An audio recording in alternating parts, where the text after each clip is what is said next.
effective inclusive schools. Now that led to the research question, how does inclusion of children with disabilities affect the role and practice of school leader? Now, the sample for the study was 8 principals from private unaided senior secondary schools located in Chandigarh. And qualitative data was collected by interviews, which were conducted through semi-structured interviews and face-to-face interaction and field visit.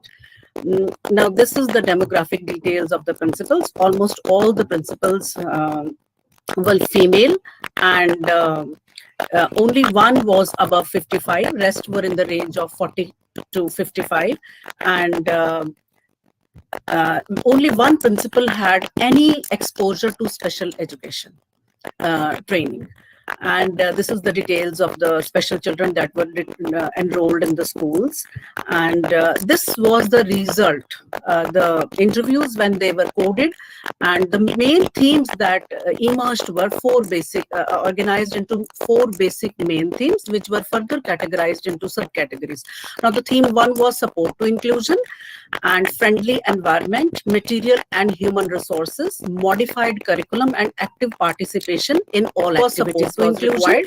Now, what were the challenges to implementation? And inadequate principal modified curriculum and active participation in all activities was required.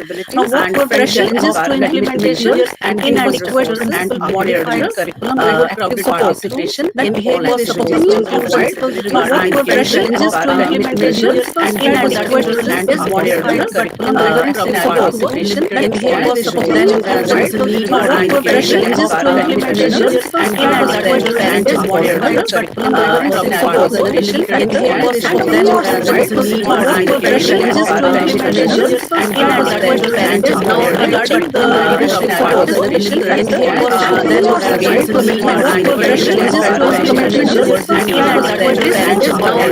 curriculum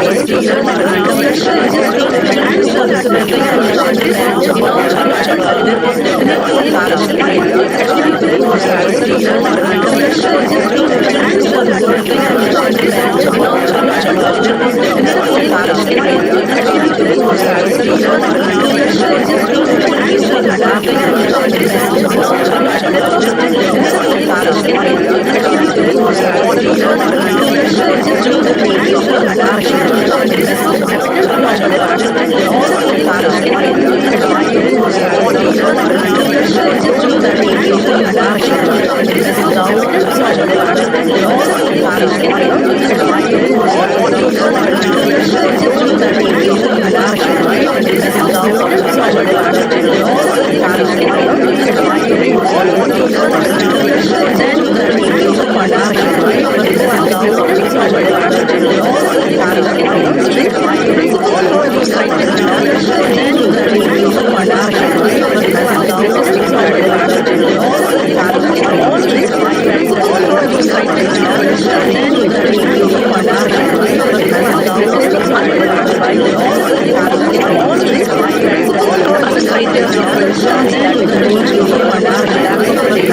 Thank you.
Thank you.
Presenters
here.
religion to which the person belongs, or just as the way the person belongs to a social, economic, political context shapes his or her moral or ethical responsibility, so also the religion. So we cannot really exclude totally. However, we try to be as much unbiased as possible when it comes to the religious. But then since we cannot exclude, I included in the paper how does ethical perspective is discussed in the Western context, and how is it discussed in the Indian context. Borrowing a few literature, however, it is not complete, and I would say it is still evolving, and it is very, very in a nascent stage. So if I need to take up that itself is a big exercise which may evolve over a period of time. So now coming to the education, given this larger perspective, coming to the education, public education is a moral responsibility. I'm going to complete it soon. Public education is a moral responsibility. Why? Because it is a public good. When it is a public good, it is characterized by non-excludability and non-rivalry.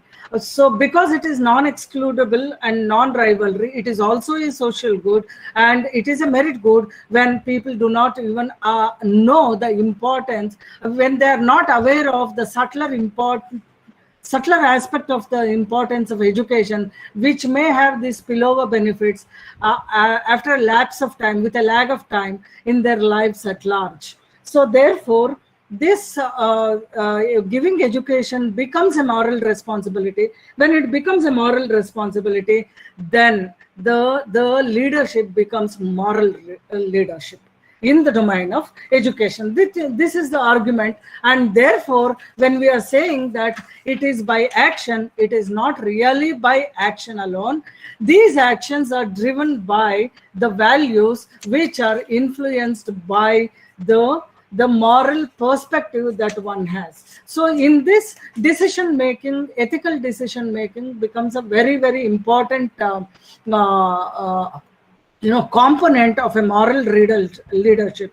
In fact, in educational leadership, Sargivoni is the person who brought it out very strikingly way back in the 1990s, saying that moral leadership is very important for a school leader, and for school leadership, which includes all the educational officers and others also. And in another study, I forget the name now. Yes, it is Johnson, who said that if it is educational leadership, it has to be moral leadership.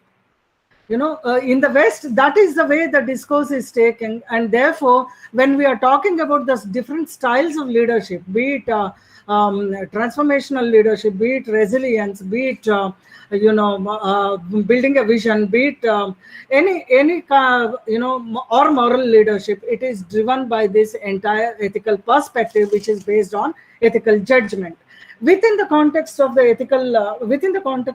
education, this ethical judgment falls in under two categories. This is a very, very foundational and fundamental work by Franklin, which makes this entire abstract concept of moral leadership into tangible way of understanding, observing, and practicing in the field. And therefore, I am trying to position that the ethical judgment is of two types: normal ethical judgment proper, non-normal ethical judgment. And both of these have moral obligation and moral value, which may be general or particular in nature. And now coming to the another aspect of this is this entire discourse is that a moral leadership is not without addressing ethical dilemmas or moral dilemmas. And therefore, here when we see largely it is the Western context which has explored into these ethical dilemmas through this lens of tangible, observable, aspects that happen in their workplaces when they are doing the day-to-day works as well. Whereas in Indian context, this entire discourse on the moral ethical leadership takes a very skewed connotation of attaching to a religious or a sector or a sect or a what is that? You know, followership kind of a thing where one accepts without question. That is not exactly the truth. And this is where I try to refer to the NEP 2020, which says that moral reasoning and intellectual conviction are very, very important to be developed among the students, for which now NEP refers to 4 stages of curriculum development, starting from foundation, intermediate, basic, intermediate, then secondary and advanced level courses. And in this way, it is trying to bring that objectivity into this entire arena, and also bring in this aspect of value education to the children through the educational leadership. And You can conclude okay. in 1 minute. 1 minute you Yes. have. Yeah. And therefore, if we have to say that it is a moral leadership, then I tried to map in terms of 4 processes or 4 ways: individual internal processes, collective external processes, system internal processes, and system external processes, which veil an influence on the development of personal vision of a leader working in the education system, and the practice of values, which are normative as well as personal, and aligning these personal values and the vision with that of the grand vision of the system is very, very crucial, which is where leadership values as an objective, with an objective perspective, comes into the fore. And this is a very nascent beginning. The paper, I would say, is still in progress. And so thank you so much for giving the opportunity when I'm coming at the end. Yeah. Okay, thank you, Maithili. I think it's a very important issue that you have explored in. Very few studies are in this area. And of course, leaders in the age of accountability are always confronted with the ethical dilemmas and the how to take decisions. So it's a matter of really a very good study has been done, but even further you can explore into it, because it has more scope of getting more insights into the issue. So now I would give the opportunity to the participants who are here to, if you would like to have any questions or queries towards the papers that were presented. We had 5 papers in all. Leading inclusive schools, exploring the drivers of school leadership, actions or values, just now by Dr. Maithili. Then conceptualizing academic leadership, exploring the role of action research for quality education, and the transformational and versus instructional leadership, which is the best predictor of trust in the school context, and the impact of educational leadership in enhancing the performance of educational institutions. So the floor is open now for discussion, questions, comments, observation on the papers that have been presented.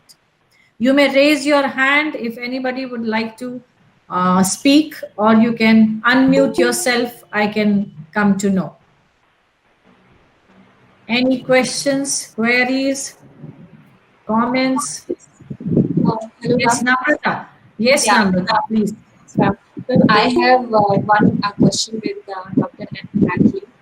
I think this is not a question. This is just a concern, basically, since you're talking about very important aspect, which is about the moral leadership. So I was just wondering that if you know, many principals or many schools, they actually do some kind of fraud to protect their organization.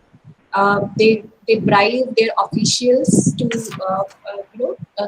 go ahead or compete with other their competitors. So such kind of things exist in our society.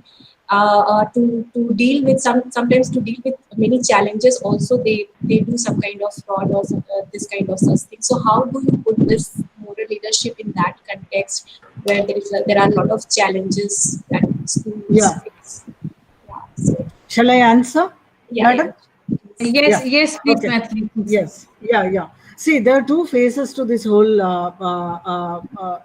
leadership, moral leadership dimension. Ethics. This comes under the broader umbrella of ethics, ethical governance, and ethics. Okay, when we look from the perspective of public administration, this has been a lot explored. Now, when it comes to this ethics, there are two aspects. One is the moral responsibility. Another is corruption. These are two, in the research arena, these are separately dealt.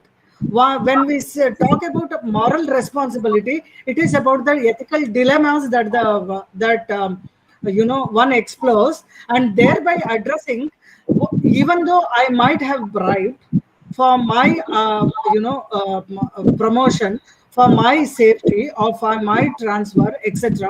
Yes, but an individual fighting with the system, and where the system is much larger in its influence and much stronger, if the individual is not able to, even though it is against his or her ethical notions and values, then if he or she is forced to, there comes this aspect of dilemma, ethical dilemma. That is where this gets addressed, and not that these answers there are any answers for this, but how the individual really addresses this ethical dilemma is something that comes in the form of the dyads, the triads. That's how it is called. Between the right and the wrong, between the correct and the incorrect, and such are the various aspects between being transactional or transformational. As a leader also, when do you want to be, what do you want to be? So these dilemmas alone can be addressed by the individual. Even to be resilient at times and not resilient and compromising at other times is a dilemma. Right? And when it is a corruption aspect, the corruption is not just alone with the individual, just as the way the moral responsibility or the moral values is not with the individual alone. So therefore, I refer to this judgment, the moral responsibility and the moral leadership, or the ethics, as the paradigm, a bigger paradigm in the governance structure, which also falls into the good governance in the public administration domain, has this aspect of normative ethical principles and personal or non-normative ethical principles. I hope I have touched upon, though this is not a straight answer, and there are no straight answers for this. So whenever there will be dilemma, this kind of answers will be there. So there is no straightforward there is answer. no straight answers, and there are no answers which are sacrosanct. The answer of today need not necessarily be the answer tomorrow. The solution or the decision of today can be squashed tomorrow or the very next half an hour. So that's the complexity of the issue. Thank you. Yeah. Okay, thank you, Dr. Maithili. Now, Shreya, you would like to ask something? Yeah. Firstly, very quick comment on the session. It was really useful. Thank you, ma'am, for sharing it. Maithili, I agree. I think the topic is extremely useful, and I particularly agree that a lot of conditioning of a person's religion may enter into that domain. Yes. So, I mean, I find it personally very especially among the school heads, it enters even more. possible. Right. So, I'd like to connect with you offline also on this. Purely for my own. Namrata, I have a question for you. This is very interesting. It seems like the entire NCSL gang is sort of coming back together. I'm curious. You actually still say that instructional versus transformational. I think now you know what my question is. Why the verse says, and still at the end of the study, after despite what you said, you still continue to use the verses term. Is there a reason for it? Versus did you find going hand in hand, and situationally one picks up one, and situationally the person else the other strategy? Is there something like that you found?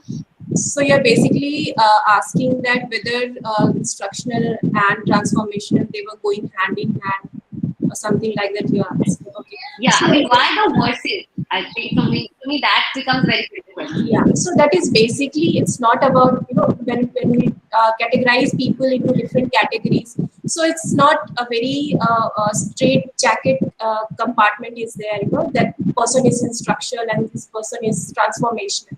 It's not like that. But mostly what do they exhibit, that is basically observed and that is basically measured. So yeah, of course, there would be some times where they are exhibiting transformational leadership style, and this is my result also, that both have predicted the relational trust in teachers, but instructional leadership exhibited predicted more relational trust in teachers. So that was my finding. So yeah, both exist, but emphasis is on more on instructional leadership. Okay, because there are certain most theories typically sort of say the other, right? That transformation, it has to work with the person, and until you believe that the person in the system is good, if your innate belief is not that, then the person will not grow. So I got curious purely because of this, because Fullen's entire idea of the theory of change, right, is around the idea that people are good, and therefore transformation is possible of the system. So it's basically about which is the best. Both exist. It's not that it's only instruction or it's only transformation. Both exist, but which is accounting more to relational trust. That was my point. Yeah. So normally we look at leadership styles in a continuum. I mean, if you just you categorize them, it's very difficult because, and I think there is no one approach or style that would fit in all situations. If a leader, the skill of a leader is that the leader should be versatile to look into the situations and then modify his style and approach towards leading. Okay, so that is all. Thank you. Any other question? Maithili, you would like to speak? Maithili, you wanted to speak? Just I want to add to that what Namrata's presentation.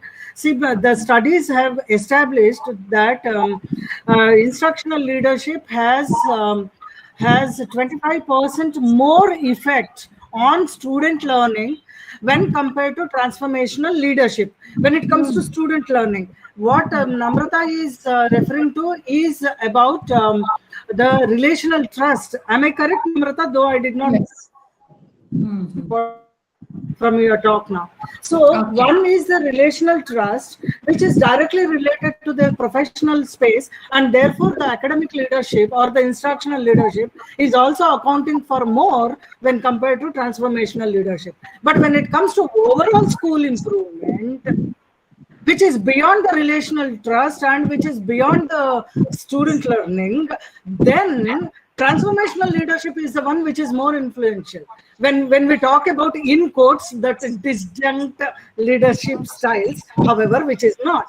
So it is in a continuum, and a transformational leader of now, it can be a resilient leader next, and they both are more interconnected also, and both of which can be associated very closely to the instructional leadership. So on and so forth goes on, and therefore styles are a misnomer. To me, that also it is a misnomer, and therefore it is about leadership behavior, one, and it is about leadership process. The way of leading, it is the ways and the process. So that's how I interpret and look at it. Okay. So basically, there is no single leadership theory which impacts the organization as a whole. It's a basically integrative leadership. Right now we are talking about integrative leadership. It's a combination of many leadership styles. Because we need to be very pragmatic in approach. So that is what is coming on. Okay, thank you so much, Namrata, Shreya, Dr. Maithili. Any other question by anybody else on the papers that were presented?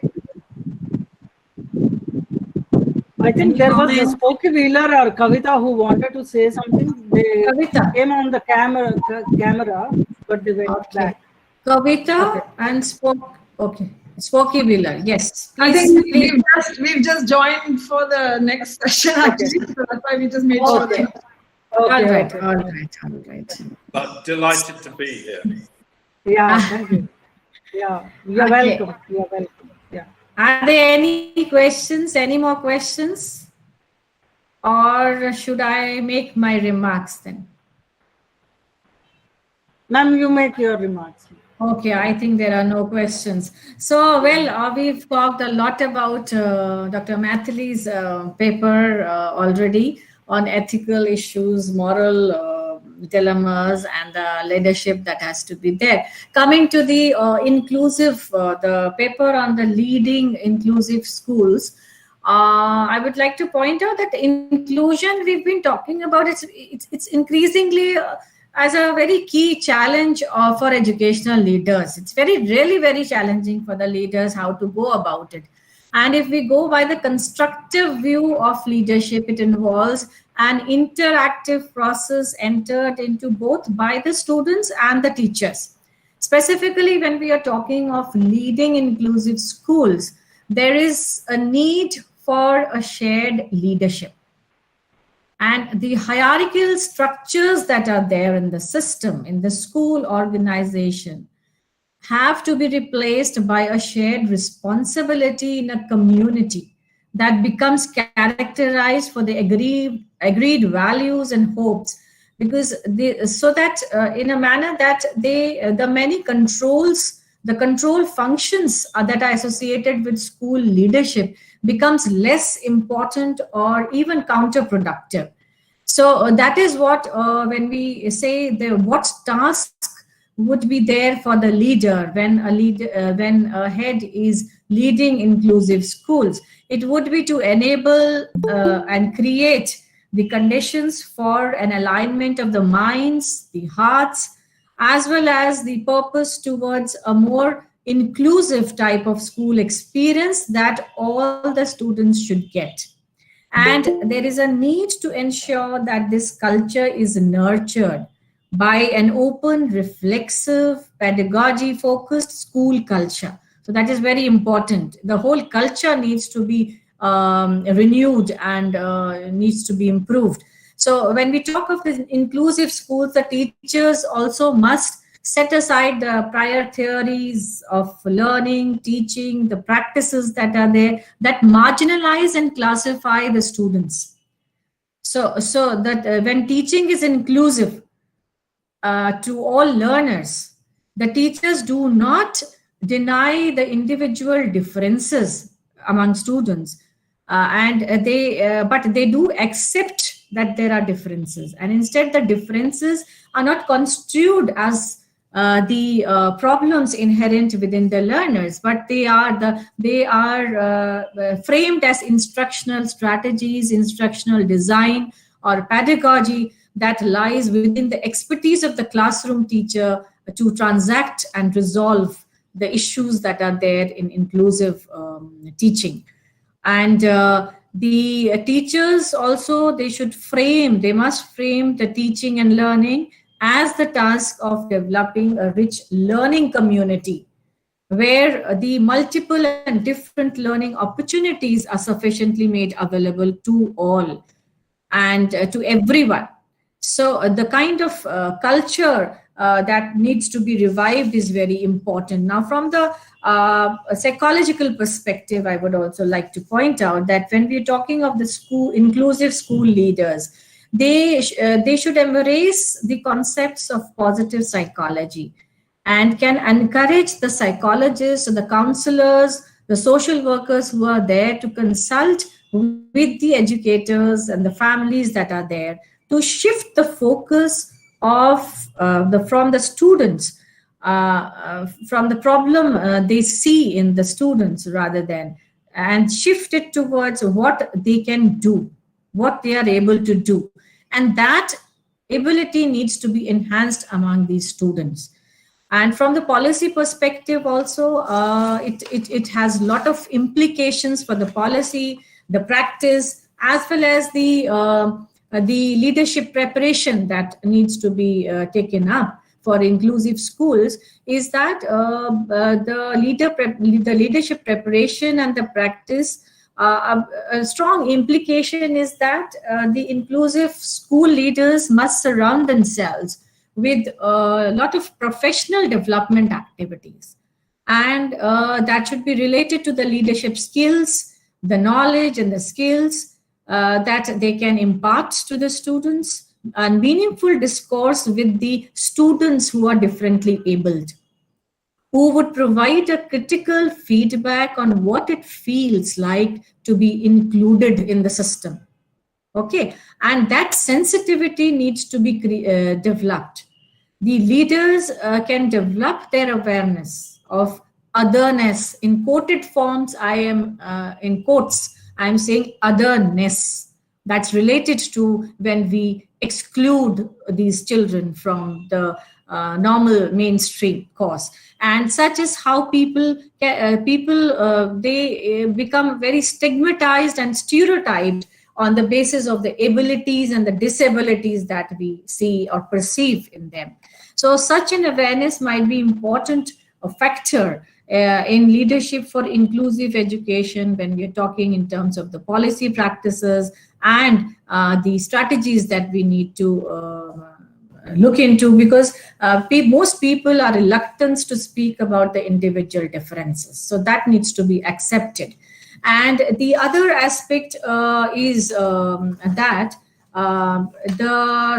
the whole culture, if we see that it encourages, the leading schools would encourage a culture of more distributed and diffused practices of leadership across the whole school, in which each member would be responsible for improving upon the system, the practices that are there within the leading schools. So this is about the inclusive schools. I would talk about how to lead the inclusive schools. Then we had another paper on trust, the transformational and instructional leadership and the trust. We all know that the trust is a very important issue, and if you do not have trust, the leaders need to be trustworthy, and if they don't have trust, they lose credibility. And if you want to build an organization, if you want to achieve the organizational objectives, it is very, very important that trust should be embedded in the culture itself, the school culture itself, and that would give the best to give the best performance among the employees or the teachers who are there within the system. And when trust is high, the dividend would be a multiplier of the performance. Okay, because it conserves. This is a trait that is a resource, and it would include, or it would consolidate energy, the commitment towards work and relationships. And when trust, you see, when there is no trust or the trust is broken, there is a lessening of the commitment towards the work as well as the relationships. So when we talk about the management perspective, and when we're talking about the leader as a manager in the school, he is dealing with the human resources, dealing with people who are very, very difficult to be understood as well. So we need to be very, very careful about how we are maintaining our relationship with the people whom we are working with in the system. And studies have also shown that trust remains a very powerful and a strong predictor of student achievement. Even after the effects of the student background or the prior achievement, the race, gender, they have been taken into account. Still, there is a lot of focus on the trust as a factor, as a predictor of student achievement. Therefore, the school leaders need to be very careful in how they engender the trust in teachers, the students, and the parents if they wish to improve the school performance still further. So that is what I would like to say about the trust issue that is there, and that is very important in the leaders. So now we come on to the next, that is that paper was on impact of educational leadership in enhancing the performance of educational institutions.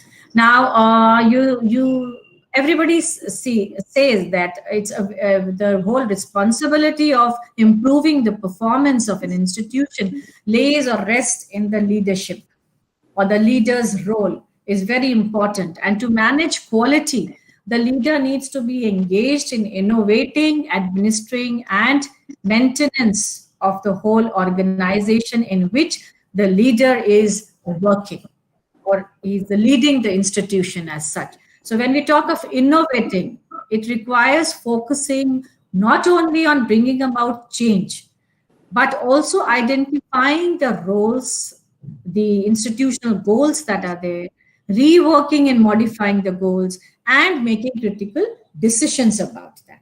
Then the another aspect, that is the administrative aspect, that needs to be taken care of, which consists of the actions leading to the solutions of the problem that the organization is facing, and the decision-making process, the programming. They are all aimed at providing, and they should aim at providing the learning opportunities to the best to all the students.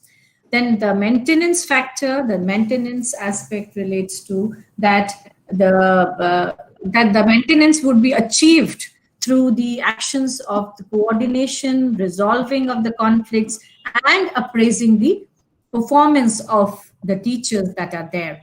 So these three aspects needs to be considered when we are talking of leaders in managing quality of the institution. Then the individual institutions also need to develop strategies and instruments appropriate to their own context. The context is very important, because if we do not consider the context in whatever strategies the leaders are developing or devising, that would not be very beneficial and useful, and it would not have much positive outcomes. So the context is very important. And the professional leadership of an institutional head is also affected by the factors that are beyond the institutional fence. There may be certain external factors, the contextual forces that educational leadership should take into account are the contours of the education system in which the institutional leadership, the organizational change and development are to occur, as well as the societal and the international context. So we are in a globalized world. So we need to look into in all the directions, and then develop certain strategies for institutional performance. It would be useful to introduce another very important aspect is innovations in pedagogy. So it would be very useful to introduce innovations in pedagogy for managing diversity in the institutions, where substantial proportions of the students are coming from diverse social, cultural, and economic backgrounds. So this would result in more effective teaching learning experiences. Also, there is a need to relook at the evaluation system and introduce certain reforms in the assessment procedures. So that besides only tapping into or assessing the knowledge and understanding component, it also measures the application and the higher order thinking skills. So this is related to the innovations that we can introduce in pedagogy and evaluation. And to conclude, I would say that quality education requires that every student should have an educational experience which responds to his or her individual learning abilities, interests, and needs.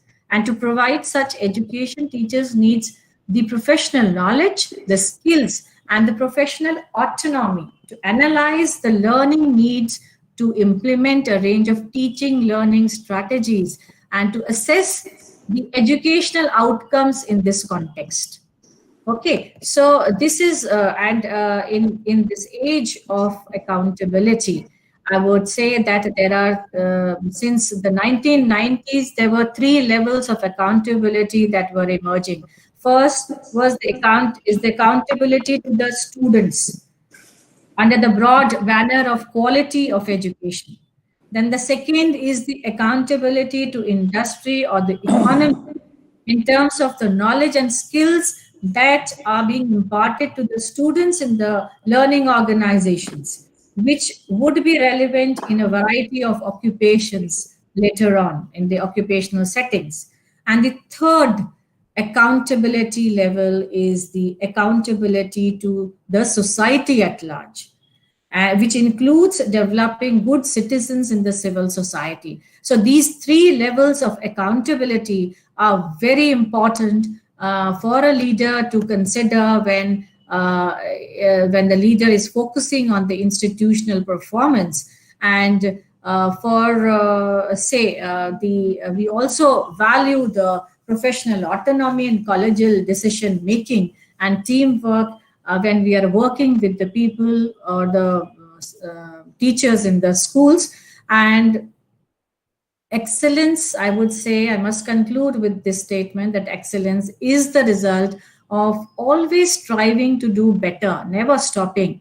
And school leaders have to bear the torch of bringing about or achieving excellence in institutional performance. So it's upon the leader, there's a lot of responsibility upon the leader to how to go about and improve the performance of the institutions. Now, with this, I would end my remarks, and I really appreciate the the research work that has been presented by various presenters, and I wish you all the best. Thank you so much for interacting here in this forum. Thank you. I also would like to thank the NCSL team who has invited me on this occasion to learn so practical aspects that are related to the field when the researchers have been going to the field and culling out the aspects that are very important for the leadership role. Thank you so much. Ma'am, thank you so much on behalf of NCSL and coordinators of this program. I extend my deep felt, regards and thanks to you for giving such insightful observations and also your own perspective on school leadership that I really liked, because you positioned the whole thing within the culturally relevant leadership processes, which is what is so essential, because it is not sacrosanct and it is not acultural either. So thanking you once again for chairing the session and making this session very, very interesting and useful to the paper presenters who are from diverse backgrounds, academicians, research scholars to practicing principals. So thank you so much, ma'am.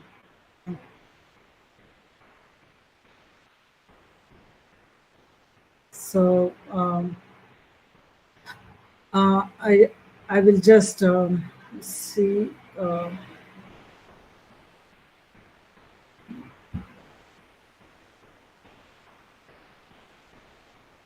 Just a second.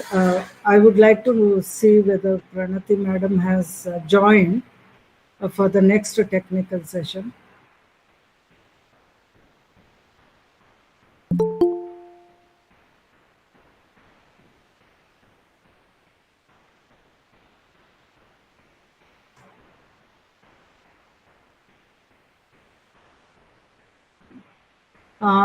Kindly just stay. I'll just contact madam and then get back to you.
So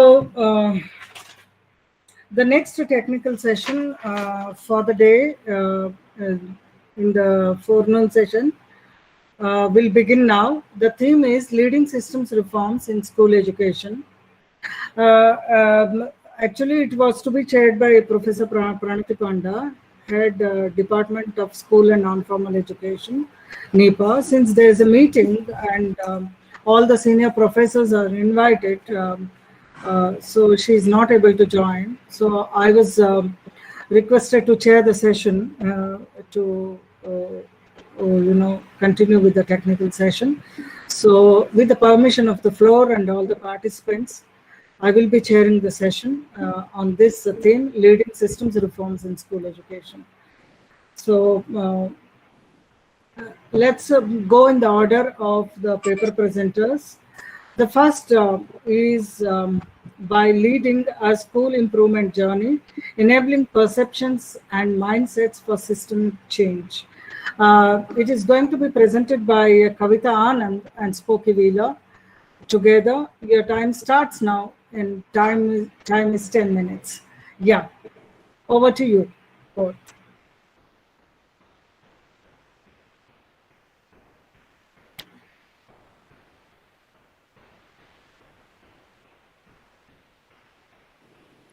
Kavita, you're on mute.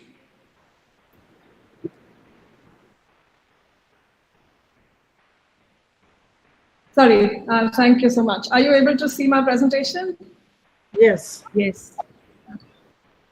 So I think I know that our time is 10 minutes. I'm going to go fairly quickly, and I'm sure there'll be questions at the end that we can answer, so that'll be fine. So we basically are looking at actual school leaders' experience of a school review and validation process that we are running. We are a social enterprise, Adhyan Quality Education Services, but we are basically educators. I have been an educator, a teacher and a school leader, so has Spoky been a teacher and school leader. So we both come from embedded in the school system. And as we wanted to create a scaffold for more schools and school leaders to become reflective practitioners, that is why this entire initiative was set up as an intervention, actually. And it has been very interesting over the last 10 years to see what has shifted and how people have shifted. So some of the things that seem to be coming through for us, at least, is validated by what I think the NEP says calls a learning crisis, which is what the theme of this entire effort has been for 2 days, to look at what is this learning crisis and how does the leadership lead us out of this crisis. And we base a lot of our work on Kurt Lewin, who said that it's easier to change individuals when they are a part of a group than when they are to be changed as an individual. The individual sees any kind of change as an attack, but the group sort of sees it as a way of becoming self-reflective and becoming more process-oriented. So basing it on that, we basically, what we do is we run a school review and validation process. It's a self-review and validation. So the school has to put together a team of school reviewers, which are basically representative of all the stakeholders. So the school leader, the teachers, the students, parents, any of the other support staff, anybody from within the school, they are all part of leading this review process together. And they have to undertake the gathering of data together, sit down together at the same table to say, how are we doing, where are we? And it's based on a framework of best practice, which was called the Adhyan Quality Standard. So basically, we looked at the 167 schools that have done the school review more than once, right? And from that, we identified schools that were quite different. So we looked at, but the same framework is used across all 400 plus schools that we have worked with. So we identified a high fee paying school, a mid fee school, schools that are NGO run, low cost, no cost schools in Rajasthan, Mumbai and Pune. And we basically looked at those as being representative of the entire geography and boards, different school boards. So CBSE, IB and state boards. So when we did that, we identified 5 of them, a random selection. picked up school leaders, created a questionnaire centered on a Google form, and then investigated their responses by further interviewing each one of them independently. Now, what we did with the content of the content that came back to us, we looked at it in terms of the themes around the mindset of a school leader that actually welcomes the idea of assessing their own school and then reassessing it after doing an intervention.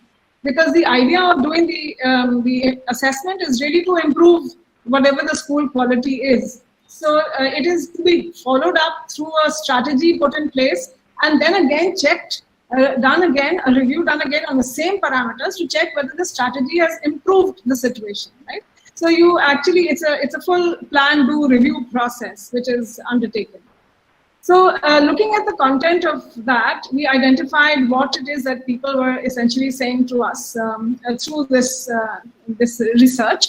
And what we found was that the mindset was a very strong indicator of whether the methodology would actually be used in the right manner. And that means looking at the team being formed of stakeholder representatives, then the actual, the way to collect the data is 4 different methods, and it's triangulated, which the data that comes through using the methods around how the school is performing on performance areas of leadership, management, teaching and learning, the child, the curriculum, community and partnerships, infrastructure and resources. So it sort of maps the entire school. Now the data that comes from that, how it is used to create priorities, how it is used to create an action plan, and then how that action plan is put into practice through a delegated leadership structure. And then again, the same assessment is performed again to see whether it has made a difference. Now this entire thing is heavily dependent, we found, on the way the perception of this entire process is on the part of the school leader. So let's look a little more into the results that we identified. So we found 5 kinds of things that were required in the mindset that we need to understand further, and I'll just spend a little more time on these. So one is the mindset of the practice, that it's really the whole idea that this is not something that is for proving that I am good.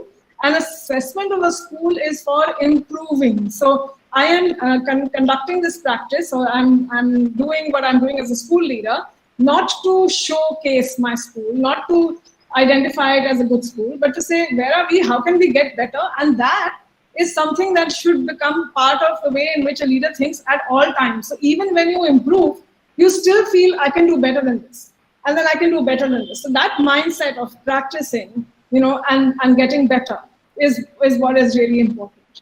The other thing that we understood was that the teamwork, the idea that yes, as a team, I am able to get different perspectives. Like I have a whole circle of perspectives. When I have a student on my team and a teacher on my team and a parent on my team, then that helps me to get multiple perspectives across my school.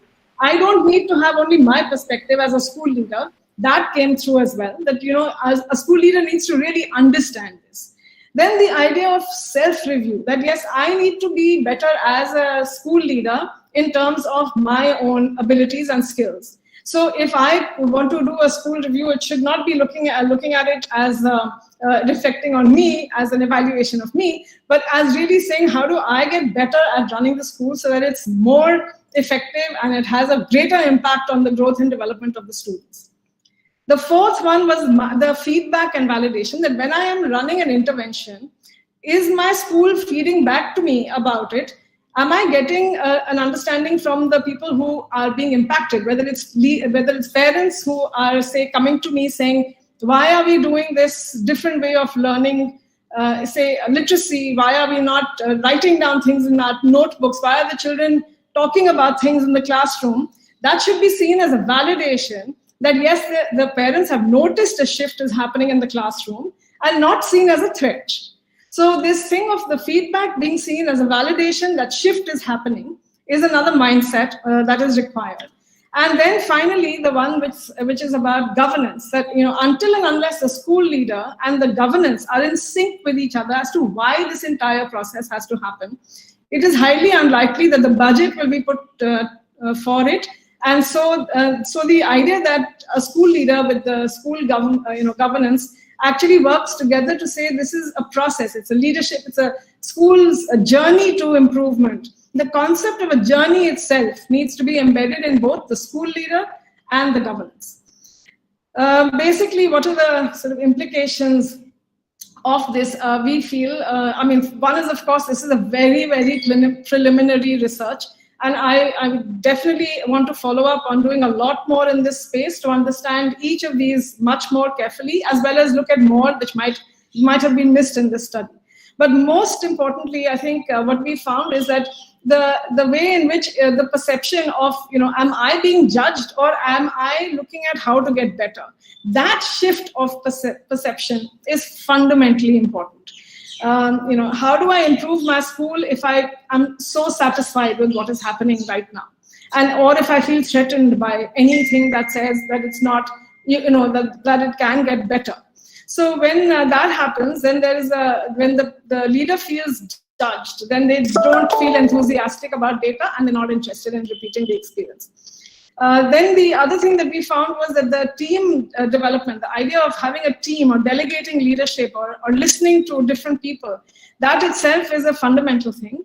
If they have a really robust idea of a team and that the leadership is not seen as a single individual but as a team, then there's a sense of listening to each other, getting the feedback, doing a lot of strategies, putting a lot of strategies into practice, and getting the validation. There's an interest in that. So these are the people who've actually done this. We've got this feedback from them. And we feel that for developing school leadership programs, it is fundamentally important that the idea of a sort of a professional learning community needs to be identified, because that is going to be your vehicle for change. If you have a lot of supporters, critical friends of each other, and you're willing to listen to critical feedback saying, how can we keep improving? And we're not satisfied with where we are. That's what is really going to help adopt this as a strategy. I think I've kind of got to 10 minutes. So yeah, nicely, I'll stop here. Thank you. Yeah, thank you. Thank you, Kavita and Spokevila. So how do we go about any questions from the panel? From the others on this paper? Okay, so we will move on and take the questions later. Maybe that they need to mull over. Yeah. Because it's... Sorry, Maithili, you're on mute. You're on mute, Maithili. Maithili, you're on mute. Sorry. Yeah. So any questions to Kavita's paper? Kavita and Wheeler's paper? Ramkumar, do you want to ask? Not now, maybe later. Okay. So, we'll have the questions later. That will be the procedure then. So we move on to the second presentation by M. Gayatri and Dr. N. Ramkumar. Yeah. On role of school head in nurturing young instructional leaders, YIL, reflection from the field.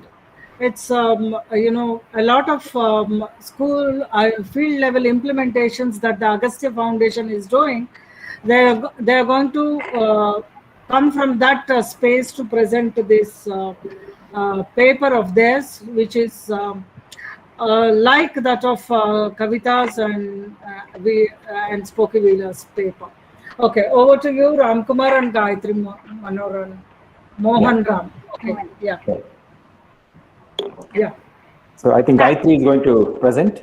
Over to Gayatri. Your time is 10 minutes. Yes. Yeah. Thank you, Dr. Maithili. Thank you, Ramkumar. So myself, Gayatri, and I'm from Agastya International Foundation. So today we are here to talk about the role of school head teachers in strengthening the Young Instructor Leader program. So I'll quickly share my screen now. So hope it is visible. Yeah, visible. Yeah. Okay. So in Agastya, so we have reached creative hands-on science and art education to over 12 million underprivileged children and 3 lakh government school teachers across 21 states in India. So this Young Instructor Leader program is a flagship program of Agastya. So to spread our mission of sparking curiosity, the mega science fair are being conducted with a lot of science experiments and science models. So during early years of Agastya, so we had planned one science fair. So suddenly we found that there were so many people and children wanted to attend science fair, but we didn't have that much trained instructors with us. So we were wondering what to do, how do we go about this? There are so many children want to attend, but we don't have so many trainers. Then suddenly some of the children from the school came in front and volunteered. So they said, we can do the demonstration. You give us training on the models, then we can demonstrate these models. And that's how that fair, we ran that fair. But those children were called young instructors.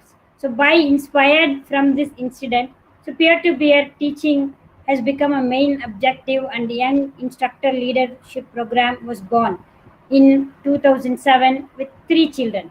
So now it has evolved to a unique transformative program with a mission to nurture curious, creative, confident, caring and connected children who become problem solvers, positive agents of change and leaders. So today we are reaching around 30,000 children across 10 states in India. So now coming to objectives of the YL program. So you can see here 4 C's they are mentioned here. So curious and creativity, communication and confident, critical thinking skills, problem solving skills, and not the least collaboration skills as a leaders. So as we see here, the YL program incorporates the 21st century skills to enable children to be a truly global citizen. So now everywhere, like the YLs, once they undergo this program, we want them to face the world with more confidence and creativity, with collaboration skills, and become a positive leaders and be a change makers. So the components of YL program, if you see, we select the YLs from 6th grade or 7th grade from government schools. So our team meets these YLs 30 times and spend 4 to 5 hours in a day, and it's spread across 3 to 4 academic years. So we teach them foundation skill activities, then they progress to design challenge activities, and at the year 3 they'll be doing project-based learning activities on their own. So we give hands-on experience related activities and give more importance to peer-to-peer learning in the program. So the other important element of the program is alumni. So once they graduated from the YL program, so they are all we track them, and for some of the YLs, we deserved YLs, we give them scholarships to continue their higher studies, and some of the alumni interns with us to teach the other current YLs and also share their experience and be a mentor for the current YLs. So we have a lot of alumni who are success in life, like some of them are auditors, some of them have completed their PhD, and many of them have joined their courses, and so we have helped them in scholarship and all. So as you all know, suddenly last year this pandemic situation came, so we were all wondering like what to do, how to, like suddenly schools were closed. But one thing was it was closed almost some summer vacations. So we started with the training of our instructors. But once we like in May end and all, we are like slowly like school is not going to open, what to do. So we were all wondering, really struggling on, like I was the whole YL program is just stopping. So what to do? So here, like our chairman, Mr. Ramji Raghavan, he always motivates us to say, like, find opportunities in the problem. So when you have challenges only, you can come up with innovative, creative solutions. So like that, so we started approaching to schools. See, Gayatri, you have another 2 minutes time. Okay. So come to your what exactly you have done That's the crux of it. And what is it that you have found, having implemented the program in from the leadership angle? And that's very important for us. Yeah. Okay, I'll quickly go for that. So the present study examined the role played by head teachers in the successful implementation of the program. So we wanted to get some key insights how the school head teachers can support us in the implementation of the program, and we took the reflections from there. So methodology, we followed case study approach, and 6 case stories we did as a pilot study from Karnataka, Tamil Nadu, Haryana, New Delhi, and Telangana state. So we found a lot of school HMs were supportive to continue the program in the pandemic situation as well. So they have created a lot of learning opportunities by giving priorities for the YLs inside the school, also outside the school to come participate in a lot of other competitions, and participate in NSS camps and discussion with colleges, lot of other learning opportunities they have created. So they took ownership of the initiative. They convinced teachers, parents, children about this program. So many, we found some of the HMs actually involved in the program and participated actively in the virtual classes on a regular basis. In one HM and all, one school head teacher participated on a weekly, every week, Thursday he comes and attended our classes. So we could see the demonstration of commitment and the pride for the program they had, and they understood of its role in overall development of the school. So, and some head teachers supported Agastya to network with other schools. So by doing this, some of the reflections here are school head teachers, we need to orient them to understand the program and its impact and effectiveness. So they can be a catalyst for developing future leaders and role models by motivating them and providing opportunities beyond the textbooks, and create learning opportunities and platforms at school and outside the schools for the YLs to practice the skills, whatever they got from the program. And by networking in the nearby schools and being in touch with alumni, so they can share the learning of the programs with other head teachers. So I take this opportunity to thank all of our donors also who supported the YL program. Thank you so much. Thank you, Gayatri and Ramkumar, for a brief and a very apt presentation and sticking to the time. Okay. So we move on to the next paper, which is also closely related to what the Agastya Foundation has been doing in this YIL program. And that's related to do special intervention aid in leadership skill among school children. I'm sorry. Do special intervention aid in leadership skill among school children, capturing the stakeholders' perception by Dr. Manasi and Dr. Indrajit Bairagya, Chennamma Kambara, and Hamsalata. They are faculty from Institute for Social and Economic Change. So over to you for the presentation. You have 10 minutes. Window. Screen. Yeah. Share. Yeah.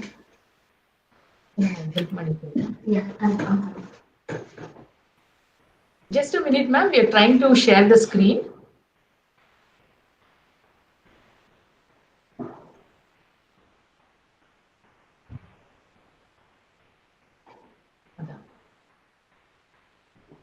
First one.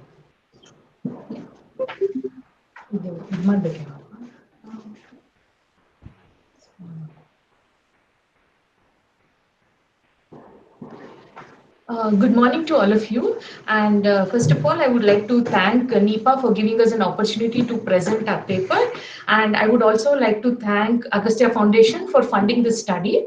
And I think I will not, because this paper is also on YIL, which Dr. Gayatri already presented, so I will not go into the details of the program as such. So basically this study was an evaluation study for the same program but that we did, and it was, this paper is a larger part of a larger study. We also had rigorous quantitative and qualitative analysis. So here we'll be presenting only the qualitative analysis. So promoting creative leadership among students has assumed a lot of importance. And in this context, YAL has been playing a very important role in instilling leadership qualities. And it has also helped in influencing a lot of leadership skills among the children. That is what we observed at the outset based on the various perceptions that we got from the various stakeholders that we interviewed. So this, we did a lot of review of literature for our paper. However, I will not be going into the details of it given the shortage of time, but I would just like to say that there are a lot of dimensions with respect to inspiration, with respect to motivation, and transformation of behavior. All these aspects, whether these aspects were part of the program, is something we try to relate when we try to do the study and capture the perceptions. So this is all on various literature review that we try to look at. And we also observed that there were a lot of studies which looked at whether it should be part of the curriculum or it should be a separate curriculum. And all these things we try to look at. But whereas YAL actually is as a separate program, it is it happens once in every month for all the school-going children from the government schools. And it is important that we actually focus on that they mostly come from very economically deprived backgrounds, and it is a very great opportunity for them because they get exposed to this program, and we saw a lot of changes with respect to transformation in their behavior and in their attitude. So maybe I will not speak on this because Gayatri has already spoken about how many students are there and when it was started and all that. So there are several programs that Agastya Foundation has been focusing, and it has been doing a lot of positive impact on the ground. But this particular program focuses on the leadership. So they have a structured program for 3 years. And so the first year focuses on building confidence, improving public speaking skills, fostering team spirit and hands-on exposure. So the second year provides them, it's more on the open environment where they try to experiment the first year skill, what they have learned on the ground, which is related more to the environment and the community. And third year, they will be exhibiting their leadership skills in the schools and communities. So it is well structured and well planned, and to that extent, it is very transformational in nature.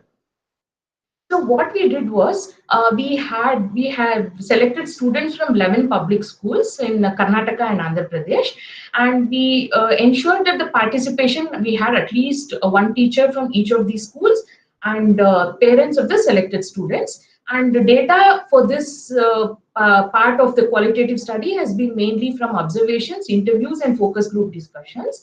And we largely try to understand whether YAL had improved the overall learning outcomes of the children, and were the children happy to attend the YAL program, and how it was contributing to building their personality, and how it helped them in school teaching and other related aspects. Because first part of this classes which they attend is on the science and math subject, and in the afternoon is what they look at the other aspects. So what we did was we looked at we spoke to the children, YAL alumni, students, the school teachers, the parents of YAL students, parents of non-YAL students, siblings of non-YAL students, and YAL teachers of AIF. So here, if we look at the students, qualities of a leader as perceived by the YAL students, you can see that all these answers came from the students when we were conducting the focus group discussions. They came up with almost 19 different points which they spoke of, like the leader should have patience, he should be active, he should have good behavior, he should have the quality to resolve conflicts, So that was very touching and very interesting. What we observed was because we did it in 3 different places, we did see one difference, that students who were coming to the Agastya campus, that is in the Kuppam, located in Kuppam, were much more active comparatively, probably because they were exposed more to the campus, and it's like really beautiful, and they are part of the other programs as well. But they definitely could speak about these various aspects that particular qualities that a leader should have. Then we also wanted to ask them how they looked at learnings. That is, we compared it between children, teachers, and parents, just to compile it and put it together for easy understanding here. Although we conducted the interviews and their focus group discussions separately. So scoring good marks was something the children and the teachers felt, and good understanding of the concepts, because it is hands-on learning. They told us they had less scope for forgetting, so it was easy for them to remember, and they could really write their exams well. And peer-to-peer learning extended to siblings and neighborhood children. This was observed by children, teachers, and parents. And self-learning also by the children, because they've been exposed to this. And innovative in learning and doing things, this was observed both by teachers as well as parents, because they gave us a lot of examples about how they were doing things differently. Team building spirit was prominent. This was observed by teachers because students came up with their own ways of how they would form a team, or how they would actually plant some, have a small garden. So these kind of several examples the teachers quoted. And awareness also had increased, and asking questions in the class was also something which they had noticed after this. And at large, children were happy and expressive. This was observed by both teachers and the parents. And they were more active. You have another 2 minutes, Dr. Oh, okay, I'll just rush. Then communication skills, again, you can see that it had improved. This was observed by teachers and parents. And improved confidence to express. This was mentioned by the YAL alumni and the students. And overcoming stage fear, this was important, observed by all the 3 stakeholders, students, alumni, and teachers. And they were more expressive in sharing. That's what the parents observed. Then overall behavioral change, we could see that discipline was something they had observed, and presentability was something which all the stakeholders had mentioned, that they were very keen on trying to be presentable and express themselves, and they had overcome inferiority complex and also overcome fear at large. So there were some things like students did say that it was okay to fail sometimes, but no one should give up, but try again and again. And they feel happy to travel by Agastya school bus and do the models on the campus. So even with respect to learning values, they did speak on good behavior, having more patience. This was expressed again by YAL students and the parents. And teachers also came up with a lot of interesting things, and I think I will skip this slide. Behavioral change, this is something the parents had observed on more hygiene conscious. They were more aspiring, and they were relatively more active and more responsible. And they were also aware about being polite, because they would even tell their parents about how they need to speak softly and communicate better. And they were doing a lot of art and craft work and experimenting with gadgets and helping the parents with household chores, etc. And alumni feedback was positive, because we did separate case studies on all the alumni. And here we could see that there was complete transformation in their personality, and they were very privileged that they were part of the program. And they had actually, they were remembering a lot of good memories they had, and they had actually set up their own businesses, and they had come forward. And for girls, it was much more in terms of gaining confidence and communicating better. So between the girls and boys also, we could see a lot of change, and these alumni students were doing quite well, and they had come up with their own business programs. And they did speak a lot on... your time, Manasi, please. So please give the final findings, because there is a session at 12:30, another session. So There's one more speaker And I next just to you. will skip, Yeah. and I would just like to say that the Yeah. Agastya International Foundation's BIL program has really been successful in instilling this kind of leadership qualities among the children, and it has also provided them great opportunity for discovering talents with respect to poems, music, and mimicry, because they came up with additional requirements that Agastya Foundation could provide them. And at large, it was a successful program, and it is doing very well on the ground. Thank you very much. Thank you so much for your presentation. And so we move on to the next presentation by Prabhina Priyadarshini Behra Yes. and Lakshmidhar Yes, Behra on teaching efficiency and leadership role of secondary school teachers exposed to Samarthya program of Odisha. Your time is 10 minutes, so by 12:25, please finish. Yes, yes. Yeah. Yes, madam. Thank you. Madam, I'm just sharing my screen.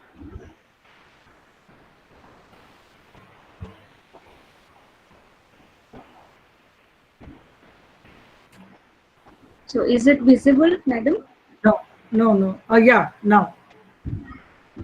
Yes, please go ahead. If you can finish faster, then that's also good. So we have some time to discuss. Thank you, madam. A very good afternoon to dignitaries of NIPA and NCSL. So thank you for giving me opportunity to present my paper, that is on teaching efficiency and leadership role of secondary school teachers exposed to Samarthya program of Odisha. I am Prabhina Priyadarshini Behra with my guide, Dr. Professor Lakshmidhar Behra from RI Bhubaneswar. About teaching efficiency, these are the conceptual framework of my research work about teaching efficiency, teachers' quality. Your and slide their is not efficiency. moving. Your slide is not moving. So move the slide. Don't Yes, ma'am. go for a view mode, but you just retain it. No, it is visible. It is visible but not moving as you scroll down the slides. You scroll down. Okay, ma'am. 1 second.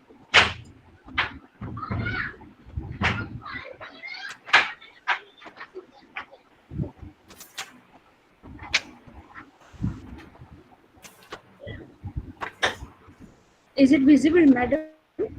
No, you have, now it is coming. No. Okay, so Yeah, now about it is teaching visible. efficiency, Yes. teachers' quality and their efficiency matters a lot for the overall development of educational system. So it is thought that pre-service teachers could not be equipped with effective teaching skills. So therefore, process of training teachers has always remained on the agenda and become the subject of many regulation and criticism and discussion. So about teacher leadership, the term teachers as leaders. My focus is on teachers as leaders, or teacher leadership or distributed leadership have appeared very often in the recent literature of educational leadership and management.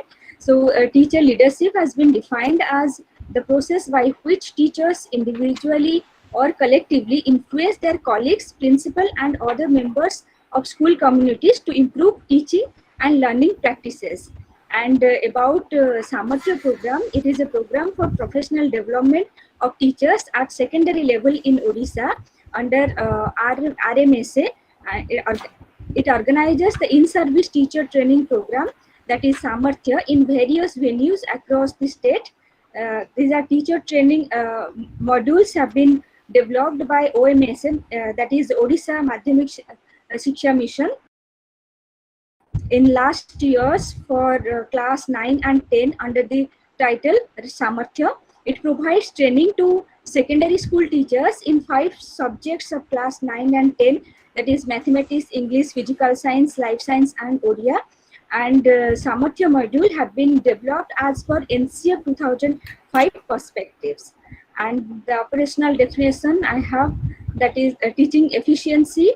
In the present study, it is conceived in terms of creating learning environment in the class By motivating the student in learning and using appropriate methodology, leadership role of secondary school teachers refers to the role in leading teaching learning activities, assessing the instructional program, and monitoring student performance. And secondary school teachers refers to those teachers teaching in class 9 and 10 only. And Samarthya refers to an in-service training program meant for secondary school teachers. Here it refers to Samarthya training program organized by RMSA. The objective of my study is to study the teaching efficiency of trained secondary school teachers with a variation in terms of their gender, academic stream, job status of teachers, and locality of school. Second one is to study the correlation between teaching efficiency and leadership role of trained secondary school teachers. But methodology, I have taken quantitative research, that is descriptive survey research. Participants are 100 secondary school teachers were selected randomly from 4 districts of Odisha, that is Angul, Cuttack, Dhenkanal and Khordha. Tools are self-made tools on teaching efficiency scale and scale on leadership role. Findings of my study, gender and academic stream has some impact on teaching efficiency, though they do not differ much, and job status and locality has no impact on teaching efficiency. And most important thing is that teacher leadership has a positive moderate relationship with teaching efficiency. And with discussion, some of this study revealed that teacher leaders have the capacity to improve teaching and learning, but some teachers said they are only teachers, not leaders. Researchers agree that teacher leaders have the capacity to improve teaching and learning as well as the school environment and the profession. Therefore, valuing teachers and providing support for the leadership roles can have a significant impact on educational changes. And from the experience of Samarthya training, the trained teachers opined that Samarthya training is such a training program which develop teaching efficiency and meant for professional growth. They learn to take initiative in the class. Training can encourage teachers' willingness to initiate positive changes in their classroom and schools. In my conclusion, I must say the teacher leadership program must nurture the development of confidence and the desire of teachers to move outside their comfort zone and embrace the idea of exerting influence on school reform. According to Hildebrand, teachers must reject the just a teacher mantra. Teachers must be leaders who identify the barriers to student success and take the initiative in overcoming the roadblocks. So teachers are leaders, they are the initiator, and training must be provided to develop their professional growth in a leadership role. So thank you very much, madam. Yeah. Thank you so much, Praveena Behra and Lakshmidhar Behra, for a crisp and a short presentation, but encompassing everything in it. So now we open the floor to ask questions based on the presentations made. Now it is over to the floor. Any questions? Anybody wants to ask? Praveena, can you unshare your screen?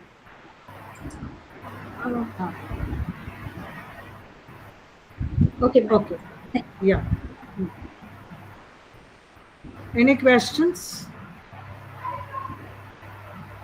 Maithili, this is Sudhita. Yes. I have a question to Kavita. Okay. Kavita, are you there? Yes, I am. Yeah. Yeah.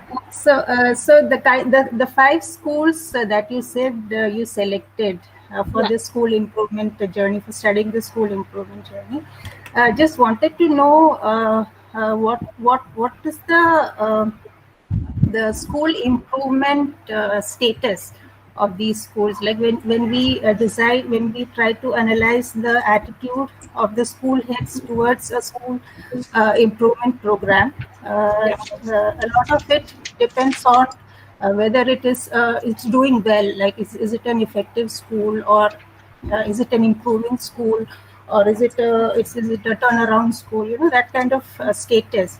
So just wanted to know the 5 schools that you selected and the implications of this for your findings. I mean, this is something I wanted to ask.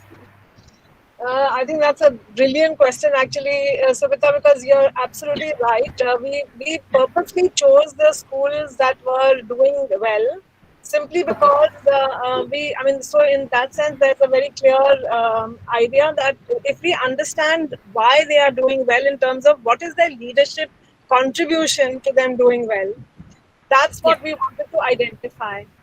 And so these mindsets that we've identified with are from these 5 people who have not only are interested in improvement and have been working on their schools. So they did not start at the bottom of our.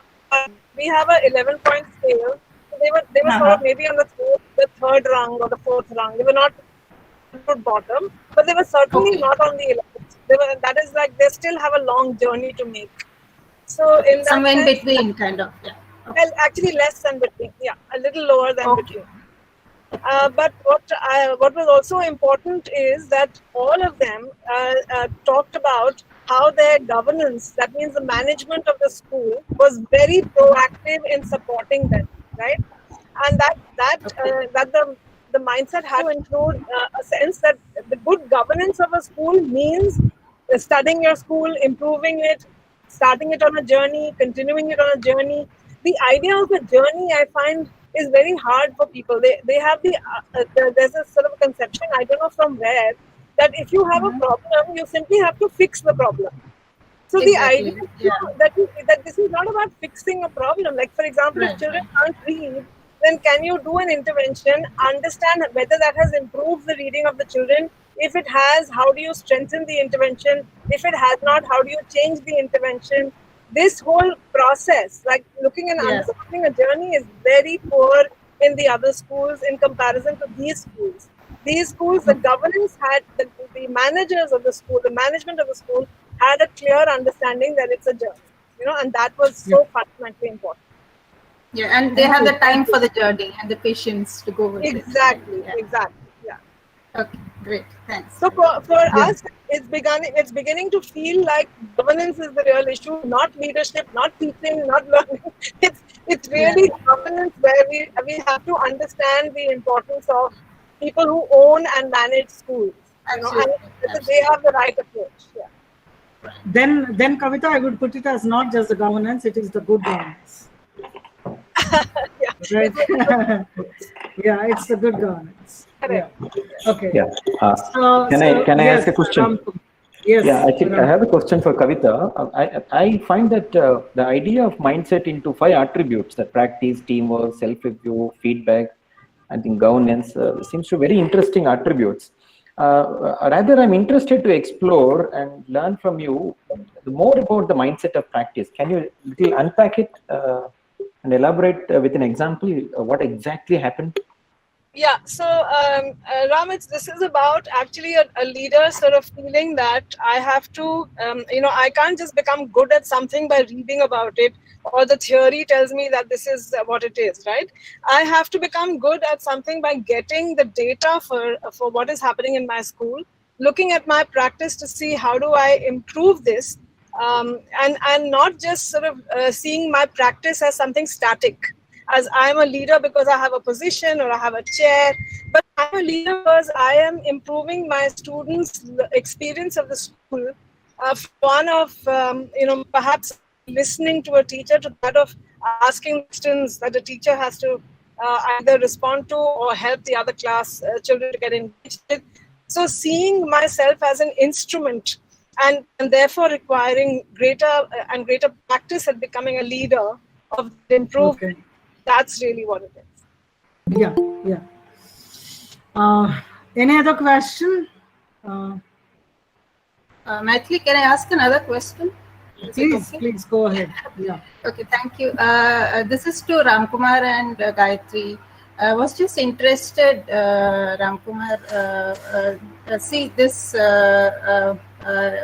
young instructor leadership program. It's very interesting considering the vision of the entire process. Wanted to know how did you manage to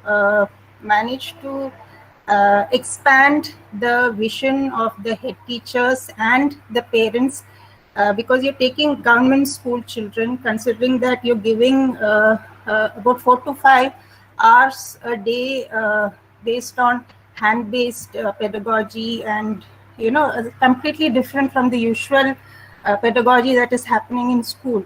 So how did you convince the parents that this is equally important, because there's a kind of culture where mostly teachers teach to the test, and I mean, not that there's a lot of scope for child-centric pedagogy in schools.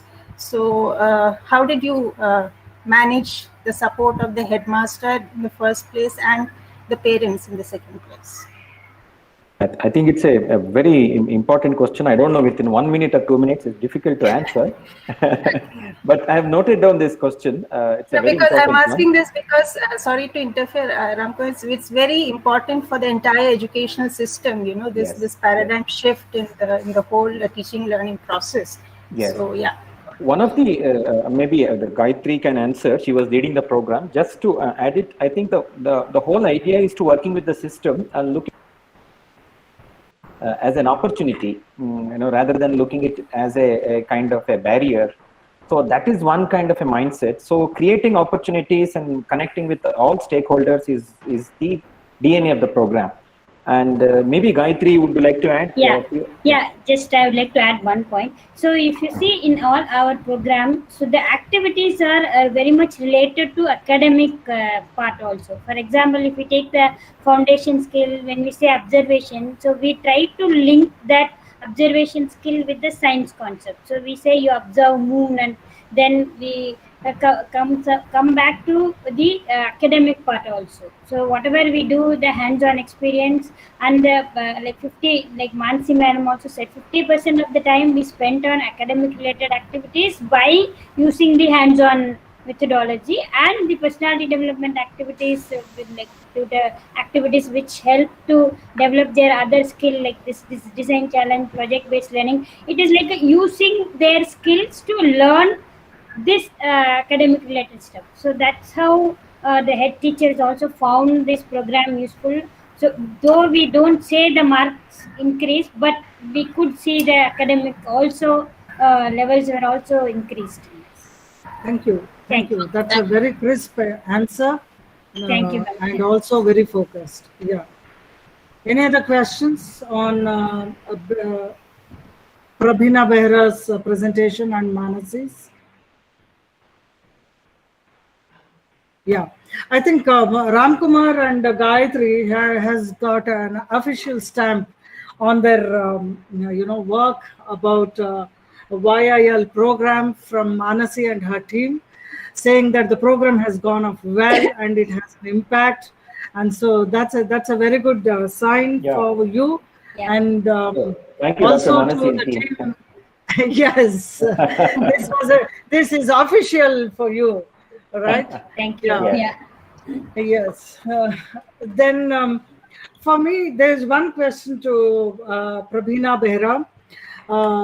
That is, how do you, in your presentation, this was a very recent insight for me when I was also referring to teacher leadership in one of my talks. Yes. So that is why I'm trying to flag it to you, since I assume that you are a research scholar and you are working on your thesis. Am I correct? Yes, yeah. ma'am. So how do you really distinguish between becoming an expert as a teacher vis-a-vis a teacher leader? To me, the insight was that becoming an expert as a teacher expert is something that I work on myself, and I don't need to be in the group, to become an expert. Or even though I am in the group, I consider myself me vis-a-vis the students. And there ends my whole psyche about psychosocial and intellectual and academic space of my transforming into a good expert, an expert as a teacher. Right. Whereas a teacher leader, when you say, a leader involves many other stakeholders of the system to be called a leader, right? So please probe more into this as you traverse. I wouldn't expect you to answer saying defend yourself in your presentation, but I would request you to probe more into what does this teacher leadership mean. Yes, vis-a-vis ma'am. teacher expertise. Yes, ma'am. Because I feel that every teacher as the change agent, they can make changes in the teaching learning activities. So to improve the teaching learning activity, they can initiate any step to make their learner better in their activities and in their to improve their achievements. So to initiating activity is a characteristics of a leader. They can improve their teaching learning activity. They can assess in a different. No, I'm trying to make you think, is the teacher alone in this whole process of teacher becoming a leader, teacher leadership? So that's the larger question I'm trying to ask. Which requires more probing in terms of your research. They are not alone. They are in a group. They can influence their community to make changes in their students. They make intervention in the classroom. Okay. And yes, ma'am. Because in a group they can make something different. Okay, thank you, Praveena. And now in this session we had 4 very interesting papers which is talking about bringing about a change, and one is through the lens of school principals, with the governance coming up as the significant factor rather than the very leadership, as Kavita is saying. But my question is, need not necessarily answer Kavita here, but how does governance happen without a leadership? And I have argued in one of my paper that leadership is the operational leg of governance. So I'll share it with you later on. So how governance can happen without a leader is my question to you. So they go hand in hand. So the other paper by Gayatri and Ramkumar, which is hands-on, real, on scale kind of implementation by Agastya Foundation, which is mainly focusing on science education, but it has realized over a period of time that working alone in the area of science education is not enough, but we have to tap the whole school and the entire teaching learning process. This is what is the YIL program that has been in implementation in practice for the last 3-4 years, I suppose, and many other areas they have been working and trying to bring about those systemic interventions in the education system, especially in the government space. And that was a nice insight, which was stamped by Manasi and her team, saying that the program is good, it has an impact, and it is giving results, positive results. And so now with this, the implication to school leadership was brought out by Gayatri and Ram Kumar. And whereas whether such an implementation is effective, and therefore Manasi and her team, have you probed on what is that school leadership factor in this whole YIL program when it got implemented? That is something that if you have not tapped in your paper, you may like to tap it, and we would be interested more on the school leadership aspect. Yes, teachers are there, other stakeholders are there, students as leaders have been treated. Yeah, Manasi. I think Dr. Mathili. Yes, ma'am. It is only 1 minute that I'm taking with the finishing this. That is why I'm just winding up through the interaction. Yeah. Ma'am, I didn't get your question. Can you please? Yeah, have you also captured what is the school leaders' influence on this YIL program's efficacy, which you have stamped it as positive? That is all I am asking.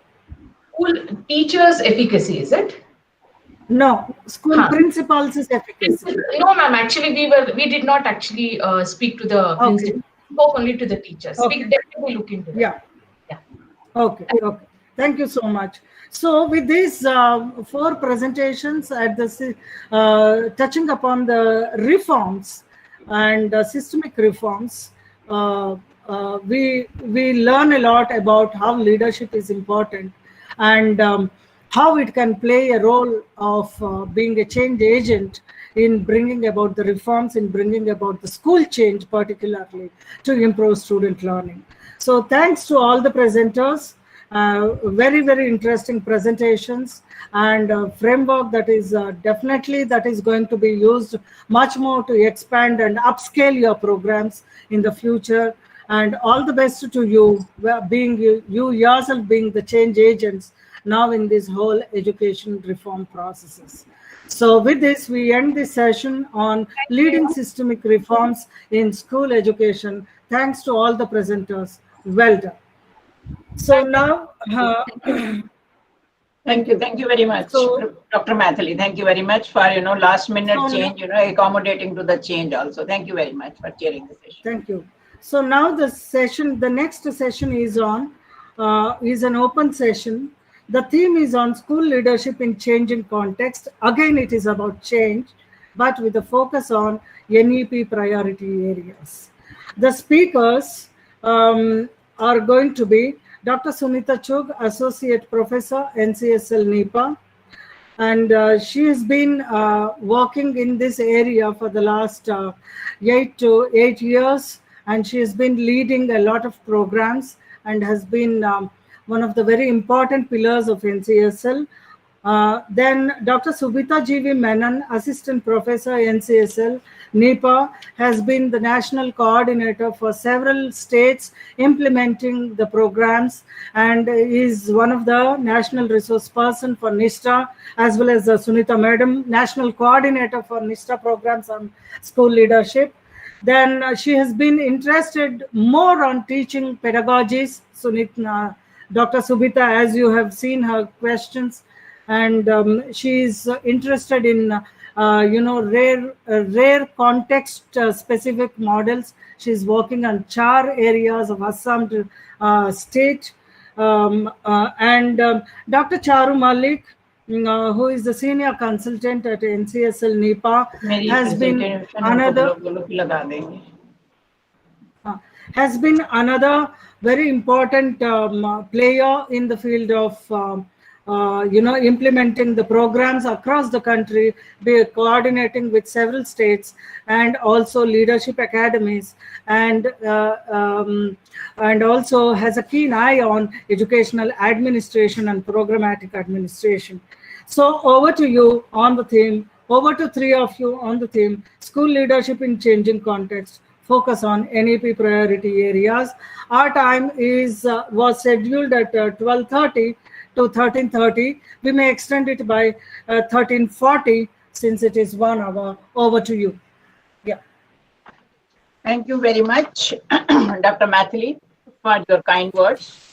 So, and in fact, we thought that since you people have already focused on different aspects of the school leadership, and we need to now see the whole perspective, as we have to see the whole school, as a unit, and we have to see the kind of changes that has been now visualized in our national education policy. So we thought that maybe we can have some, we can share our thoughts, 3 of us, and then you can always, we can get the feedback, or maybe we can get the reflections, or we can brainstorm, in fact, on this particular issue. So this is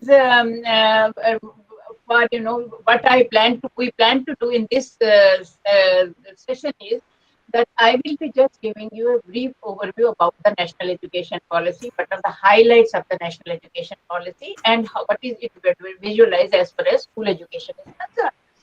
After that, I will request Dr. Supita to reflect on, the teaching, learning, and the professional development of the teacher. And following that, Dr. Charu Malik will be talking about the learning culture.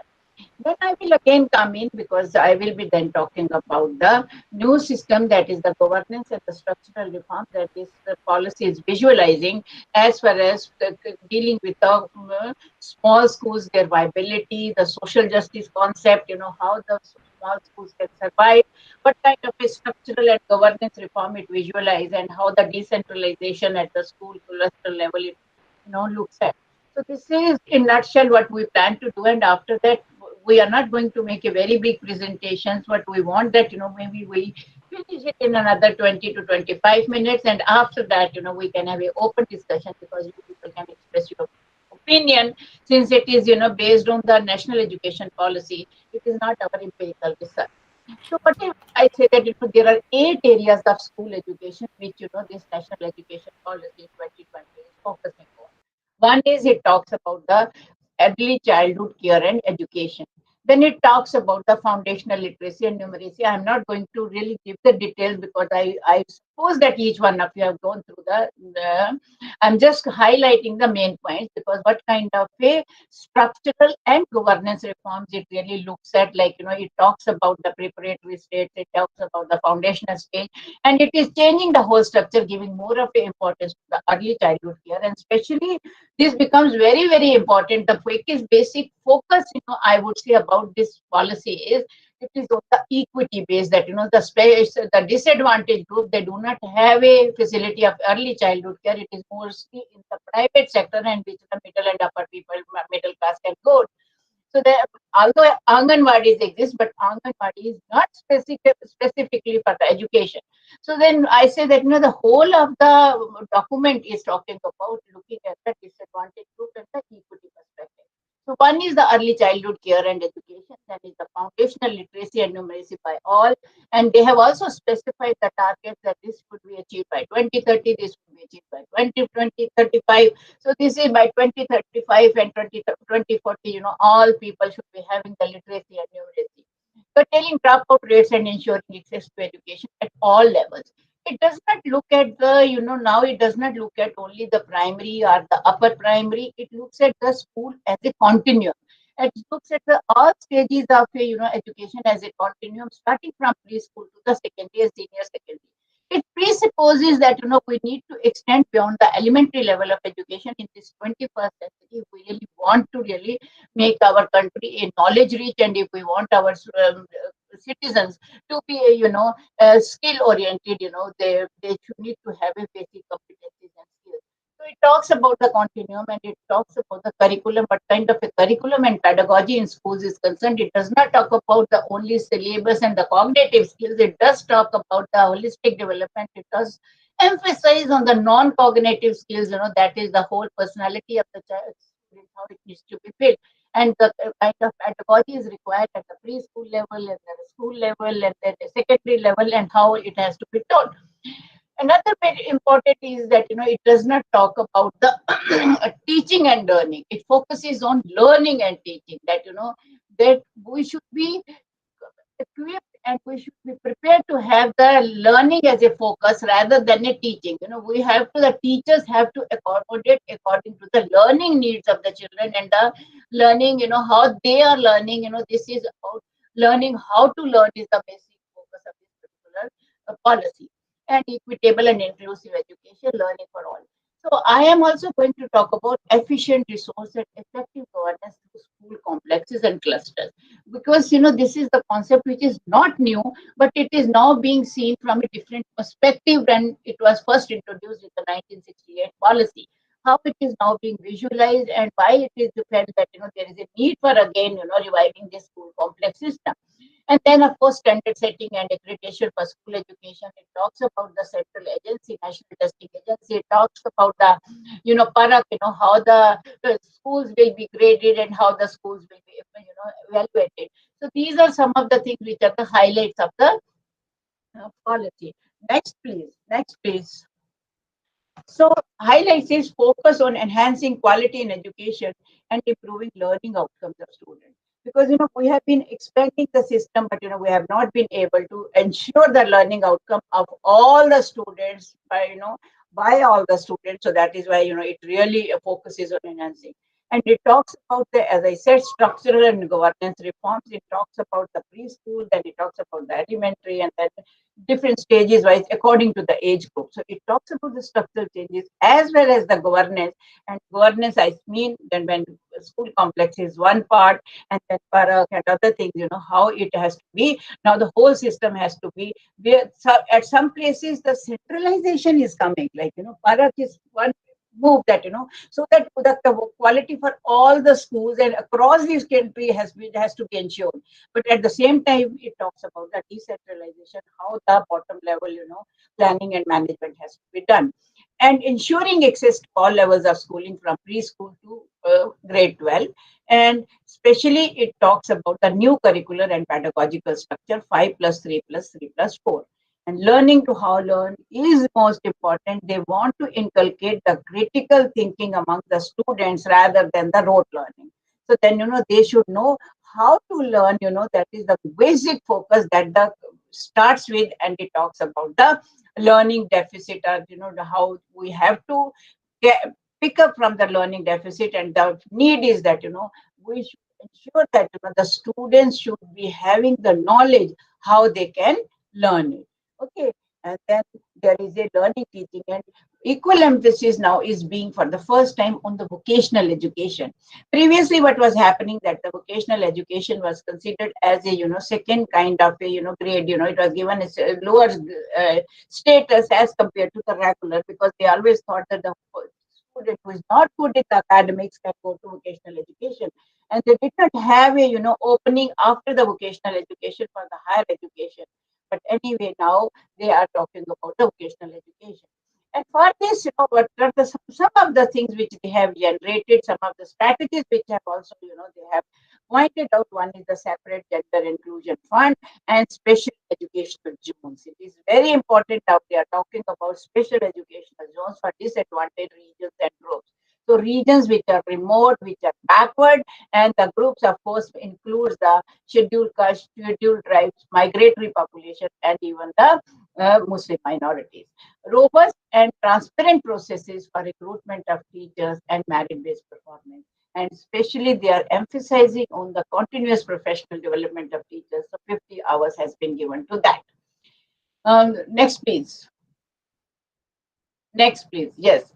So these are, I am not going to go through. So these are some of the challenges that we have, been able to point out. What are the challenges if we really want to serve the scheduled caste? What are the challenges that, we are going to face when the scheduled tribes is concerned? And we are, based on the national education policy, we have, I am suggesting some of the strategies which can meet the requirements of the scheduled caste.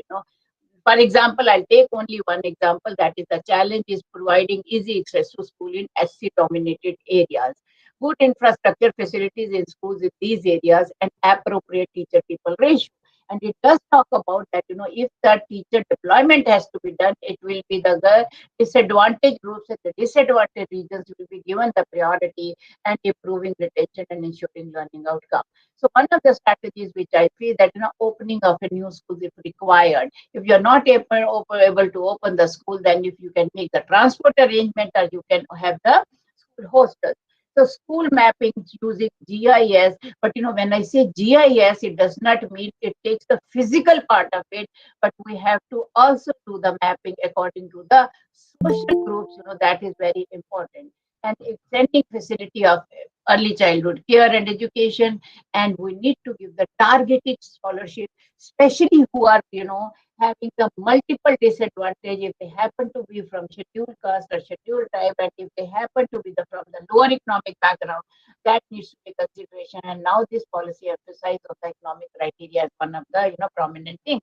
And conditional cash transfers and Kasturba Gandhi's Vidyalayas to extend to the secondary level. So these are the things, which some of the things have been suggested as strategies from the policy. So here I will stop now because, now we will be now talking about Dr. Supita. I want to give them the chance. So these are some of the high points which the National Education Policy has, and which here the role of the school has become very important in implementation strategies, which has been, in identifying the challenges according to the National Education Policy. How will they support the early childhood care? How would they support the preschool education in their schools? What kind of a leadership role is visualized if, these kind of a changes in the, basic curriculum transaction is concerned, or the pedagogy is concerned, how the school heads would be having a change role to fulfill the expectations of the National Education Policy. That becomes very, very important issue because, this is now no more restricted to only the cognitive skills. How would this be, really, it becomes very important as to how they would develop the learning culture so that the cognitive and non-cognitive skills can be inculcated among the students. Here I stop, and then I will now request Dr. Supita Menon to express her opinion on the theme which she has identified. Dr. Supita, please. Yes, ma'am. Good afternoon to everybody. Actually, I'll take 10 minutes and very crisp presentation. अभी हटा दो, अभी मेरी presentation को रोक दो. Dr. Supita is speaking. Anyway, so I'm not presenting, but you can just listen to me. The key points I have in front of me, so you can just listen to me. Basically, the NEP 2020 has a lot of emphasis on improving the learning outcomes of the children, and I'm sure you have read it also. And basically, they talk about quality education. The policy talks about quality education, and when they talk about quality, they are focusing a lot on addressing the diversity, which ma'am also is talking about. And there is a key clause which says focus on historically marginalized, underrepresented, and disadvantaged groups. So as Professor Varghese said in the inaugural session, there is a big emphasis on ensuring that there is a equality, there is educational attainment is equally distributed among all sections of the society, among the children. So this on one side. On the other hand, I think the last 2 days we have discussions on developing the 21st century skills. A little while earlier also we had discussed that, and yesterday also there was a discussion. So that again becomes a central focus in the policy, which is developing critical thinking skills, problem solving skills, and the emphasis here is on the teachers to use inquiry driven, learner based and discovery approach in classrooms. So these are the words that have been used in the policy, and emphasis on attaining higher thinking skills. So again, as Professor Varghese says, it is not the basic literacy and numeracy that is a focus here, but the focus is on attaining higher order thinking skills, basically with focus on improving the human development and also the economic protection. This is a kind of market policies that I would say is also very important, considered very important in the education policies. So NEP 2020, what has it envisioned for the school leaders? School leaders are the key agents who can improve student learning and learning outcomes through facilitating and supporting the creation of meaningful learning opportunities in schools and classrooms. And this is what they have envisioned for the school heads. So this is about the policy. Now, what is the literature on school leadership and teaching learning process? What is the relationship that different research studies have said on student learning and teaching learning process, there are three assumptions which a number of researchers like Hallinger have focused on. Basically, the primary one is that leadership is enacted within an organizational and environmental context. So anything that a leader does is in tune or is a factor that is influenced by the national context, the country's national context, the organizational context, which I would say is the educational context, the school context, and the community that is around the school. So leadership, school leaders, the leadership role is shaped by and responds to the enabling conditions and the constraining conditions that are inherent in these contexts. So this is how the dynamic works. Secondly, the practice of leadership is moderated by the personal characteristics of the leader, which includes the beliefs, personal values, knowledge, and experience. And we had discussions on authoritarian style of leadership. I think yesterday we were talking about. So one needs to wonder, and also today when Kavita was talking about school improvement. So one needs to wonder as to what is it about the school and what is it about the system that school leaders bring out this kind of a leadership style, which is more authoritarian by nature. So what are the factors that influence these things? So, and third thing is the leadership does not directly influence student learning, but the impact is mediated by school level processes and conditions.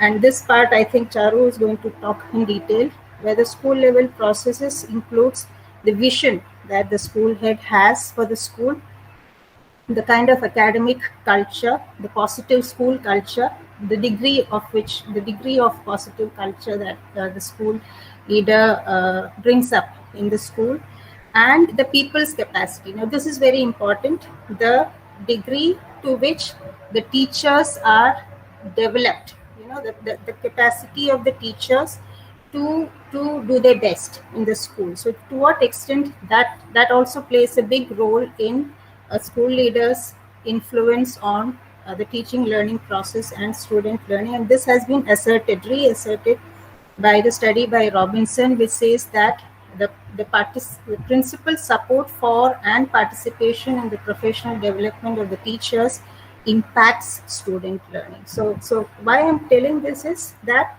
leadership is not in vacuum, it is in a context, and all these factors influence the extent to which leadership influence the teaching learning process in the schools. And this needs to be seen within the policy prerogatives that NEP has given to us. So when we're talking about the context, what is the kind of context that is the current educational system? What does it portray? Now, this again is there's a lot of studies which talks about the low positional status of the school heads, the lack of autonomy, for example, to frame the curriculum, to recruit teachers, etc. A centralized bureaucratic education system, on that which is the reality, and on the other, though there are talks about the decentralized, which ma'am also said now, a decentralized outlook in the policy, talking about school clusters, etc. The poor quality of in-service training, which is more on a cascade model, which is happening and which doesn't address the grassroots realities of the teachers. And at the same time, there is an increased inequality in the country, the rich becoming rich, the poor becoming poorer, and which I think yesterday also somebody the truth about the government schools, where which is increasingly being occupied by the children from the marginalized community, the deprived community, and mostly situated in remote areas. More government schools in remote areas, less teachers, less qualified teachers. The parents are illiterate and do not understand what quality teaching is all about. And schools are mostly preferring the rote kind of teaching, and the funding, the low funding in education. This is more at the national context level. So, and there's also there's a talk about increased market policies that is coming into the education today. So this is the Indian educational context which researchers have talked about. So in between all these things, how does the principal circumvent his or her role into trying to achieve the policy mandates or the policy envisioned by the NEP? So this is something that we at NCSL has always emphasized during our capacity building programs on having clearly identified the purpose of education. Why should a child come to school? So this is exactly why when I was talking about the Agastya Foundation's the vision that they had, is it just to attain marks, or is it more than that? So the principal, while he or she is bringing about a learning culture in the school, needs to be aware that education is beyond attaining the marks. It's not outcome based, but it is more towards education for inquiry and education for critical thinking, empowerment, and developing a responsible citizen. Now, these are things that has been identified by NEP also. There are emphasis on social justice, education, and citizenship education, and which are things that is very important when you are going to deal with a broader perspective of reducing increased diversity and reducing inequality in schools. So teachers, school principals should have a clear idea on what is the purpose of education, himself or herself, and also ensure that the teachers and the parents are in tune with this purpose of education. And also the ability or the competency to develop the teachers in the school as reflective practitioners. So this is very important to address diversity, because as a reflective practitioner, the school principals themselves, as well as the teachers, you need to be socially aware of the changing circumstances rather than subscribing to the routine action that is guiding the classroom teaching learning process. So reflective action from the teachers and the school principals is something to look forward to. And coaching and mentoring in schools is also another aspect that needs to be, that one needs to look forward as a critical role to be played by the school principals, especially when it comes to young teachers who are into the school. And there has to be that shift that where the mentoring is not just related to information and guidance regarding the school traditions, but it is more into a joint collective inquiry. It's a process into the teaching learning process, providing teachers with content knowledge and pedagogical skills.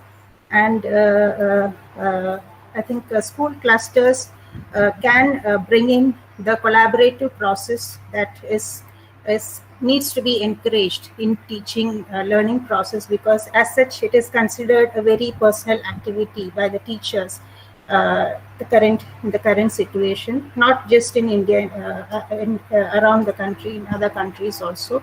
It is more a personalized, it's more a personal activity, but it needs to be seen now, move beyond the individualized activity to more of a collaborative kind of a teaching learning process. So that emphasis needs to be there, which a school principal needs to bring about. And I would like to focus on certain key exemplary practices. See, we have been conducting conferences in last couple of 2-3 years in NCSL, and there are some wonderful practices which the school principals do in their schools, which I would like to just mention to the house here. Why I'm saying this is to what extent the principals have the broader view of the purpose of education. So one such I would like to talk about citizenship building and social justice and indigenous culture curriculum. So this is another aspect. So there are instances where the school principal celebrates cultural and traditional day. So I think this was in Nagaland. The school principal has talked about where traditional values are taught or discussed among children, the importance of using traditional attires and traditional games and learning folk songs, dance, folklores, etc. She has brought this aspect into the school's curriculum. And there was another school principal, he before the pandemic, he had through Padlet, he had connected, his children had connected with schools in the USA, and they had discussed about their culture and about their life in general. And according to school head, the children have also learned better grip over the English language in this kind of interaction. And there are school heads who have incorporated peer group learning and mind maps into their classroom teaching learning process. And there are also instances where the school head has improved the interaction, has realized the importance of parents of children coming to school and also the grandparents of children coming to school, and created spaces of engaging with the parents and grandparents through umbrella making and agarbatti making, etc. within the schools. So which led to an improved parent-school interaction and more engagement in the teaching learning process. So a lot of possibilities, and our school heads, they are the best people who can guide the school and lead the schools. And I think the NEP 2020 gives us a vision, and on behalf of NCSL, we would ensure that the school heads are in tune through our capacity building programs, are in tune with the changing trends in education, and pass it on to their children and to their schools. Thank you. And moving on to Charu. Thank you. Thank you, Dr. Subita. Now, Dr. Charu can reflect on this. Yes. Thank you, Dr. Sunita Chugh and Dr. Subita for this wonderful presentation. I would specifically talk about learning culture in the context of NEP 2020 and what is the emerging framework for school leadership therefore. So I think I'll show the presentation also. I think Suraj is showing the presentation, I hope so. Right. So this is really about what a learning culture is and what and how can a school leader define learning culture with respect to his or her own school or institution, and how the school leader can also implement the development of learning culture in his or her school.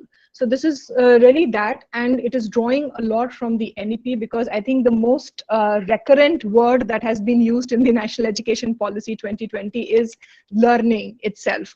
So this word has been used almost in the entire document in the context of both school education as well as higher education. So if you look at this slide, I've just kind of listed down, in terms of foundational literacy and numeracy, learning is very, very significant. In terms of curriculum and pedagogy, equitable and inclusive education, learning outcomes, and in the context of higher education, optimum learning environments and lifelong learning. So basically, learning as a concept has been used and in multiple contexts in NEP as well as across institutional levels, both at the school and higher educational level.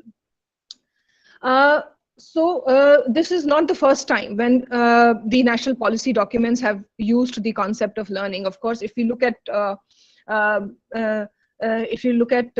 the NEP in context of learning, and I'll just pick up 2-3 excerpts from NEP, which is talking about experiential learning, which is talking about art integrated learning, which is also talking about sports integration at the school level.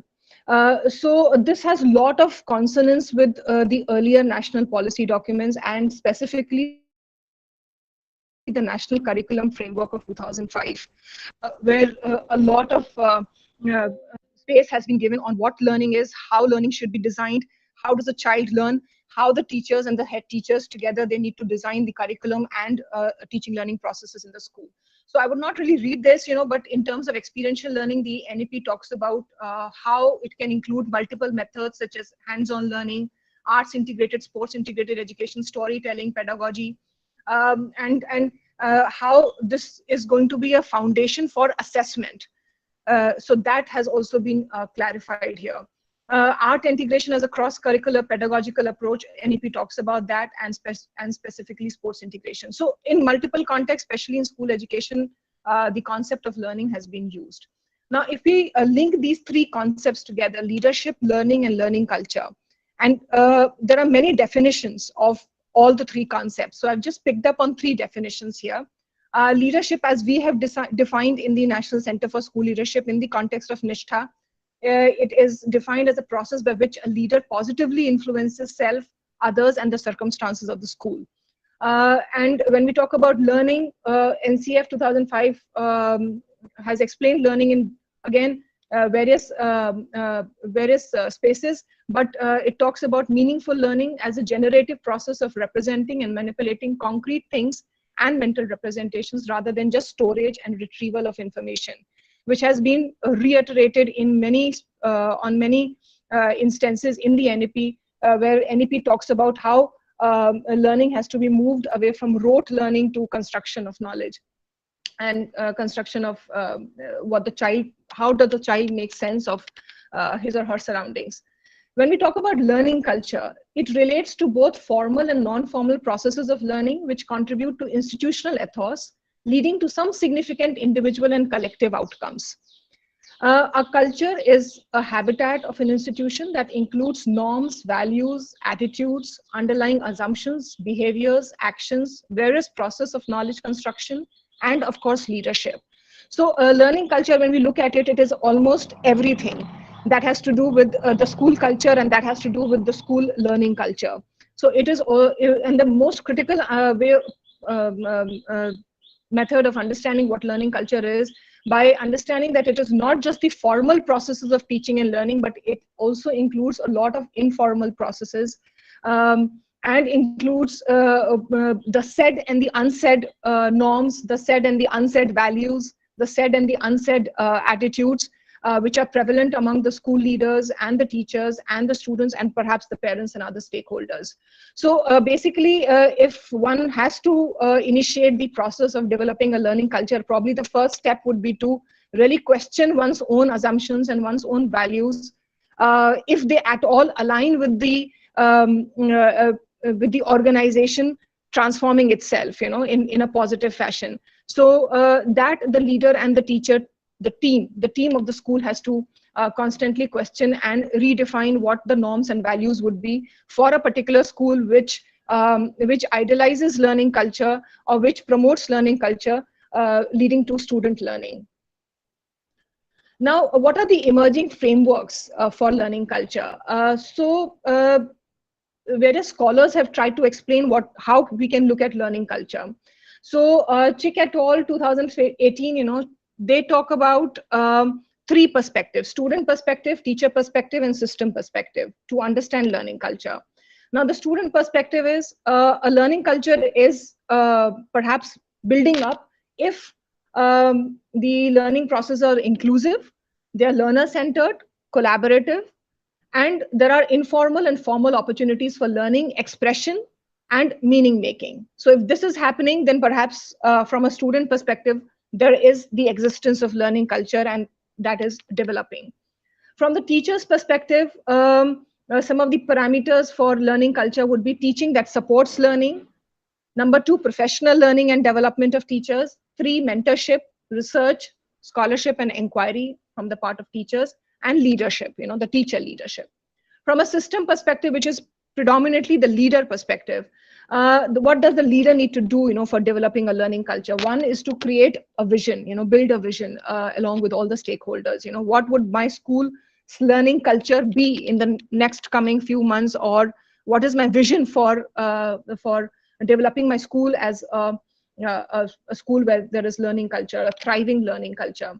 Dialogue around beliefs, assumptions, norms, and values that a leader has to initiate.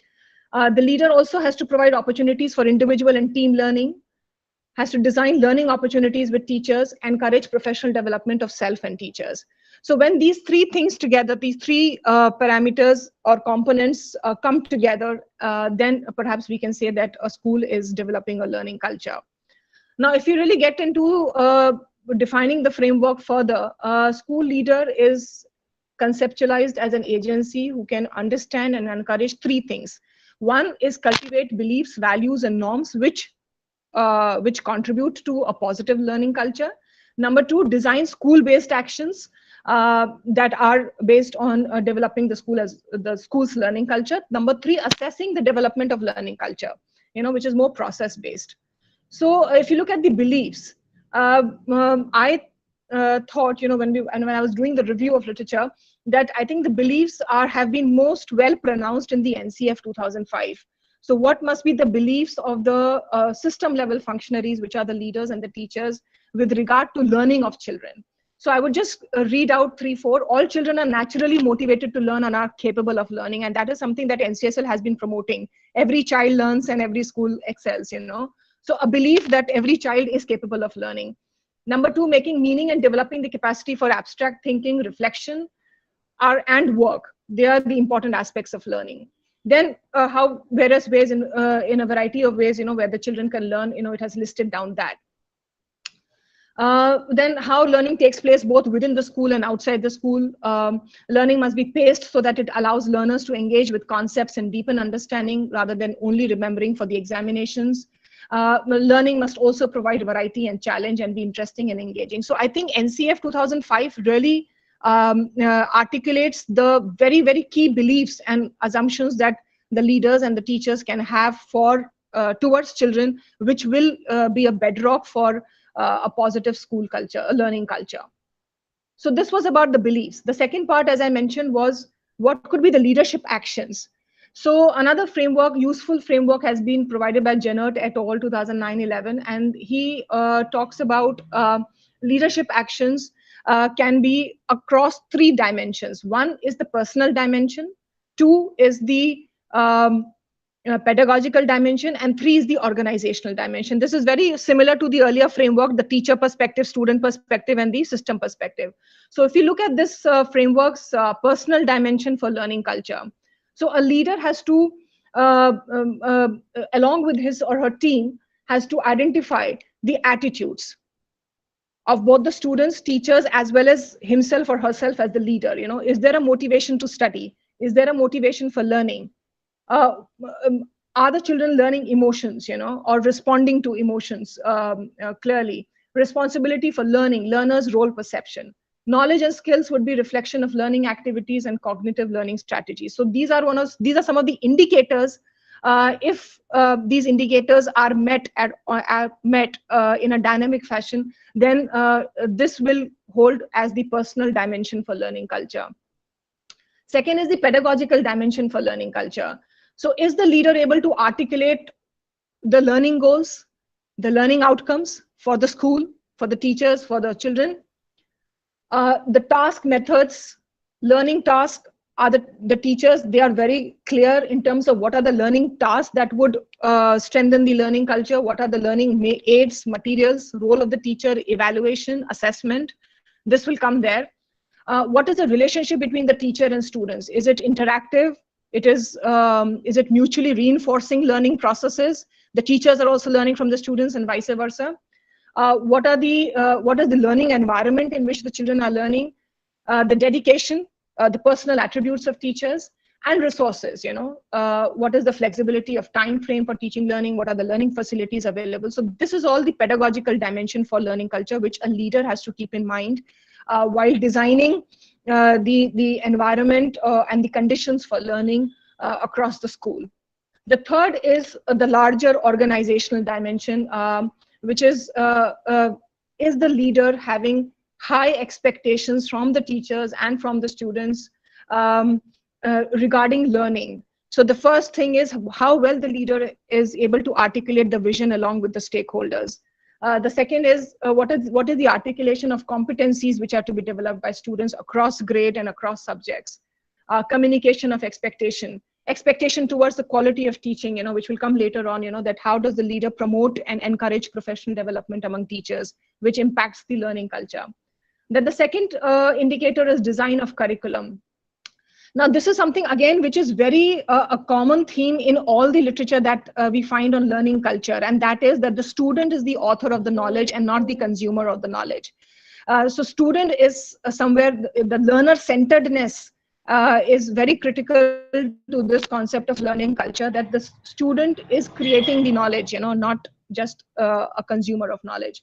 What are the extracurricular activities that are available? Is there an infrastructure for informal learning? So I think that is something which is very, very unique because informal processes are not really focused in any frameworks. So this framework really focuses on what are the informal processes of learning between teachers, students, and school leaders and students, and the community and the students.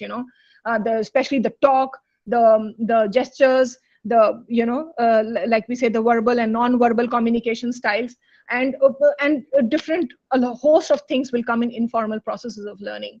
Innovations in teaching. Can you conclude in 2-3 minutes? Yes. Interaction between teachers and students and peer sharing among teachers. So this is the design of the curriculum. And the third is the professional development. So the leader needs to develop the teachers professionally in addition to oneself. And another unique factor here is how do you involve students also in designing of teaching learning process?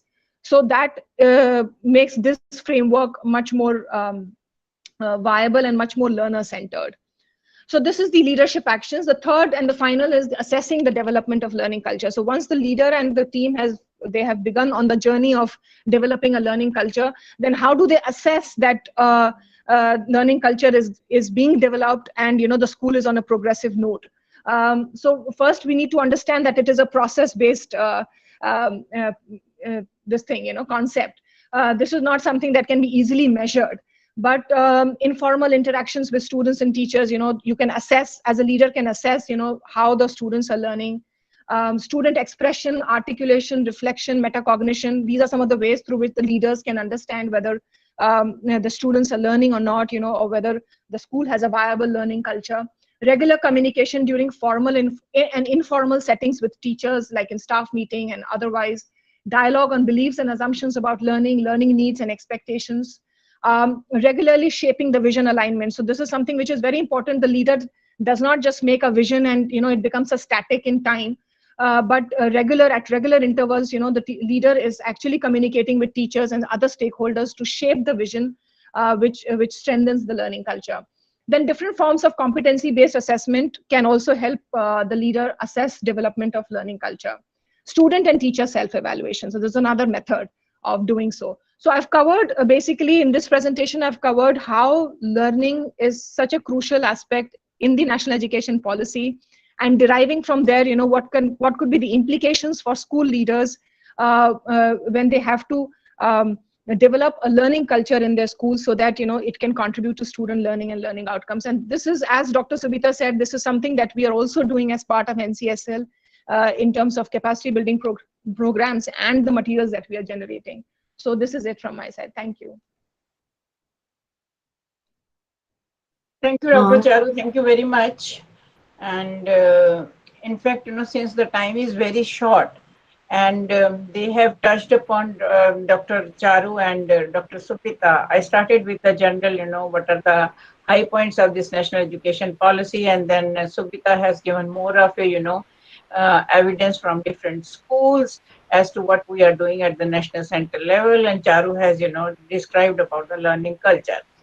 So I was to make a presentation on the governance and the structure reforms. I will not share the PPT. Maybe we can share with the participants the PPT later on, but I will just make some observation also on the school cluster or the school complex, which has come up in this national education policy. And Charu has talked about the learning culture that exists within the school, but when we have to go beyond the school, and especially, there are different contexts and there are different size of the school. Some schools are very, very small and some schools are very, very big. And some schools do not have any kind of a basic infrastructure also, since the enrollment is very low, but they have provided the basic only infrastructure facilities. So they may not be having a music teacher, they may not be having a art teacher, they may not be having a laboratory, they may not be having any playground. So basic purpose of this is that sometimes we are committed to providing education to all the children, especially up to 6 to 14 years of age.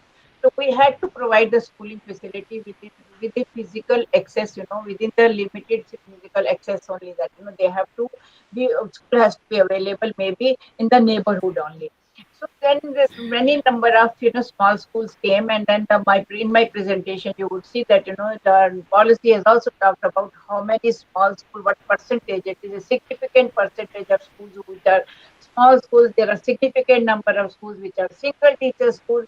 So when the single teacher is there, so then the teacher is in fact a leader as well as a follower, in that particular kind of a situation. Then how do the learning culture, and how does the learning take place in such schools which are very, very small in size, and where the enrollment is very low, where the infrastructure facilities are not there? Then came the concept of the school complex. It is in fact, it has been revived now. It was proposed right in the beginning in the 1968 policy. After that, if you see that some of the states like Haryana, like Maharashtra, they also tried out this concept so that we can. But there were no clear guidelines as to how this kind of a system will work. So it was basically more of on a voluntary basis, and within Haryana, maybe within Maharashtra, it is not separate across all the districts. So now they are proposing that to have sharing of the resources. When they say sharing the resources, it does not mean only the physical resources. It also means the human resources. It also means the academic resources. Like if some school is having a library and other school is not having a library, the other school can make use of a library also. So these are the academic resources. If some teacher is not available in one school, for a particular subject, the teacher can go to another school, and then they can teach into another school. So basically, we are trying to bring the efficiency in the system, and we are also constrained by the resources, financial resources. We are making use of the maximum utilization of the existing resources. So that is how this school complex has come. But the basic difference in the 1968 policy, and this is now they are called as a semi-autonomous units.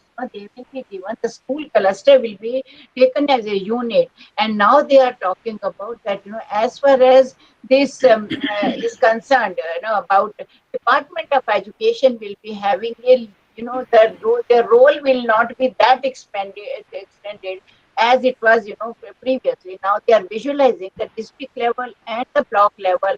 The officers will be given much more a role, and because our system has expanded so much that even the Department of School Education may not be able to really control everything, and that is why this school complex will be, or the school cluster, who is the nodal officer, the nodal school leader. Out of if there are 10 schools within the 5 to 10 kilometer radius, then all the schools there will be one nodal, and the others will be the satellite schools, and then the resources will be shared among all them, and the school cluster plan will be prepared, where the individual plan will also be taken into consideration. But it is basically pooling up the resources, and the district education officer and the block education officers will be taking the school cluster kind of school development plans rather than an individual school development plan. So this is the basic thing which we are talking about. So then we can create the professional learning communities of the teachers. We can have the more of a communication, because I can tell you that we learn more with the peers rather than with the maybe if the teacher comes.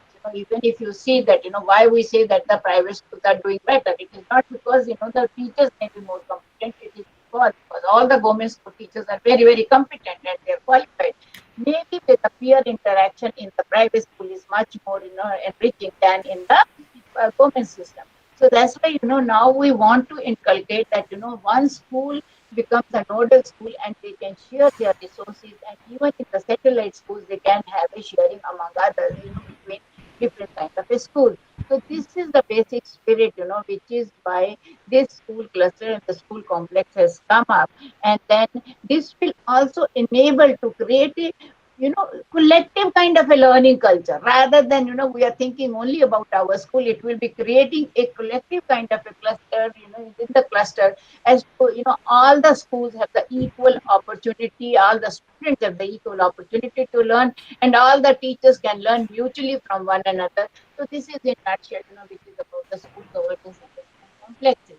So I will stop here, and then I would expect, for 5 minutes, if anybody wants to really reflect on, because since, ours is not a, we have reflected on about our understanding and how we are going to implement the national education policy, and what are the different strategies, and how we are going to really visualizing how the, in fact, in a more of a, this is a future kind of activities, how the policy will be implemented as far as, the different institutions are concerned, especially the schools are concerned, and each school head will be having a leading role. And when there is a school cluster development plan, it will, all the school heads will be represented in that. So this is basically the idea behind the school complexes, and how the national education policy is used as a structural governance reform, so that all schools and all the children, all the students can have the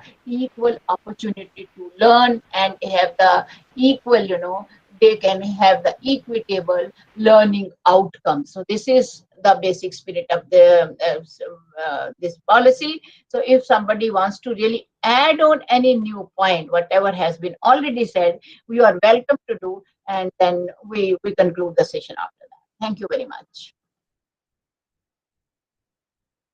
Any observation from the participants? Any observation from the group? Nobody wants to comment?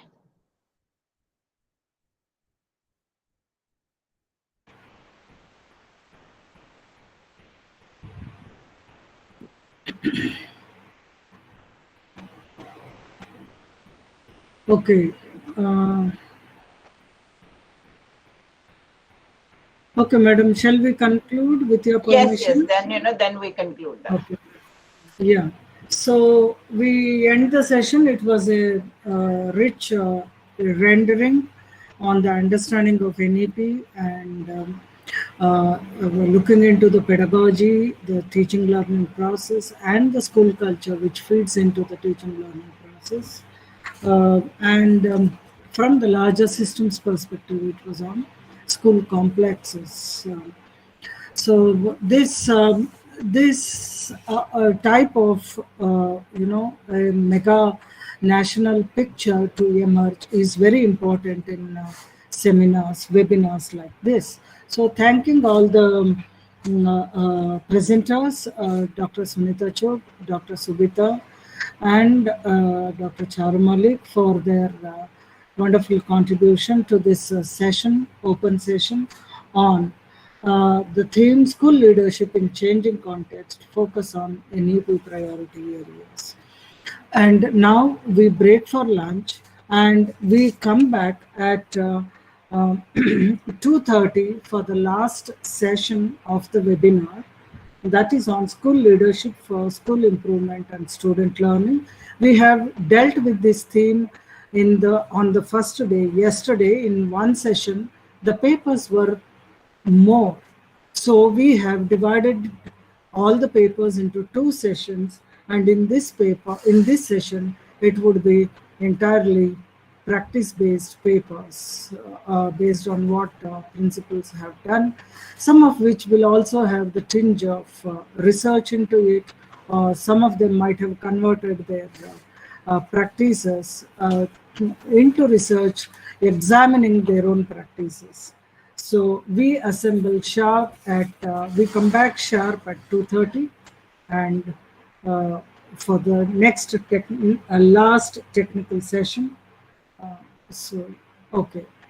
Now it's the lunch break. Thank you very much. Thank you very much. Thank you, Sunita ma'am. Thank you very much. Thank you, ma'am. Thank you. Thank you to everybody.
हाँ sir सब mute किया है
हाँ, speaker on हो गया sir.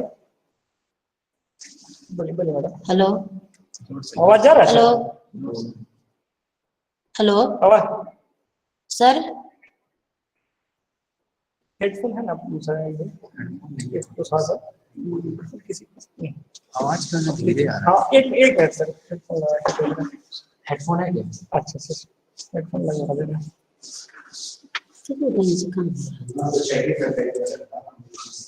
लेकिन ऐसे क्यों नहीं आवाज आ रहा है सर? आवाज आ रही थी अभी तक। मैंने उधर का सेमिनार का आवाज नहीं आ रहा है यहाँ पे। नहीं, सेमिनार का आवाज म्यूट तो, लेकिन अब ये अनम्यूट है सर। अच्छा, ये लगाइए हेडफोन। अच्छा, चेक कर लेना सर हेडफोन लगा। क्यों चल रहा था फर्स्ट हाफ में? हाँ बोलिए सर। स्पीकर का कनेक्शन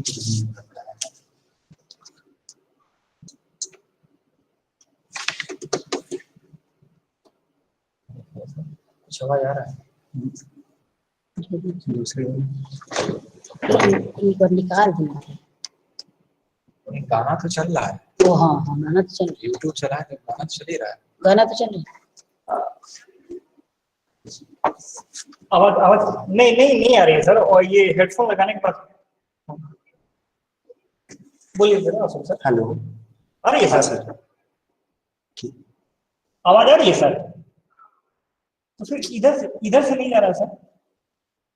इधर से हम लोग जो बोल रहे हैं वो आवाज आ रही है।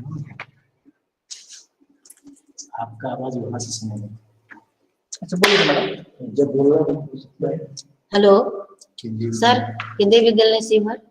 आवाज आ रही है सर? तो हाँ, मैडम प्रेजेंट। आवाज आ रही है मैडम, आपकी आवाज आ रही है। Thank you very much.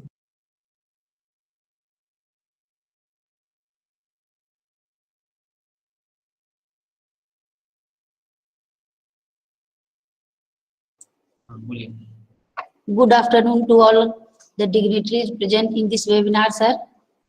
It gives me an immense pleasure to find myself on a national platform where I can share my views and ideas on the topic schools leadership for school improvement and student learning. Madam As madam madam madam अभी start नहीं हुआ session. Madam hello, हाँ madam Leena, yes sir. अभी 2:30 पे start होगा session और जो convener हैं वो नीपा वाले वो बोलेंगे, उसके बाद आप प्रेजेंट करेंगे। Thank you sir, thank you. Yes ma'am. आवाज तो आ रही है सर? अभी हम सब लोग ऐसे जुड़े हुए हैं well in advance.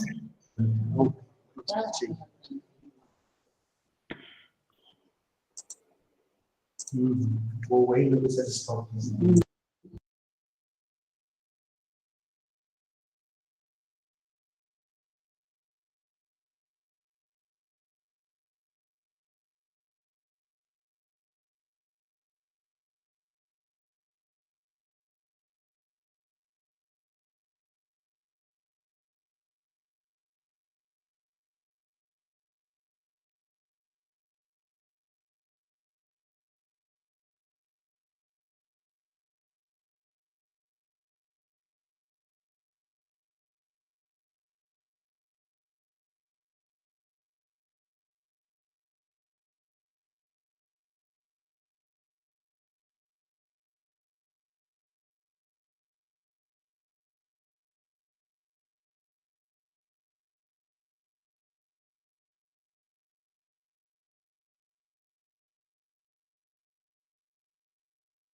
Good afternoon, sir. Good afternoon, sir.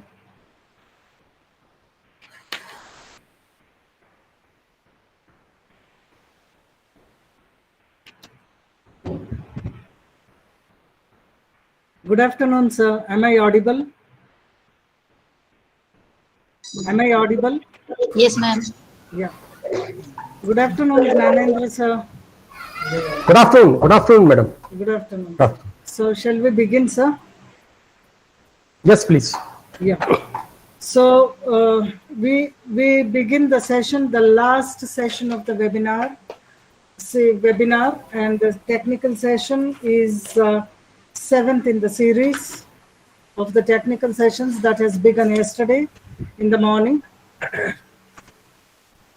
So the theme of the session is school leadership for school improvement and student learning. We have invited Shri Gnanendra Kumarji, Joint Commissioner, NVS, Noida, for this seminar, for this technical session. Shri Gnanendra Kumarji, I have been closely interacting on this work on pedagogical leadership. He is a hard task master, doesn't compromise on quality and doesn't compromise on the clarity, and he makes everybody work. And I've really enjoyed working with sir. And I could think none other than Gnanendra sir for this session, because all these are practice-based papers, and it is about principals presenting their experiential and lived experiences, positioning them within a research perspective to improve student learning and school improvement. So having given his experience of involved in the Navodaya Vidyalaya Samiti in various capacities, right from in his earlier career, in his earlier days of the career as a principal of NVS Navodaya Vidyalaya Samiti schools, to now, climbing up the ladder to become the Joint Commissioner recently, has been a great journey of a leader by himself. So to this session, therefore, he would be the best to listen and give his deeper insights and inputs to your presentations. And I would invite him for this session and chair the session So over to you, sir. And one more thing, sir, before Thank you. Announce. See, many of you participants, please note, most of you, not many, most of you have written the name of the theme as the title of your papers. Name of the theme is School Leadership for School Improvement and Student Learning. Your paper title comes under this theme as a different title with respect to your study. So your name of theme, session theme, name of the session theme cannot become the name of your paper. So I had requested yesterday in the beginning itself to change when you are presenting. I hope you have made those changes in your title, and make sure that your title is not the same as theme. Your title of the paper is not the same as title of the theme of the session. All right? Yes. So with this brief, instructions to the candidates, they know now that they have to adhere to 10 minutes only, including the sharing time and unsharing time of their presentation online. So over to you, sir. To call Thank you. Thank you. Yeah, thank you, sir. Yeah, thank you, Professor Maithili ji. First of all, I appreciate the efforts of NIPA for organizing such a wonderful national webinar on perspective and practices on school leadership. More than 30 papers are being read and presented in this webinar. This is the last technical session, I think, and 6 presenters will present their paper in this program. You see that during the COVID period, the role of principal is entirely changed. Earlier, the boundary of the principal was the boundary of his campus. Now, during the COVID period, the offline face-to-face teaching learning process changed to online teaching mode, and the boundaries are now more than 100 kilometers, 10 kilometers, 15 kilometers for the school. Not only on this, principal has a vital role to impact on the learning of his children. CBSE says the role of principal is now as a pedagogical leader. So many principals are doing best practices in their area. They are doing the research work. They are adopting various means to reach out the child, and no doubt that the personality of the principal has a lot of impact on the learning of a child. Although the teacher is directly connected with the child, but the persona of the principal, his way of working, his style of leadership has lot of impact on not only the teachers but also the students' learning, as well as the community, nearby community, and parents also.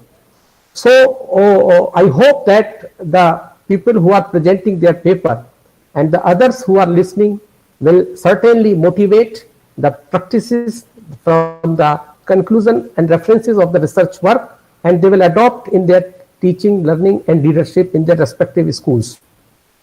The ground rule of this session will be every presenter will present his or her paper in 10 minutes.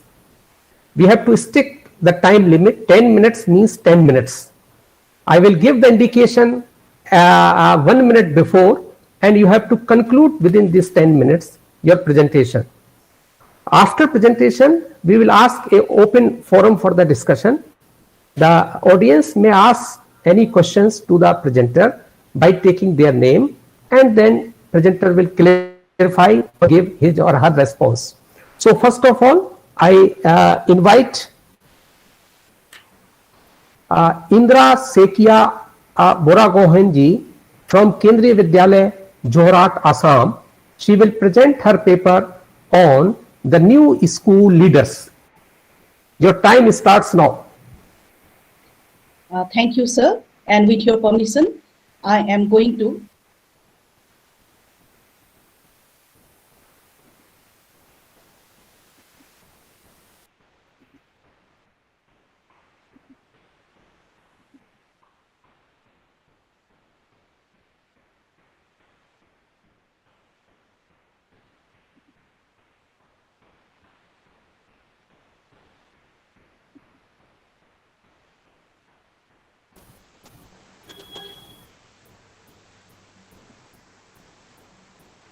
Namaskar, sir. Yes, please.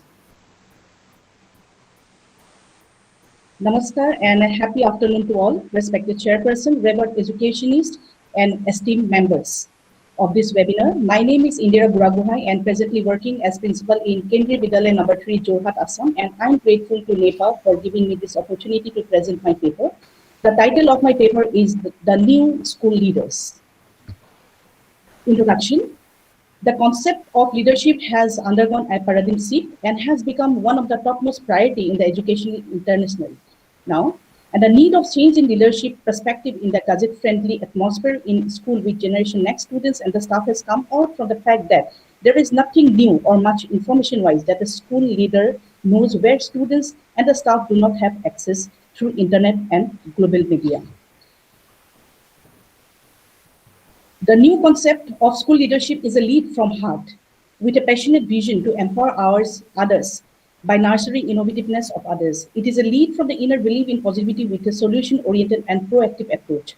The new leadership mindset is more aligned to accept a growth in the surrounding and hence a growth in self as parallel with the changing scenario and future perspective of the society and the future government policies. Leadership in school is a key provider of the effective professional setup within the educational system. This paper examines leadership practices in a government school in Indian context. It scrutinizes the effectiveness of a distributive leadership approach to leadership. It inquires what part of distributive leadership may play in schools today and how effectively it may bring a holistic change. This paper will first theorize the distributive leadership, followed by a case study at micro level. Professor Baster of University of Edinburgh advocated an accountability culture that acts as a system of governance, which Baster terms as audit society. It has led to the reconceptualization of the relationship between government and the citizens, and this technical audit focus meaning of accountability is mirrored in education institutions today. In education scenario, on one level, government is the provider and the education institutions are consumers. At another level, schools are the providers and the staff and the students are consumers. The government creates and manages this complex multi-layered concept by prescribing procedures, regulations, and obligations to ensure compliance. Internal systems are established to ensure that obligations set up by government are met efficiently and are auditable. Distributive leadership is a complex, multifaceted concept and which was first focused in social psychology literature in 1950s. As Bennett termed is as an emergent property of a group or a network of interacting individuals that, since the scope of the leadership are undefined, therefore it means that the leadership can be distributed wide and can be controlled. And as expertise tends to be widely distributed in a group, advantages of having more leadership opportunities. Distributive leadership, when we talk about it, it is true that it can be defined in many ways. To address the issues of this paper, one coherent meaning of the distributive leadership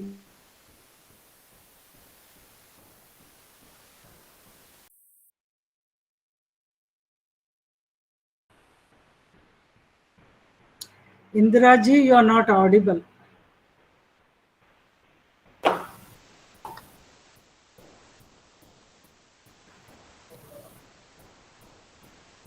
Indiraji, is the network all right? You are not audible.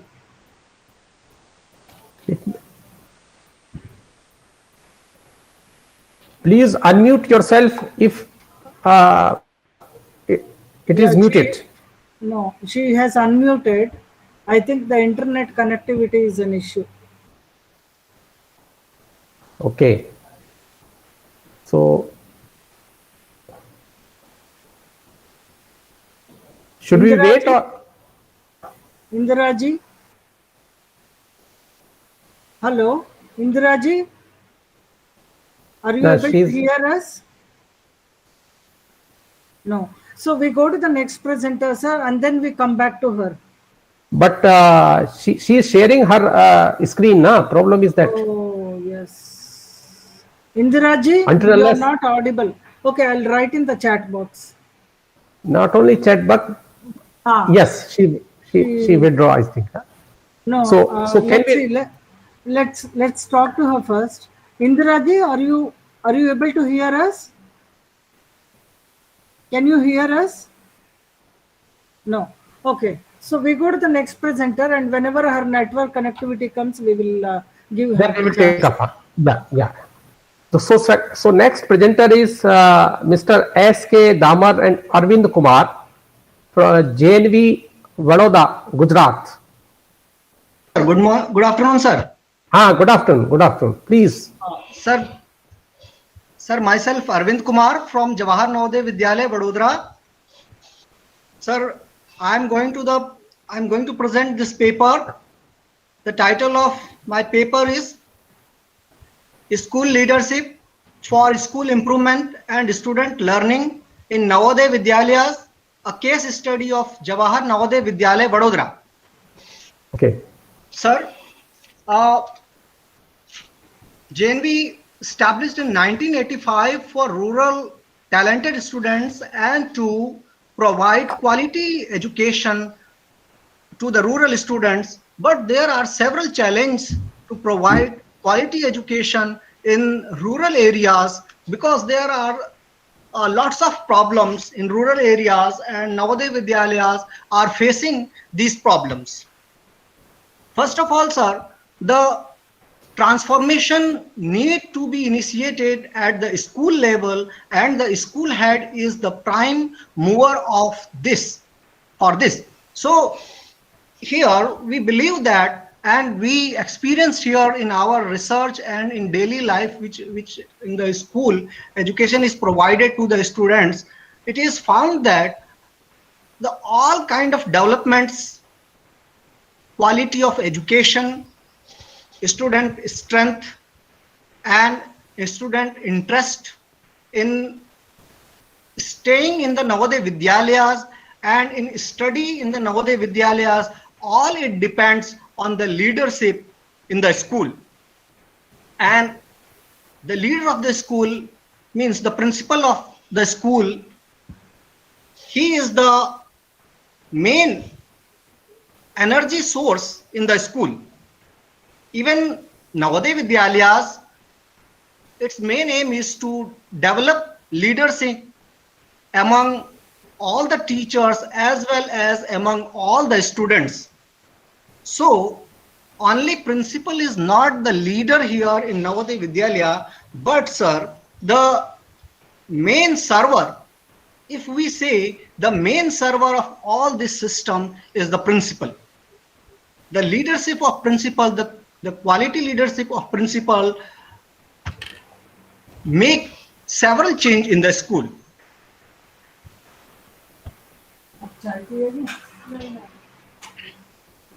And sir, some challenges which Navodaya Vidyalaya is facing to provide quality education to the rural talented students.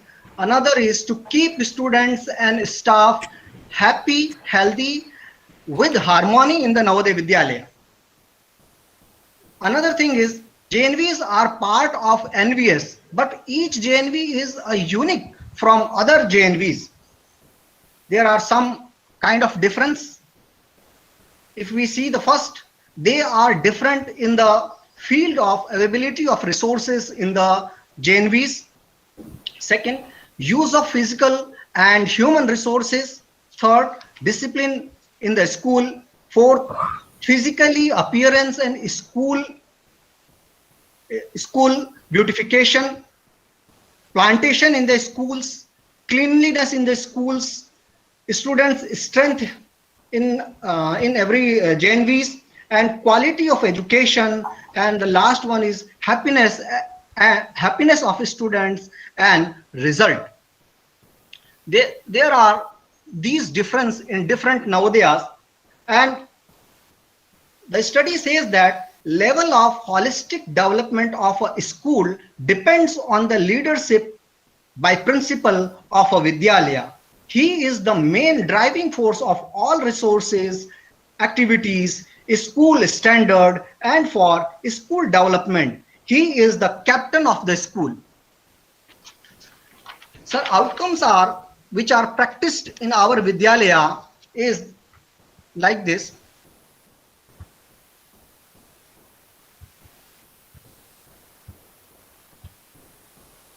Methodology, first of all, methodologies are the practice-based, experience-based study is done here.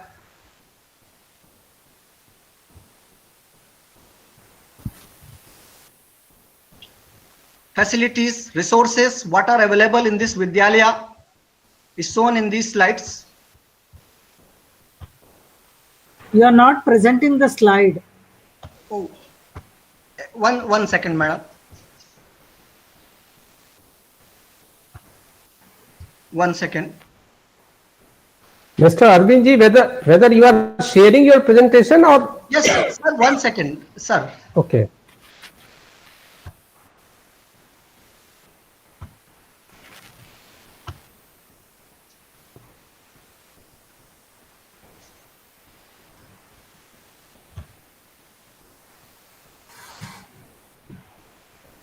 Sir, my screen is being shared, sir. Yes. Yes, it is visible. Yes. And Yes. you have to scroll down now. Yeah. Scroll down. Yeah. Come to your methodology which you are speaking. Yes. Methodology. Methodology is used experience and practice based which is adopted in our school. Whatever practices is being done here, on the basis of these practices, this paper is prepared. Some facilities like in this Vidyalaya, in the entrance of the Vidyalaya, we can say here during this pandemic time, the sanitizer tunnel is established in the beginning, as well as the whole campus sanitized, and all type of safety security measures are adopted here by every staff and presently by the students also. Here are some resources, facilities which are available in the school. A list is given. Now result and discussion. Sir, by the availability of the resources, all kind of resources are brought in the Vidyalaya by the leadership of NVS officers and at the school level by the principal. Facilities and helps are provided from the NVS, but all these facilities which is to be make true on ground is depend on the principal. First point of the outcome, students feel here home away from home and enjoy in this Vidyalaya. Sir, dropouts from this Vidyalaya has become almost zero. School campus and classes are under CCTV coverage. All the areas of school are brought under CCTV coverage. All the classrooms are under CCTV.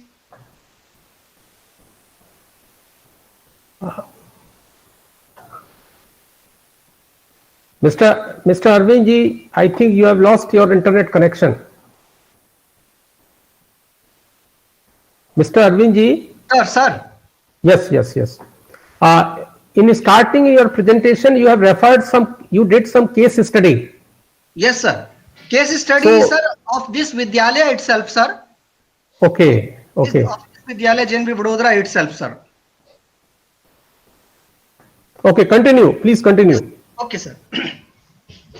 So during this pandemic time, health and hygiene is the prime concern in Jawahar Navodaya Vidyalaya Vadodara. School is developed or made all safety arrangements from COVID-19, sanitization, mask, social distancing and cleaning is prime concern. All these facilities are brought by the principal, developed by the principal in this school from the beginning. Mr. Arvind ji, you have left only 1 minute, so conclude your presentation within 1 minute, please. Okay, sir. Sir, the complete campus is made clean. Academic blocks and classes are completely under CCTV coverage. Even in all the classes, about 5 classes are provided this projector and FTTH connection for all kind of internet activities are here available. The students are being taught through internet by this FTTH connection, which is also brought by the hard efforts of the principal. So, sir, at last I will tell that all kind of facilities are provided here by the principal due to his leadership only, and all these facilities and development made the students this school as a home away from home, and they enjoy, they learn, they study. Thank you very much, sir. Thank you, Mr. Arvind ji, for your presentation on this case study of your school. Thank you. Now I would request Indra ji whether she is connected. Indra ji? Yes, sir. Yes, sir. She is connected and she wants to continue her presentation. Please continue.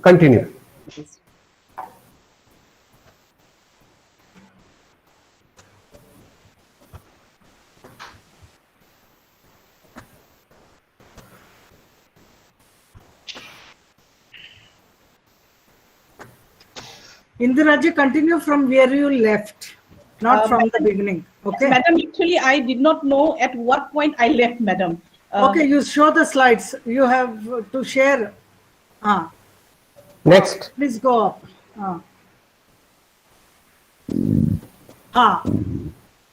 Here you were, distributed leadership. You were talking about this. Okay.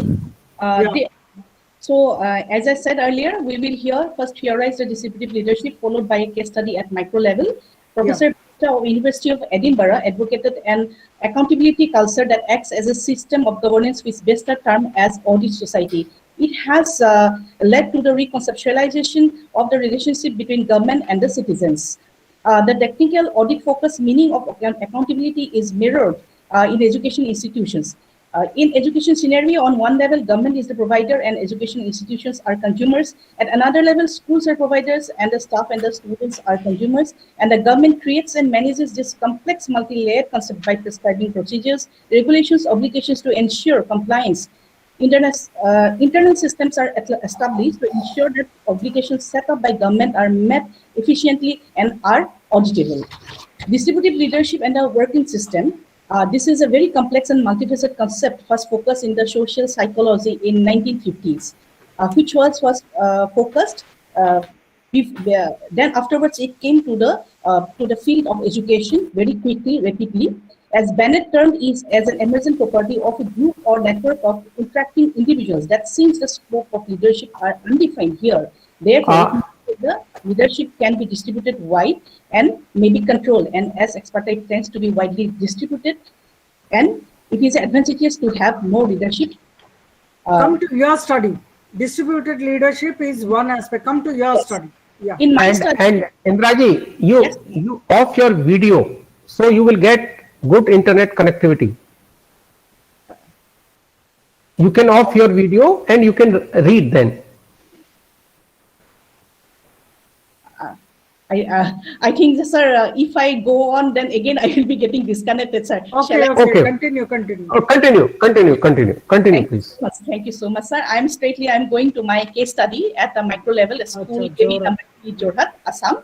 The issues taken to resolve through this case at the micro level is that there is a need to improve the quality of the school, and then how effectively improvement can be brought, because the inspection scores of the school, KB number 3 RRL, was significantly low for past few years, and despite of the good academic results. For improving the school overall annual inspection score, a core committee with 4 instructional leaders called as lead education managers was formed, under which various micro committees were set up to study KVS inspection tools. Marking procedure accordingly identify the gray areas where improvement can be made without much financial burden to the school. Basically, it will study the scope, the policy, methods of KVS, study the logistic available in the school, which are used, which are not in use, which are barely in use, and also the documentation of the school, because the school is in a temporary building and it focused on the interpersonal relationship amongst the teachers, students, stakeholders, community,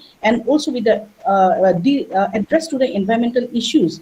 And finally, it studied the teaching learning environment of the school. And every lead education managers, they prepared, they empowered to their report without any influence from others.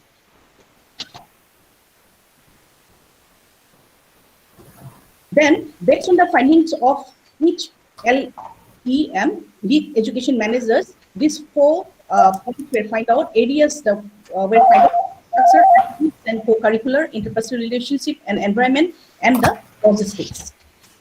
Once the areas were identified, teams were formed with lead education managers to attain 5 key goals in line with the proposed key goals of World Economic Forum, which will ensure inclusive and equitable quality education and promote lifelong learning opportunities for all. Based on these key goals, the focus is now directed to the improving conditions of teaching and learning, redesigning of the timetable, restructuring of the organization through the redesigning of roles and responsibilities, in-house teachers training, workshops, building relationship outside and the inside school community, and enhancing teaching learning process. Component to achieve true distributive leadership is in line of the World Bank's proposal to attain our goal as well as to attain the sustainable development goals in education is assessment, autonomy, accountability, attention to the teachers, childhood development, and culture.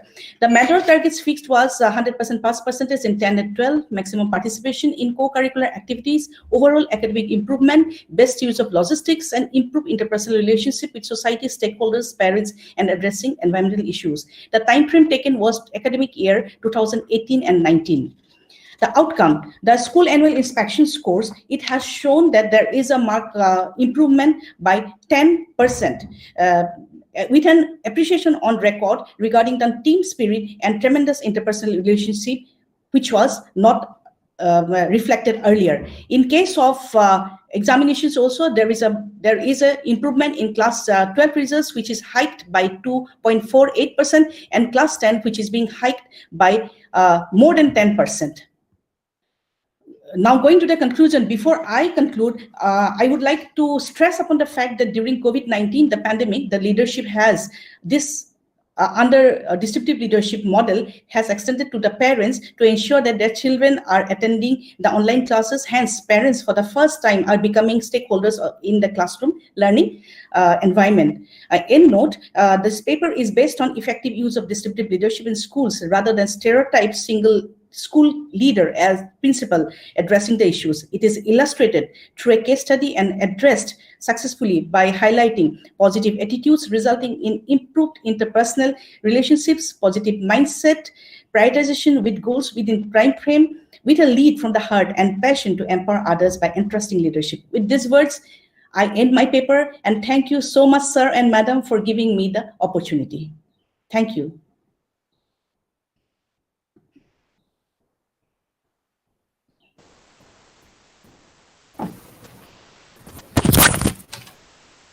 Thank you. Thank you, Indraji. Now, Thank you so much, sir. Thank you so thank you. much for giving me the opportunity. I would like to request now Mr. Lekhraj Meena, Principal Kendriya Vidyalaya, Chura Chandpur, BSF 10. Please. Mr. Meena, are you listening? Yes, sir. Thank you, please sir. start. Good afternoon, respected chairperson and other faculty members of NIPA and my dear fellow participants of the paper presenter. Today, I am going to present my topic,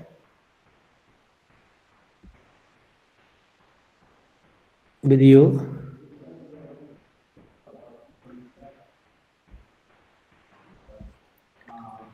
On the topic of school leadership for school improvement and It student is learning. not a topic, sir. It is not a topic. Theme. Please, it is a theme. Yesterday I of could not get you. It's so okay. It's okay. Yes, ma'am, please. Right. So it's in the context of KV Chura Chandpur, a case study based Acha. paper. Yes, ma'am. Manipur, right? Manipur, yes, ma'am. Okay. Chura Chandpur. Chura. This is my first paper in my career. Actually, I am quite nervous to present this, so kindly excuse me.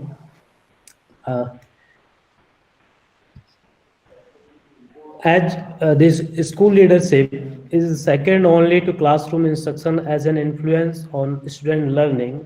This is a famous quote by Littlewood and others mention about the importance of the school leadership. Abstract of this topic that the school leadership is the key factor to make the desirable changes in all stakeholders of the schools. The school improvement is a holistic term which includes the overall qualitative development of the students and staff along with the school infrastructure.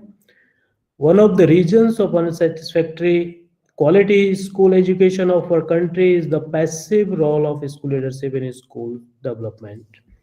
Continuing this, the school leaders are like the captain of the ship. The school will move with the vision of the leaders, and school improvement and student learning mainly depends on the positive attitude, hard work, honesty, devotion, knowledge and skills, coordination, belongingness, work ethics, decision-making ability, and team spirit of the school leaders. Now, coming to the introduction part of my topic, this is about the leadership. As Buzz saying in 1990, leadership is often regarded as the single most important factor in the success or failure of institutions. In the same line, Ogawa and Scriber in 2002, agreeing with a wide, diverse and growing set of stakeholders, assume that leaders are largely responsible for a school program. Next is Lewis and others in 2010, elaborating the leadership effects are the highest in the most challenging school when they are coming off their low base and circumstances. And Patterson says that leadership is arguably the greatest equalizer in circumstances of multiple deprivations of schools. Now, this is the final quote. This is a famous speech of Martin Luther King Jr. "I have a dream" genuinely touches the hearts of the million of its followers. The leader revealed that any goal can be achieved by performing hard work, persistence, bravery, and trustworthiness. This is stated by the Carson in 1987. Hence, the effective leadership qualities are the essential and major characteristics of a person to be a good leader. Now, in this paper, my focus will be on the school improvement and student learning through the vision and positive attitude of a school leader. Further, we will come to know about the general abilities of a leader which are useful to achieve the goals.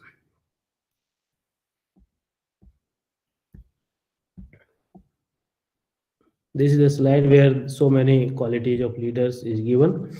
The context of my study is, the study was on this school improvement and student learning of Kendriya Vidyalaya Churachandpur, Manipur, which is a senior secondary school co-education affiliated by CBSE and run by the Kendriya Vidyalaya Sangathan, Ministry of Education, Government of India.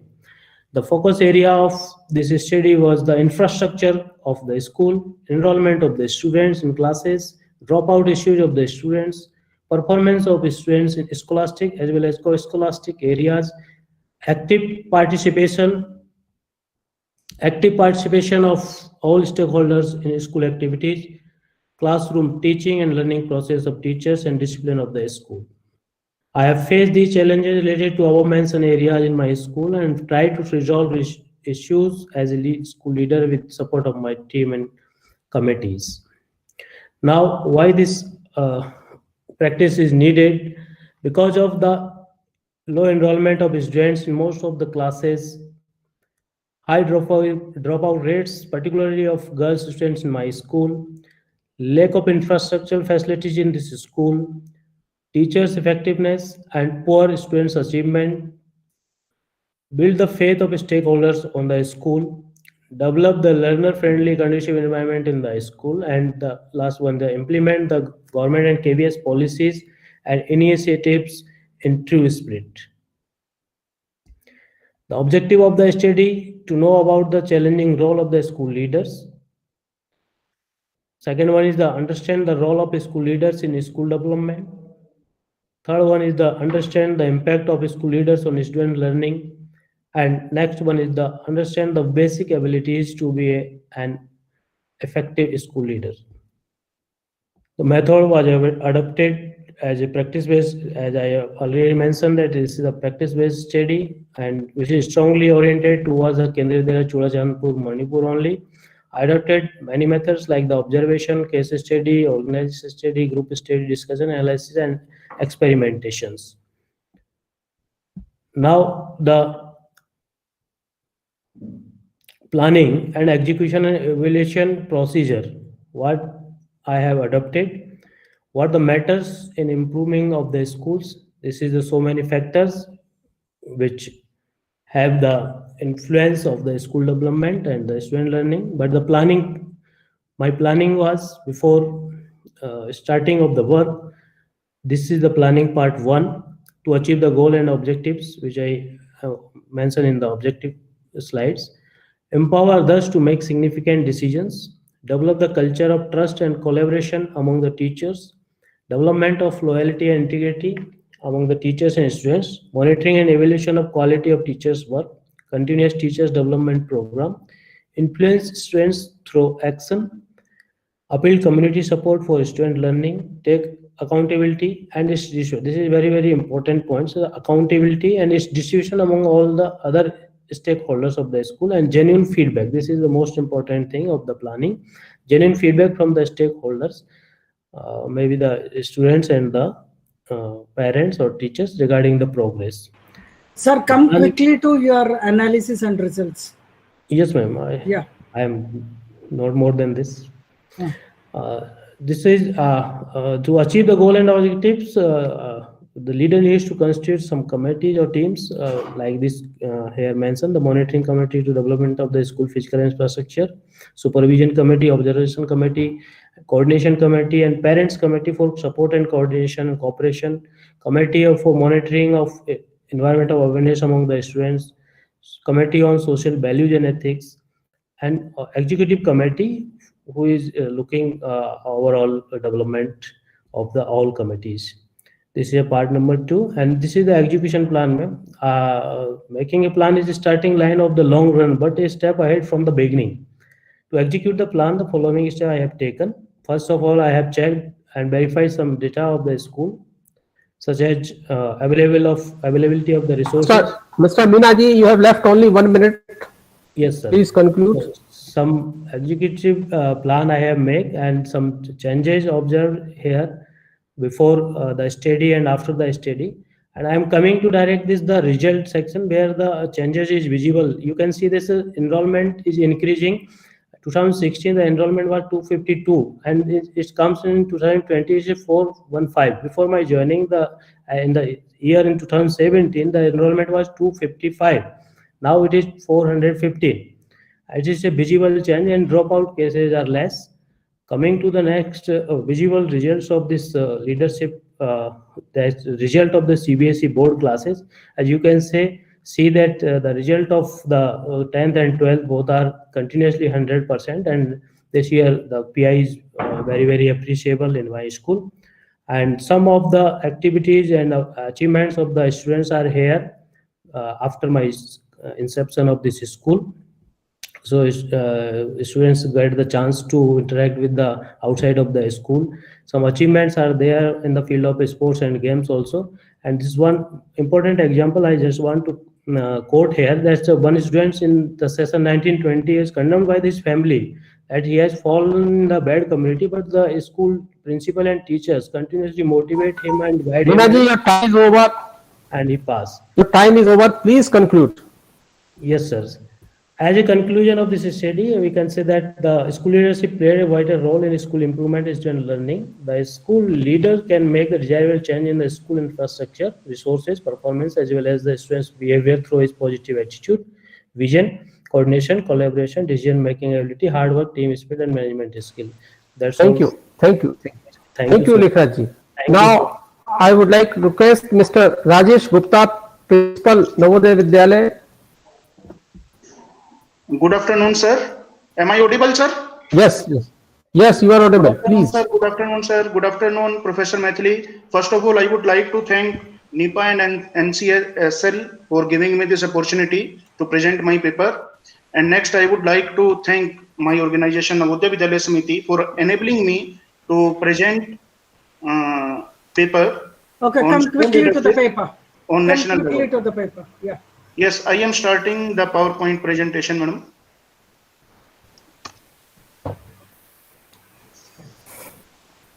See, cut down on your introductions. On Yes, your yes, I am come starting. to the results. Discuss that. Come to your analysis. Come to your results. Discuss I that. am That will be starting. more Just- enriching. Yeah. Just give me That's a general feedback to all. You can see this. You can Yes. see the presentation, madam. Yes. Okay, the topic of my presentation is smart change for smart learning, practice and preferences adopted for school leadership in digital environment. So you see in present scenario, due to this pandemic COVID-19, everything went digital, and how smart changes were made for the smart learning so that students feel comfortable, teachers feel comfortable in this environment. So this is a study based upon JNV Rohtak, what practices and preferences were adopted in this changing environment and the role of leadership to make every stakeholder comfortable in this changing scenario. This is school leadership definition. Not only are school leadership important, but also they are generally seen to be taking on more and more role as the scenario is becoming complex day by day. And for continuous stimulation and motivation, there is a need for leader to adopt more agile organizational projects. So agility on the part of leader is required to bring agility in the team with changing environment.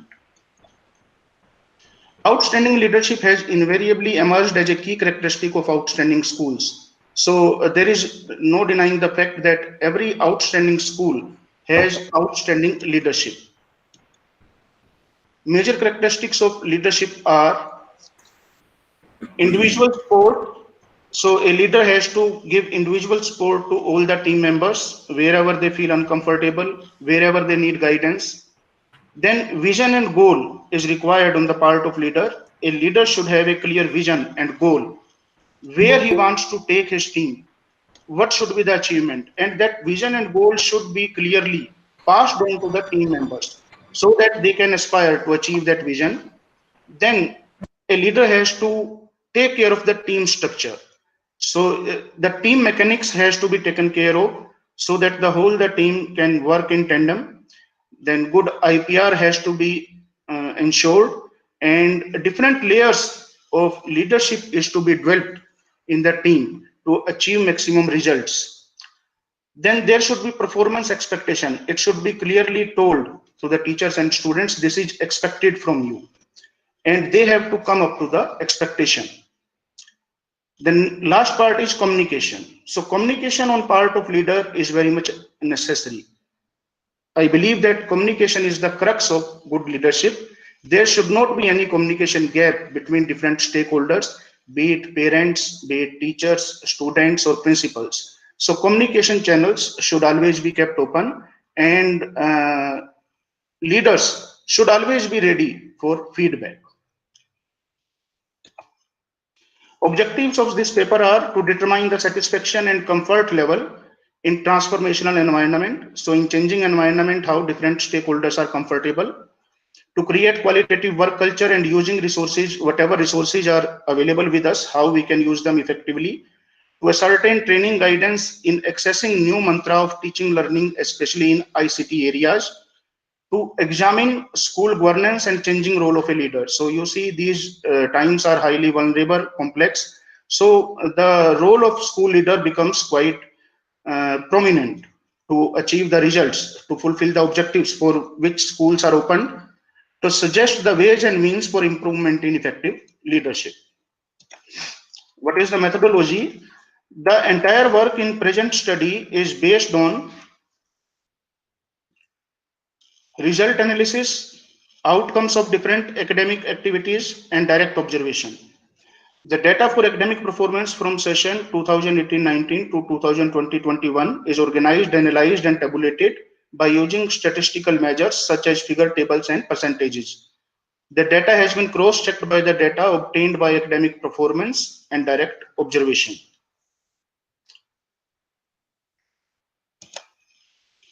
So you can see this is comparative school average from 2018-19 to 2019-20. There is slight improvement, and after that it is up to midterm exam of this session. The school average is 78.2.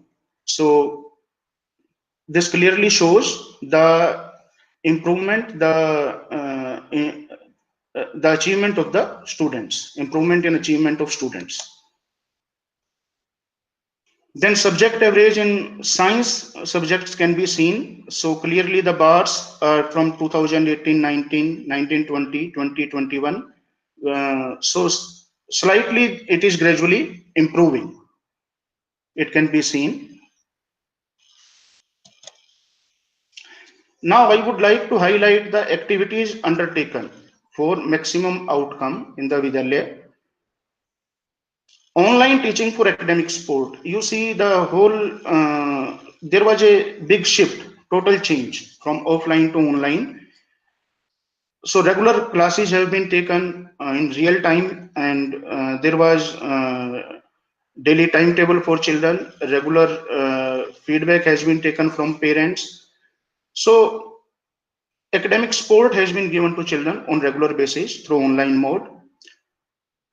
Then teaching and activities through virtual labs like OLabs and Core Labs. On OLabs, students have performed experiments.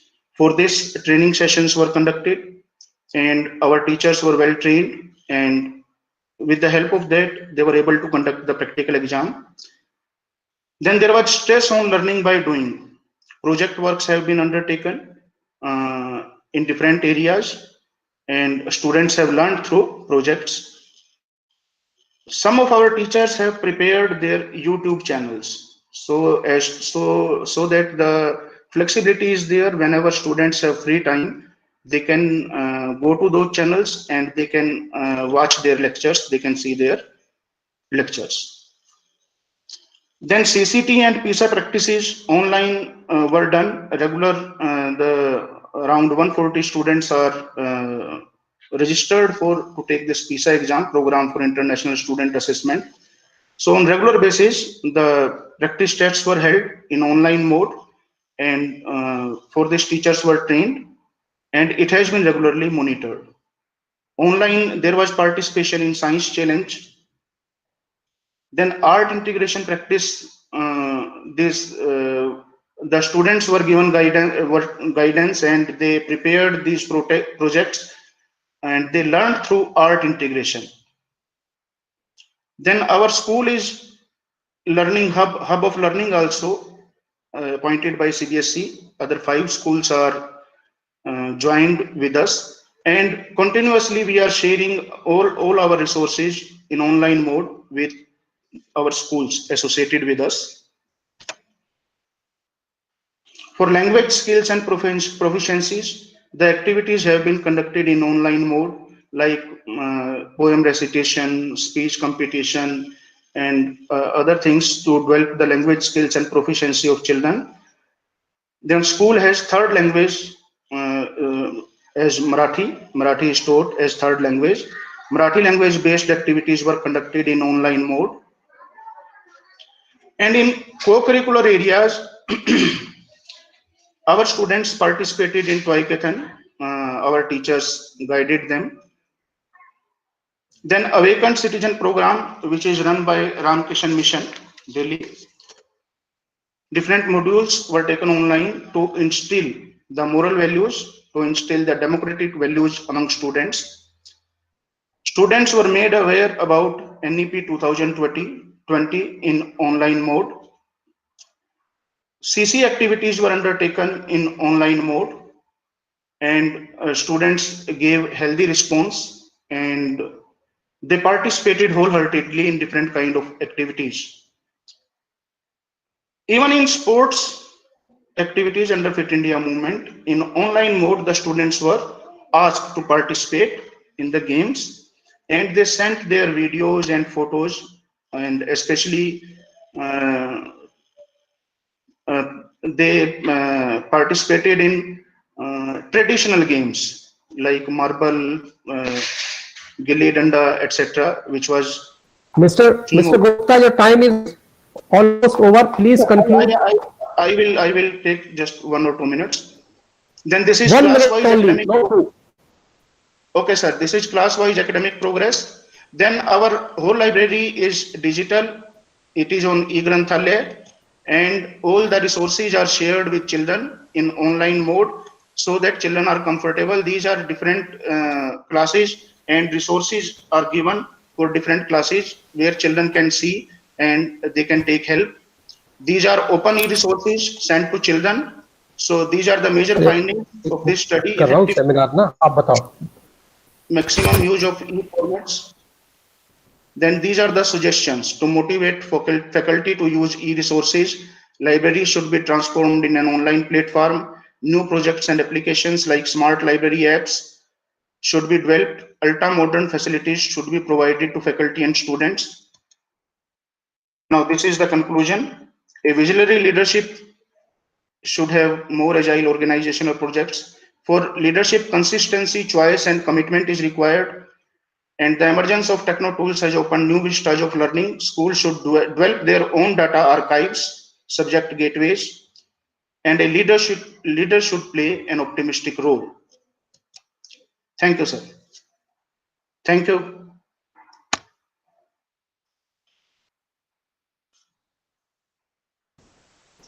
Thank you, Mr. Gupta.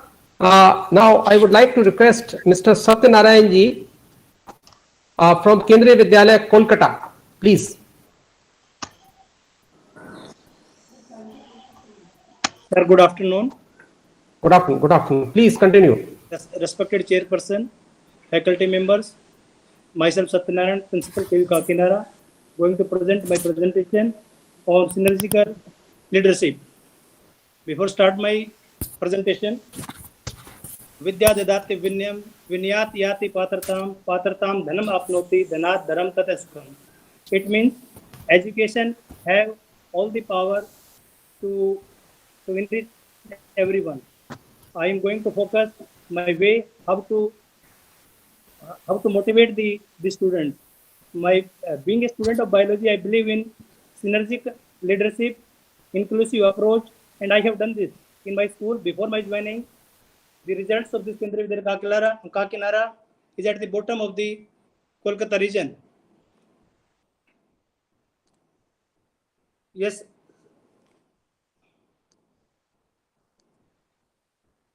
What happened? Hello? Hello. Yeah. Yeah. You go to the next slides and start talking. Or you are audible. Yes, excellence is never an accident. It is always the result of high intention, sincere effort, and intelligent execution. And I believe in these. My vision is positive mindset will always lead to the develop better ideas, pursuit to achieve excellence in all spheres, synergic leadership, inclusive approach, create a phobia and anger-free environment, easily accessible to all stakeholders, empathetic approach, democratic and transparent leadership. Challenges which I faced at the time of joining, that is traditional mode of teaching is not effective and impactful, communication gap between students and the teachers. Students have potential and there is need to harness the talent. Students are introvert, provide them environment to speak, lack of confidence among students and lack of permanent and experienced teachers. Later on, after my joining, I analyzed the results of the school 2014-15, 15-16 and 16-17. In 14-15, the result is 78, but in 15-16, 76.6, and in 16-17 later on, the result is enhanced 94.82. And the further results I will discuss at the conclusion. At the time of my joining, the performance index is also very low, that is 41.92. Now I recognize and identified the area why the school shown the low results. Student did not set any target, not focused or unidirectional. Lack of motivation, no role model, no counseling or communication gap between teachers and students. Then strategies are developed to take all the students together, and as being a student of bio, I believe in the stimulus. So if you have the bonding with the students, then definitely things will work. Then every student is given the environment to share their problems without any issue, to observe the behavioral and learning ability of the students, identify the problem associated with the students and recognize their interest area of the student, social environment of the student and emotional conditioning of the student. All these criteria are undertaken by me personally along with my staff. And if I say my approach is inclusive and synergic, every teacher is given the responsibility to analyze and present their views. Adoption of various psychological strategies. If you want to enhance the performance of the institution, being a leader, you should know the concept of the Jean Piaget, James Marcia theory of identity development, andragogical principles, and learning styles. I would like to share my experiences without the knowledge of the biology or gene level and the scaffolding and the difference between the andragogy and pedagogy. If usually people discuss with pedagogy, but in the school and institution, andragogy knowledge is also required. How to adults will be given the platform to change their behavior and modification. In pedagogy, the teacher is only the source of the information, but in andragogy, the learner has given the responsibility to new ways of innovation and learning. And now the experiential learning is also have the important role as per the national education policy. So when the students have the experiential learning, then definitely there will be the new ideas developed in the students. And to get all this transformation, it is not a single day efforts, but I have invested 5 years of my as principal in this institution to change all the transformations. And expectation level achievements depend upon your motivation. And if I say the motivation have the power to reach up your destination. If you have desired goals, it means you have to motivate everyone, and if your team will work together and team members will consider themselves as a leader, that is actual purpose of this synergic leadership. In synergic leadership, every member of the school have the power to guide everyone, and they are highly motivated to contribute their performance. And once the teachers contribute, then definitely there will be the lot of change in the institutions. Strategy adopted to develop with the slow learners.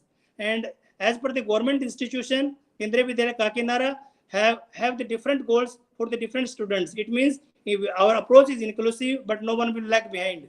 Particularly for this first generation learner, we recognize the students, then one-to-one interaction is emotional support will be given to the students, parenting and adoption strategy, and counseling and intention, motivation on regular basis. Here I am going to compare the results of the last year, that is 19 and 20, and you will see the results of class 10th and class 12th. The same student, Akash Rai Chaudhary, in class 10th obtained 59.3%, but in class 12, 81.6%. Arijit Chakravarti, 63.6, and then 91.2. The same case is here, 54.2 Sagar Das and 80.8. Same thing is there, and that is the enhance of the at least 20 or 25% in each students. It shows inclusive approach works, and motivation also works, and the role of the teacher works together. And when you identify the area of the weakness of the students and then give the support to the students, then definitely everything works together. And being a principal, I have all the capacities to visit the students' home, as well as give the personal concerning to all the students. And in my general address, I always address my students, my daughters and my sons. And it works every time when I give the address in the morning assembly, my kids, it will work. So every time when you motivate the students, I am going to discuss here some case studies, or particularly the student who never studied before, Anju Jyoti Das. He is never the best student of the Kendriya Vidyalaya. He has the stammering problem, and his result in the class 10th is 64.6%. And I personally take the interest in the student and know his nature is shy, low confidence, and stammering wise. So he always lag behind. I have given the different responsibilities to that particular student: monitorship, house captaincy, and the different responsibility. And ultimately the result will be very positive. Student topped the school and got the 84.4% marks. This is regarding Anju Jyoti Das. Then the second case study, Mr. Aniket Shah is the student of the nearby KV, and TC is issued by that principal due to the disciplinary action and adolescent problems. And that student, there is no one to look after that student at their home because his father is visually impaired. I got this opportunity, and I thanks to the God, and admitted in my school, and then I take it as my project.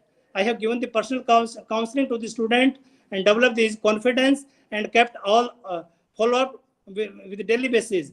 And this student has given his own testimonial: "Sir, you have done the wonderful work in my life," and he got the 65.8% marks in 17-18 board examination.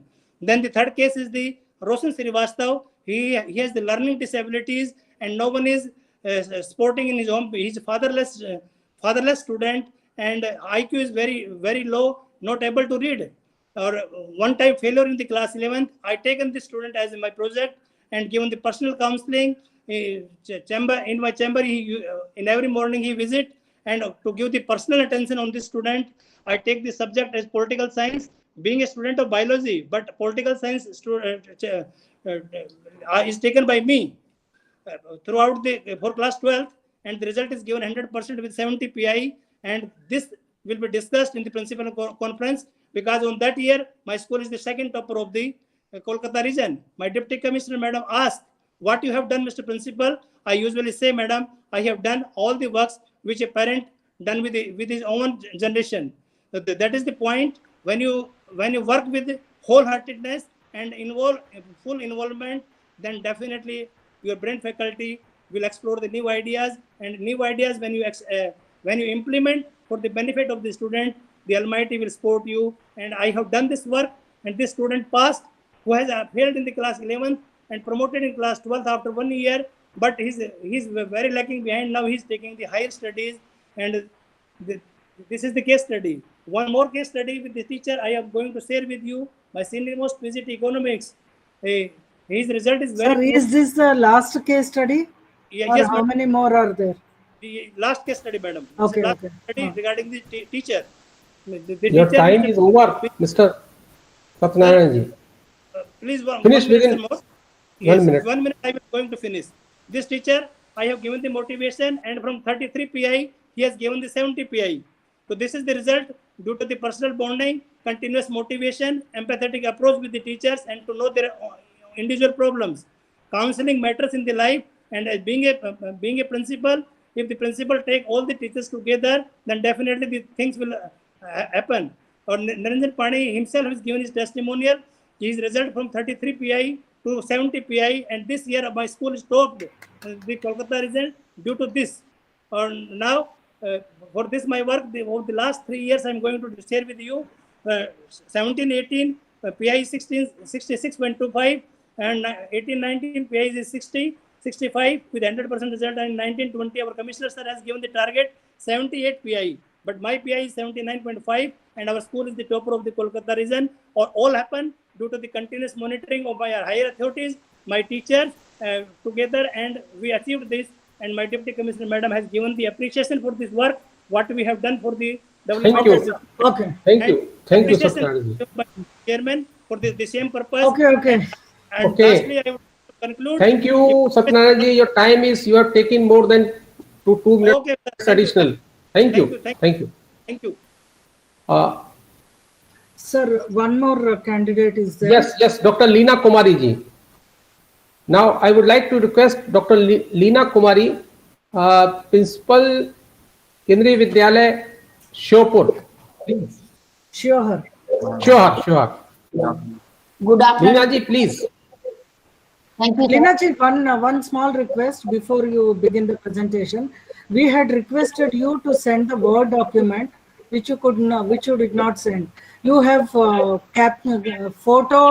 JPJ, each paper, each page. You have just clicked the photo and sent. It is very difficult for us to even read. So you should not be sending no one. My kind request: no one should send such files in the that way, because it is very difficult for us. We could not even read our paper, yet we have allowed her. Yeah. Okay. Thank you, ma'am. Good afternoon to all the dignitaries present in this webinar, sir. It gives me an immense pleasure to find myself on a national platform where I can share my views and ideas. My main focus is on virtual teaching in KVS during COVID-19 pandemic situation. Sir, as the head of the institution, I always take a lead as a facilitator to the student and teacher. I held the core concern that there should be a pragmatic and holistic approach towards all. In a global pandemic, COVID-19, across the entire Indian boundary, where all the doors have been shut, KVS has been imparting online effective teaching in virtual mode by using different methodology. I have the only vision that no child should be left inaccessible, and KVS has done it wonderfully. My school is situated in very remote location of Shivar district in Bihar, and it is also a hard station. During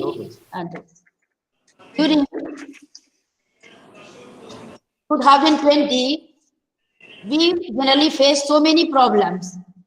For example, lack to face-to-face teaching, the absence of human interaction and social connectivity, the face-to-face school and social environment provided our children with the opportunity to engage with their classmates and to sustain friendship outside of school, contribute to their welfare and well-being. It's challenging to sustain social interactions through the virtual mode. Problems of adaptation. For example, adapting to a changed home environment as a parent and their children work, study and play at home together, and also switching to digital platform for studies. Getting used to the norms of learning in a virtual setting, establishing a daily routine, finding a quiet, undisturbed space for studying, keeping their system on mute when practicing in class, keeping their videos on, and learning how to be even more self-disciplined. Adverse impact on the child's health.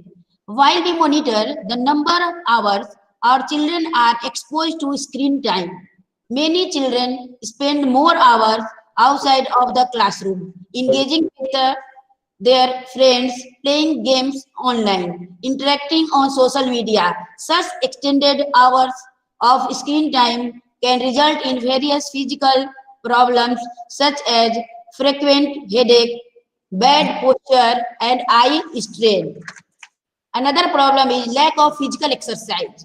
With school occurring virtually and building and society locked down, many children no longer have access to physical exercise in sports grounds as they did before.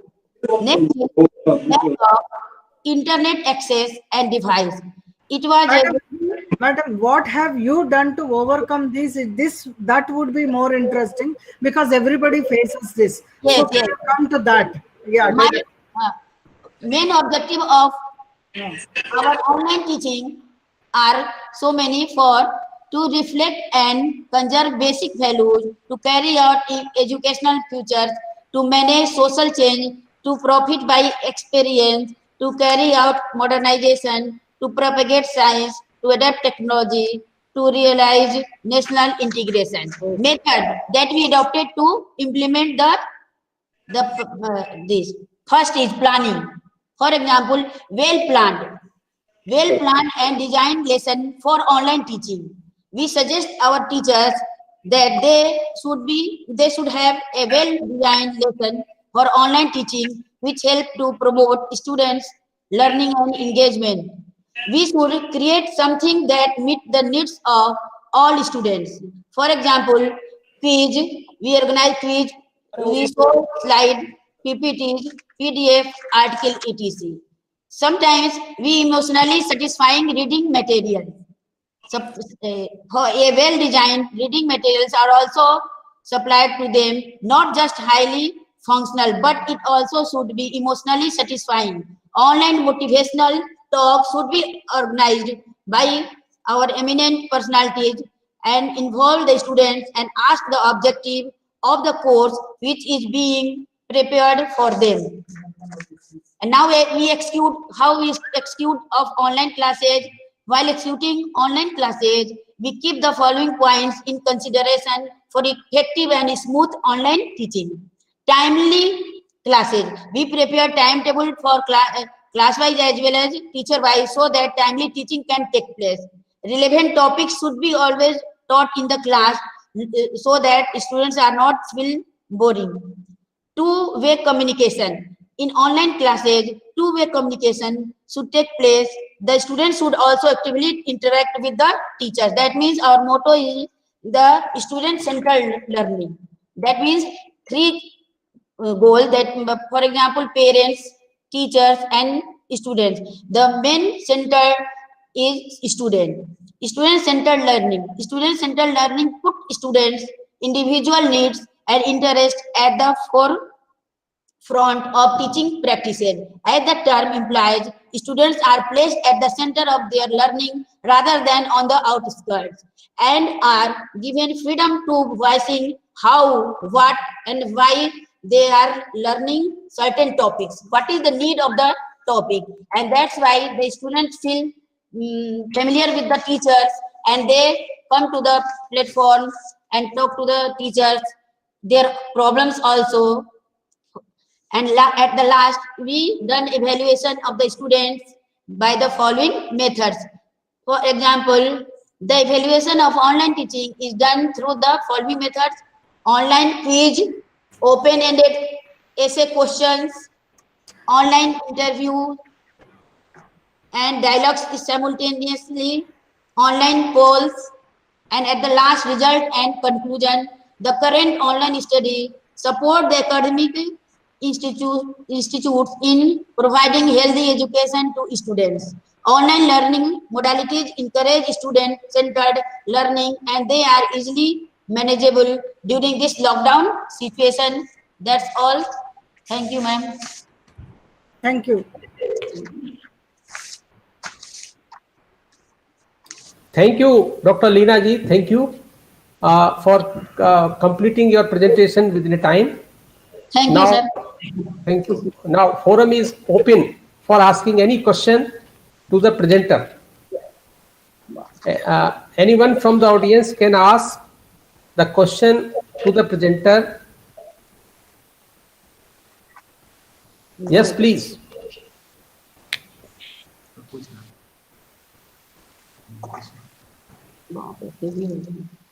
Please introduce yourself and then ask to whom you are asking the question.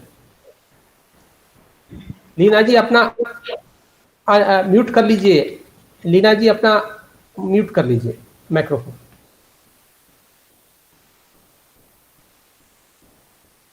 Sir, probably there are no questions, so you can give your insights and we conclude. Yeah. So thank you all the presenters.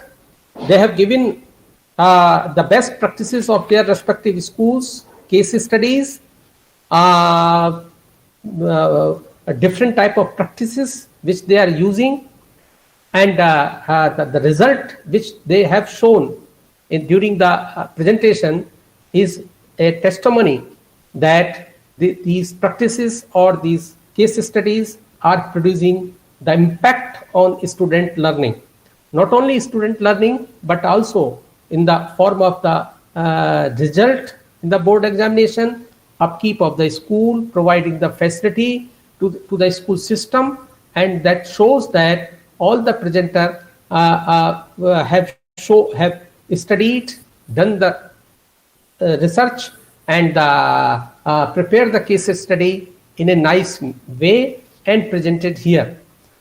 I think that this will be a exemplary example to all other school leaders to follow the path and do the research study, especially how to impact on student learning. Although some of them have shown their practices, but not the research work actually what they have done. I'm not pointing out individually, but we were expecting that rather than taking school as a whole as a case study, they might have chosen one or two area. Some of them have done in a right way, so that we can conclude अगर ऐसा करेंगे तो ऐसा होगा. बहुत सारी activities school में हम अपने स्तर पर करते हैं, लेकिन किस एक्टिविटी की क्या हमने मेथोडोलॉजी अडॉप्ट की और उस अडॉप्ट करने से ये इम्पैक्ट आया, that is the case study, and you can say that really the research work done. Some of you have done a remarkable work which is shown during their presentation, and I think that there is a ample scope of modifying the presentation. In the presentation also, some of the slides were very technically prepared, but some need correction also, as well as modification also. We cannot, during the presentation, the content must be minimized, showing just the resultant or the study in a very few words, rather than keeping loading the content on the slides. Many of them have done the case study prepared in nice manner. However, some of the presentation needs to be modified in such a way so that the reader or the listener can understand what they did and what is the impact. So the other fellow in their school.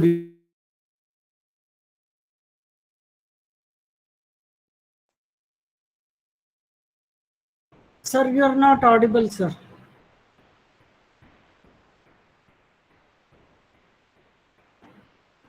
Hello? Sir, you are not audible.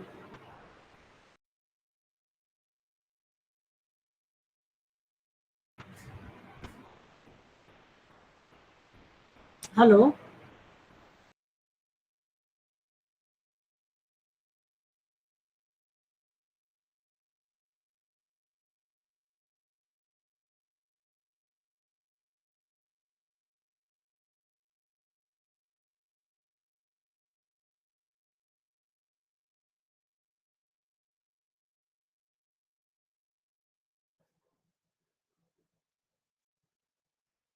Mathili, what happened?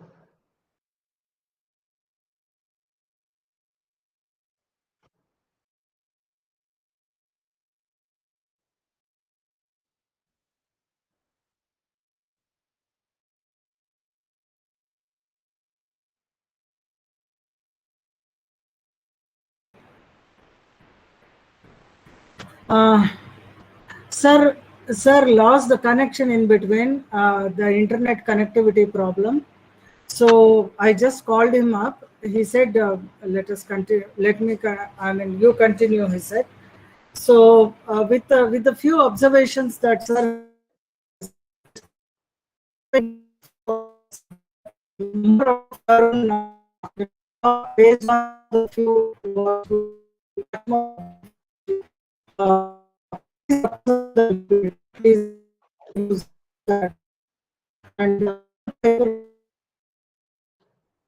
Mathili, you are not audible. The voice is breaking.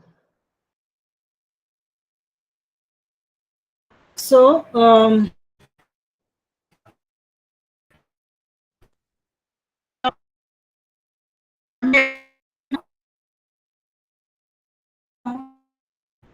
but the connectivity is there. Am I audible now? Yes. Okay. Yes. So kindly take those advice given by Gnanendra ji sir. So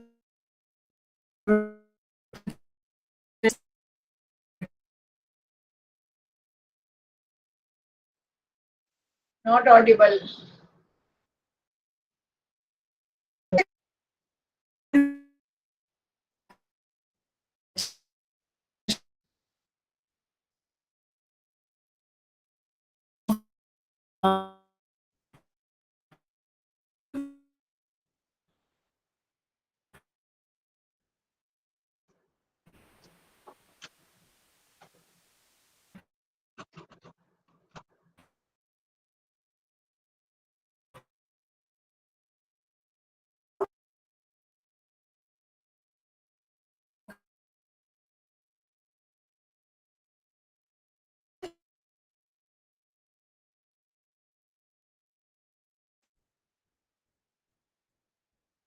I have put live.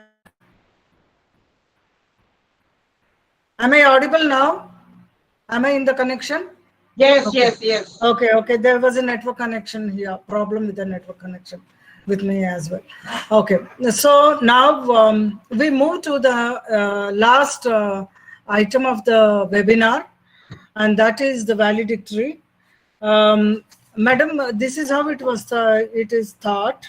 If with your permission, Sunita Madam, Yes, one yes, or two yes, views. We have one or two views of the participants about the webinar within 5 minutes, then remarks by you, then small vote of thanks by me, and we end the session. I will suggest that, Dr. Mathili, that we take remarks from the participants, and in 5 minutes, you just give an overview of the 2-day proceedings as to how many papers and how this thing, because you have been attending the whole day. So then you kindly give the brief about that, and then I will speak for 2-3 minutes about my concluding remarks, and then you can propose the vote. Okay, madam. Okay. So within 5 minutes, we will just take your views on how did it go for you? What is your opinion on the 2-day webinar series? Webinar, not the series. So feel free and just please say, yeah, 1 or 2. 1 or 2 or 3. Just take 1 or 2 minutes and say. It need not be a lengthy one. Yeah. Ma'am, can I Captain come in? Dinisha, do you want to? Yes, Captain Dinisha. Yeah. Good evening, respected chair and all the dignitaries. It was a wonderful sequence of 2 days sessions where it was not only multidimensional but dynamic series of presentations were there. And for me, though I could not actually come on platform and ask questions, but I was on to listening watch everywhere, and it was a lot of value addition where the topics were also they were including academics, research, action research, and topics where actually there was a lot of value addition as far as school leadership is concerned. So, I mean, it's enriching experience for me, and I'm sure it is enriching experience for all. So, I mean, it will always be a pleasure to part of any such event in days to come. Thank you so much, ma'am. Thanks a lot. Thank you very much for your, valuable comments. Thank you very much, Dr. Dinesh. Yes. Anybody else? Good evening, ma'am. Yes, Meenaji. Yes. Yes, I am speaking from far place of Delhi. Yes, Churchandpur. Just nearby the border of Myanmar. Ma'am, actually, I am very thankful to the NIPA. I joined as a KB principal in 2017, and the batch was trained by you at Delhi. I had the 1 month's leadership course at JNU campus. Just adding, hello, this is Subita. Sunita ma'am, Meenaji was part of the induction course which we had done in KVS 2 days back, 2 years back, 2 or 3 years back. Dr. Subita had coordinated that program. So yes. It's good. Yes. And Madam Kashyapi was there, and you also visited, ma'am. Yes. Ma'am भी Smita ma'am और Maithili ma'am भी उसमें बीच में आए थे. And when I heard this about the webinar through the KVS, so I just tried to write one paper, although it is my first time and I am just on PG holder and not having the MPhil and other research type of the study. But through my cooperation of my seniors and the other members, I presented something. I don't know what it is, but I try my level best, because I am very much thankful about the steps you have taken regarding school leadership, and you are definitely so many presenters presented the research based study and the practice based study, and I learned a lot from all of them, because I am a new one and new learner of this field, and hope I will go ahead with your guidance and your continuous support. Thank you so much for giving the chance to me. Meenaji, we salute you for your, trying out, and it was, there is always a first time in life, and it is never too late. So it is nice that, you have attempted, and I am sure that, when we conduct the webinar next year, so you will be, having a more confident, presentation. Okay. Sure, ma'am, I will try. Thank you so much once again. Thank you. Anybody else?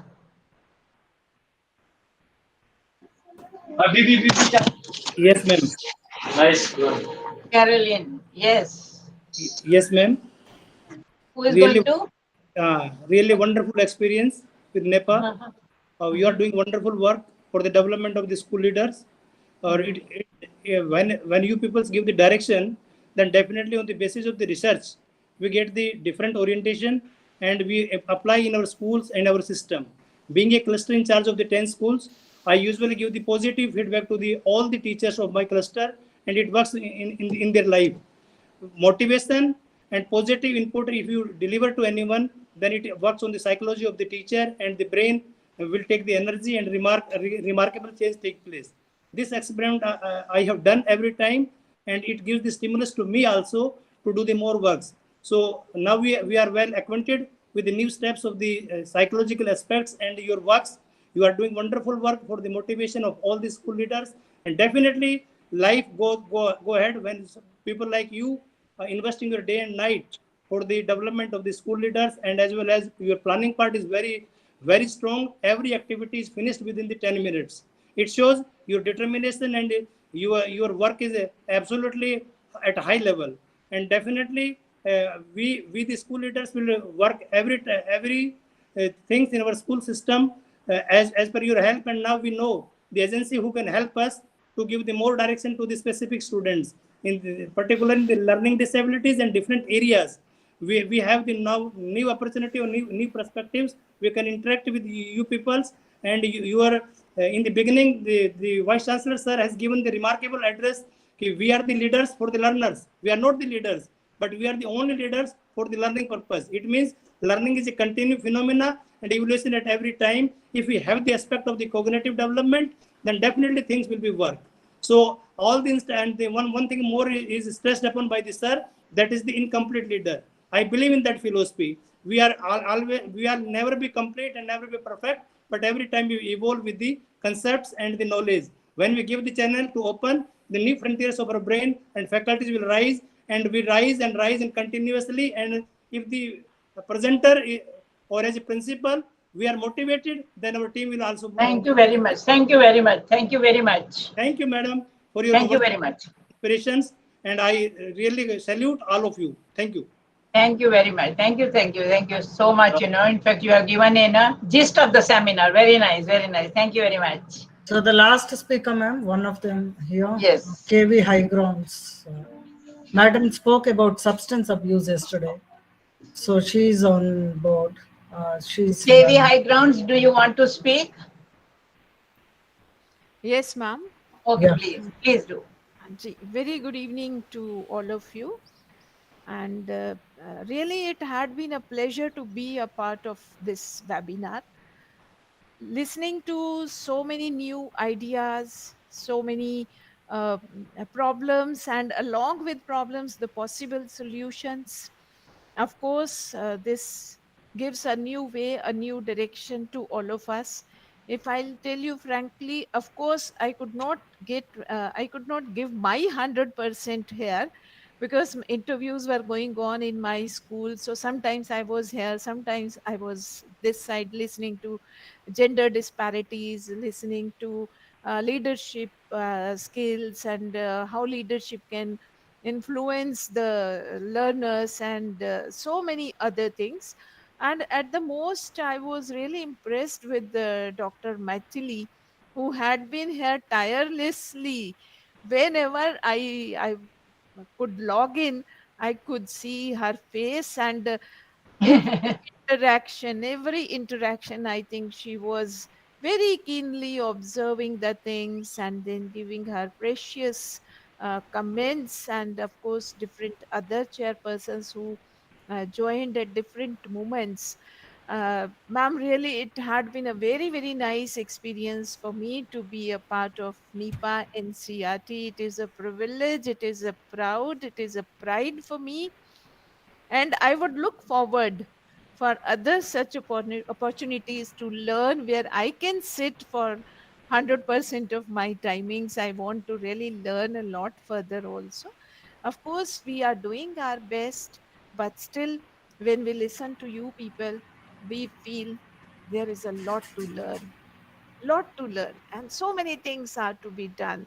Children are the major, persons, major stakeholders in our teaching, and they are suffering from various things. Rather, I got many ideas. Yesterday, I was sitting and listening to gender part, so I was thinking, okay, this time I'll focus on NCERT books. How gender is described? Is there any gender disparities in the books also till now? Because I remember when we were students, so Sita जो है वो झाड़ू ही लगाती थी, सफाई ही करती थी, और राजू जो है वो घर से बाहर से खेल के आता था, और माँ कहती थी कि जा भाई खेल के आया है, थक गया होगा, इसे दूध का कप दे दो. So I really am interested to do into such types of studies and would like to be a part of you. I really loved it. And Sunita ma'am, I was listening to you also today. Again, I'm really sorry because so many people were there due to interviews, but in between, whenever I saw, you were interacting, you were really discussing so many things with all of us. So thank you very much for providing me this wonderful platform. And Maithili ma'am, yesterday you really appreciated about substance abuse. But I would like to share one more thing, ma'am. For 2 years, I worked with the dropouts also. Oh. So normally the children who fail, they have to struggle this thing from various corners of the society, the parents, the Yes. peer group, and of course himself also, Yes. with school system also. So I worked there. I went to their homes. I brought them from their homes. Normally principals feel अच्छा fail हुआ है, चलो छोड़ो अगले साल और liability बढ़ेगी.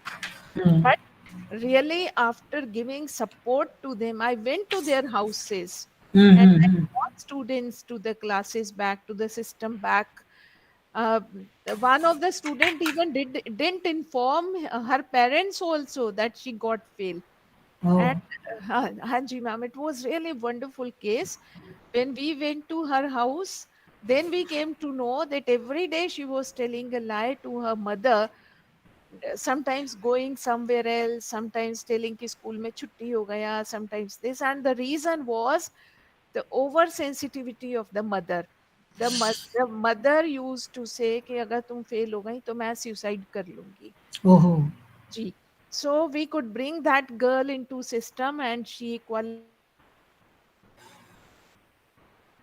You lost the connection. And Or she- I lost the connection. Okay. No, Yeah. she lost it. So she gave me this card when I was transferred from the school. Ki, ma'am, my mother gave me birth, but you gave me second life. So I really wish that my colleagues, those who are here, please let us work in this direction. Let us help the children to face the society, to face themselves, to face the parents, and be a support to them. Thank you very much. Thank you very much. Thank you. So Yeah. one of the So- things, we come to know as to how the whole thing went up. So I can surely say that, it went up well because, everybody now is saying that we are learners, Nobody Yes. is claiming to be that, we are leaders. Everybody is saying that we are incomplete leaders and they are saying that, we have yet to achieve something more. So it is a very, very happy and a healthy sign, that, how we conceptualized and how our vice chancellor spoke, how you have imbibed it into your system, that's really remarkable. Thank you very much. Now, Dr. Mathili, you can, give your Yes, ma'am. overview of the. Yeah. We began with a inaugural address by Professor Varghese, which was preceded by Professor Rashmi Diwan, who spoke about change leadership, a paradigm shift. And Sunita Madam welcomed the entire audience. The whole session, the whole inaugural began with Dr. Sunita Chuk's welcome address, introducing the NCSL also and the webinar intent and the proceedings of the webinar. So, and then the technical sessions were on 6 different themes. They are school leadership, management, administration, and governance, chaired by Professor Anita Rastogi, Jamia Millia Islamia. She did wonderfully well. And she gave, after every presentation is over, she followed her style of interacting, asking, getting the questions, discussing, and giving her inputs. So in that way, the sessions took off on a very intense note. And a lot of in-depth discussions happened rigorously on school leadership. In fact, I would call this as the beginning of the discourse on school leadership in Indian context, because we are still to begin that discourse on school leadership in the arena of academia and practice coming together. And this session laid the foundation for that. So that's how it began, and it was wonderful with papers, a large number of papers from research, and then aligned with 3 other practice-based papers. And they were also, in a way, more of research rather than practice. Rather, practice and research were integrated in these research papers. The second technical session was on school leadership for school improvement and student learning, and which was also once again, done now, just now, preceding this, chaired by Gnanendra Kumarji, Joint Commissioner NVS. While the session on the first day was more on research papers, discussions were more on how leadership is studied and what are those insights.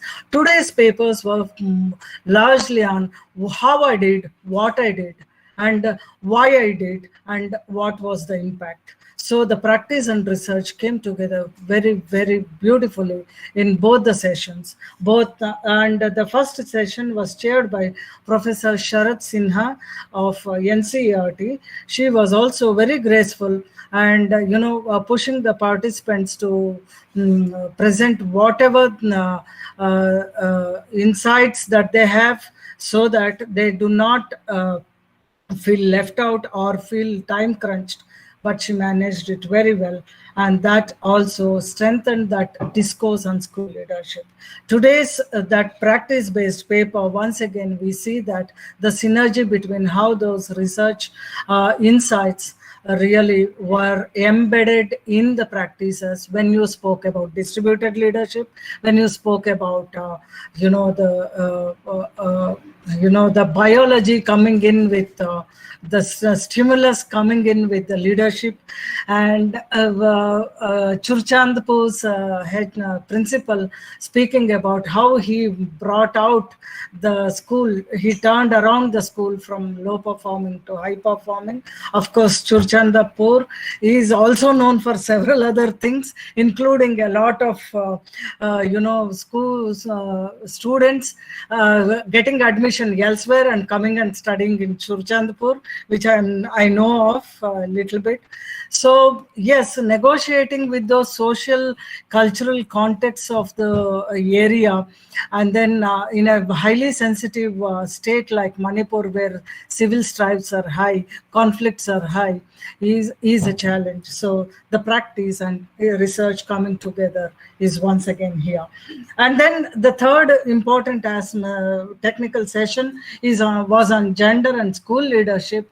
This was, though the papers were only 3, the sessions in-depth discussions were too high, because gender itself, as an area of study is so well known, but as leadership, it is very little that we know of. So those 3 papers gave the insights on how important this whole area is. In fact, Parimala Rao observed that even to make a beginning in this area by the practitioners who are stepping their first foot into this webinars and putting in lot of efforts from staying in those remote areas and presenting a paper itself is a gender notion questioned, and that there lies the leadership. In fact, she was talking to me later on informally after the session. This is what she said. This session once again proved to be a discourse that is that is enriching the knowledge on school leadership in the Indian context. Then the technical session 4 on the first day ended with changing roles of school leadership in emergencies, which is where we largely dealt with COVID situations. And another one paper was by Sham Chawla, which she just now said about not only the substance abuse that she dealt with, but also the dropouts and also the failures. School in quotes failures. We have failed them or they have failed. That's the question. So that is another which was chaired by Professor A.K. Singh. He gave wonderful insights and said to make a beginning is very tough, especially in pandemic times, quoting his own example of he wanted to be a pilot and he started learning classes, attending classes to learn flying the planes. But then how he could not make it, but how he thrived on and he shifted his goals, and how difficult it is to really face situations, knowing our own weaknesses and strengths and to move ahead was something very, very interesting. And the day 2 today started with the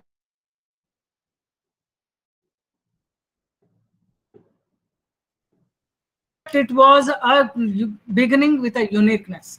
She herself said the context for theoretical and conceptual understanding coming from diversity in, positioning the leadership as you cannot really define a leadership or pigeonhole a leadership. And then also saying that to define a leadership is itself a complex and, is itself a very difficult task. And also brought in the importance of culturally relevant, culturally based leadership is something that is more important rather than a cultural notion of the leadership. And she gave her insights, having set the tone for the sessions. She led the team to the presenters to present the papers, followed by an in-depth discussion. In fact, I joined in last, and she made me also present the paper, saying that Maithili, you are back, so can you present the paper? So yes, I could make that presentation, and the discussions were once again very much in depth, coming from diverse backgrounds and diverse perspectives, on discussions on leadership styles, then leadership processes, then conceptualizing the academic leadership, then the impact of educational leadership, and especially in terms of the relational trust, building a relational trust, then the moral and ethical leadership, and then instructional and transformational leadership, how they are related, or are they sacrosanct by themselves, isolated pieces, or is that leadership style silo in silos can be practiced, or is it in a continuum? And she emphasized as a chair that it is a continuum, and no one leadership style can be there in a person. We can see many styles, and it is in a continuum. So then the session 6, leading systemic reforms in school education, was is the session that was to be chaired by Professor Pranati Panda. Due to her engagement in another very important meeting, I had to chair on the suggestion by Dr. Sunita Chog. So this in fact brought out entirely different angle, that is about organizations working in the area of school leadership and bringing about change as change makers or change agents in the system, entering into the system from outside. NGOs such as Agastya Foundation, Adhyayan, then research institute such as Institute for Social and Economic Change, which monitored and evaluated the Agastya Foundation's work, and then the Orissa's what is that, Samarthya program were discussed in depth. And not only the school leadership was discussed here, but also about the teacher leadership. So that was the uniqueness of this session. And the last technical session, which I have already covered just now, and thus we ended the two-day webinar, and where the intense discussions never lost the sight of the focus on school leadership. That's the highlight. And all chairpersons were very efficient and effective in giving insights, managing the time, and also giving due attention and importance to all the presenters, paper presenters. So this much is the overview of gist of the two-day webinar that has happened till now.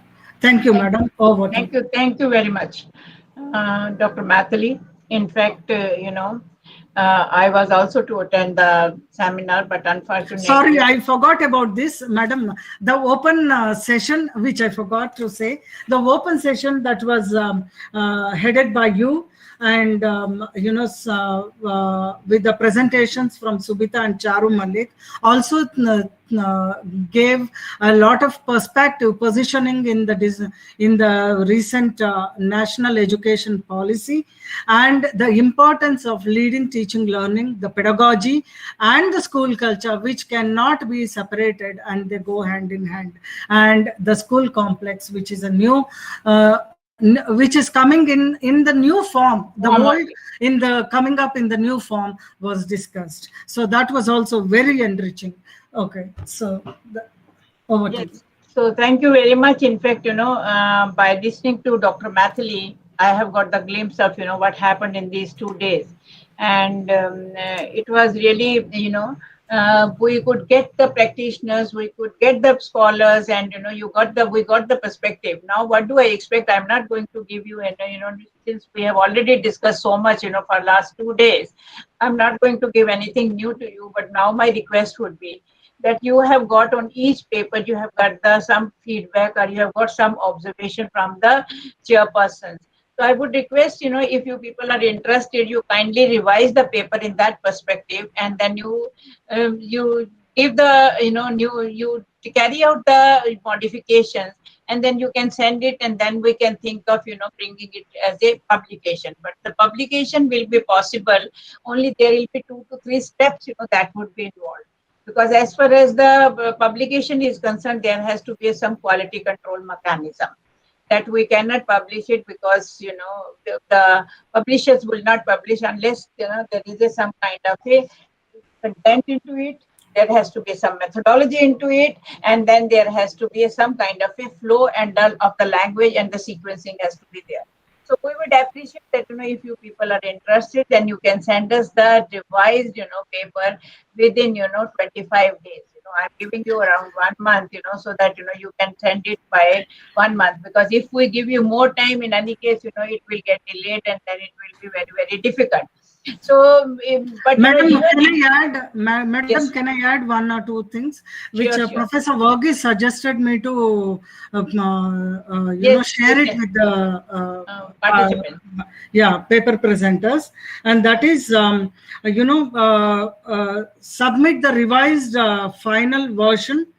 Before submitting the revised final version, we need to give them one format to write it, and so I will be preparing the format based on their presentations and based on the formats that we had given earlier, and then we will share that. And Professor Varghese said that give them 2 months time so that they thoroughly revise and do the work.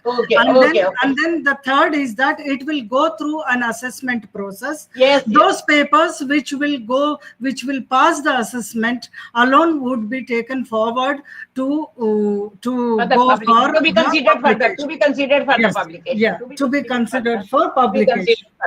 Yeah.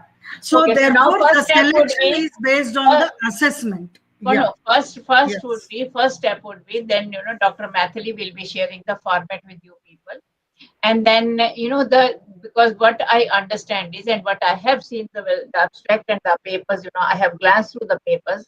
What I have seen is that there are two kind of a papers. One is the research kind of a paper, which is more of a theoretical part of it, and another is the based on the your own experiences and the evidence based papers. So maybe Dr. Mathili, it will be a good idea if we can have a format according to the kind of a papers that they have presented, and then we will be telling them to submit it in another 2 months after she has given the format, and after that you can submit it in 2 months time. Then of course, as she has said that there will be a blind review, and then their first will be that we will be setting up a committee which will look at the paper, which they may not be looking at very deeply, but they will be looking at. That will be first stage of screening. Then after that screening, we do not want to, because I do not want to assure everyone that your paper will be accommodated. It will really have to go through the process, especially when the NIPA is publishing it. So after that, then we will be sending you the remarks, the papers which are to go to the second stage. We will be sending you the remarks as what kind of a opinion that has come on your paper, and that kind of a comments that have come on your paper. So those observations will be shared with you. Based on those observations, you may again modify it. And then after that, there will be a final selection process, and then we will be intimating you as to whether your paper is selected for the publication. And if we find that paper is good, but we cannot publish it in the present form, then we can always advise you that you may send it somewhere else, or we are in a position to publish your paper. So it will be a double kind of a review. It will be one will be a preliminary review, and then it will be a final review for the publication. And for each stage, one has to have a patience. But if we get good 20 papers, out of these many, so then we would really like to bring out a publication. That is my. Yeah, ma'am. One more thing I would like to add here. Some of the papers which have focused exclusively on teachers need to have the focus on school leadership, in which the principal's role must also come as an implication based on the results that you have got on the teachers, on the study of the teachers. So unless there is an implication that that whole paper would become a standalone kind of a paper, and therefore when you are revising papers which are based on teacher studies should necessarily have implications for school leadership. Okay. That I would suggest, that, since they have already conducted some kind of empirical evidence and they have collected some information, so they can always put in the teacher leadership concept into it. Yes. And then in addition, teacher leadership concept can be, weaved into, and then maybe in the concluding, they can say that how, it has impact on the school leadership also. So making some kind of a linkages with the school leadership, exactly. but they have already collected information from the teachers, so it will not be possible for them to go to the school leadership. But teacher leadership component can always be what kind of the attributes the teacher leadership has, and how your how your data is substantiating, or how it is making a use of those teacher leadership concept into your you just leave in the teacher leadership concept, and then what are the implications for the school leadership. So that will be your great contribution, because we have, of course, we have the school heads, but the number of the school teachers is much larger than the school heads. But at least you bring the teacher leadership concept, and it will be a contribution towards the teacher leadership, which is still in a very nascent state. So this is the process, which I thought I would tell you people that, this seminar is also planning to have some kind of, when we conduct the seminars, and Dr. Mathili has really worked hard, and with Monica Bajaj and, Gurmeet, and especially Monica Bajaj has also worked very hard, by taking communicating with you people, and then, taking all the papers and downloading them and sending it to Dr. Mathili.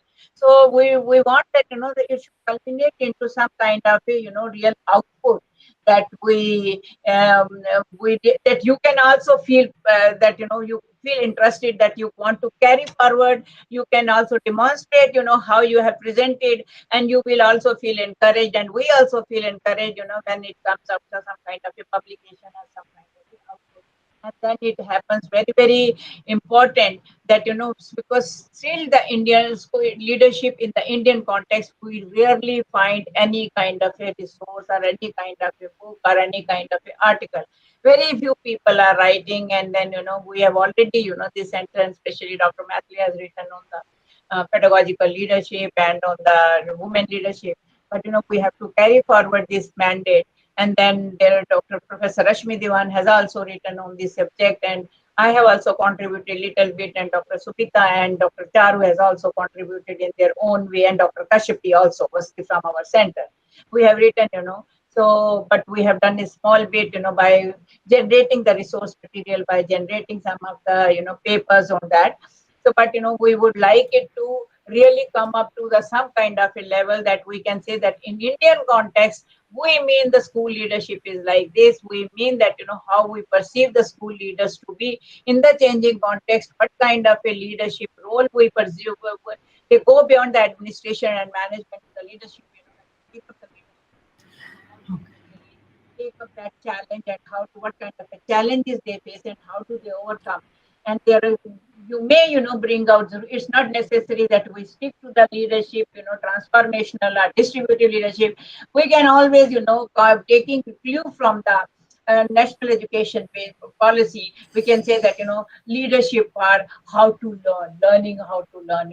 So maybe this kind of a how to be a continuous learner, lifelong learner. So we can take some kind of a, we can take the discussion ahead. We need not, be delimiting ourselves to whatever the research has already done. And, we can carry forward, and we can always come out with new concepts, come out with new kind of our, models, which works in the Indian situation, which works in the Indian. So with these few words, I really thank, I know that Dr. Mathli will be thanking all the people who are engaged in this, but I would really like to thank Professor Varghese, Professor Rashmi Diwan, Dr. Supita, Dr. Charu, and Dr. Kashyapi. She could not participate, and Monica Bajaj, and this Gurmeet, and of course all other NCSL, Suraj and Ashwini, who has really provided support that, through the IT, through this, this mode, online mode, we did not find any difficulty. Thank you to everybody, and special thanks to Dr. Mathli. Thank you very much. So now, Dr. Mathli. Yes, thank you, ma'am, for that, suggestions and guidance. And now I think let's see if Shri Gnanendra ji is here to give his one or two remarks on the session which he was saying, and the network got disconnected. In between, when you were talking, he was here. I'm just trying to see whether he's here.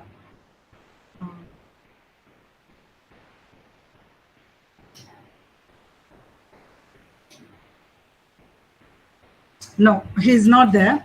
So I think his work has been very high workload, so he must have moved on to his work.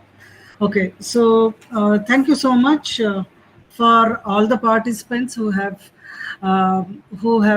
kept up the spirit of this webinar so high, and kind of raised the expectations, bars of expectations to us to perform much more, and much more effectively, efficiently, and also more qualitatively enriching. And this gives us the way of what we should do next and how we should go about next. In fact, this webinar has seen no dropout. All the paper presenters who were intimated have presented. That is something that is the biggest success of this. And also all of them have kept up their time of 10 minutes means 10 minutes. That's another hallmark of this webinar, where the time was maintained, where we managed to squeeze in when we lagged behind a bit. All of them cooperated without a single objection, or without a single this one.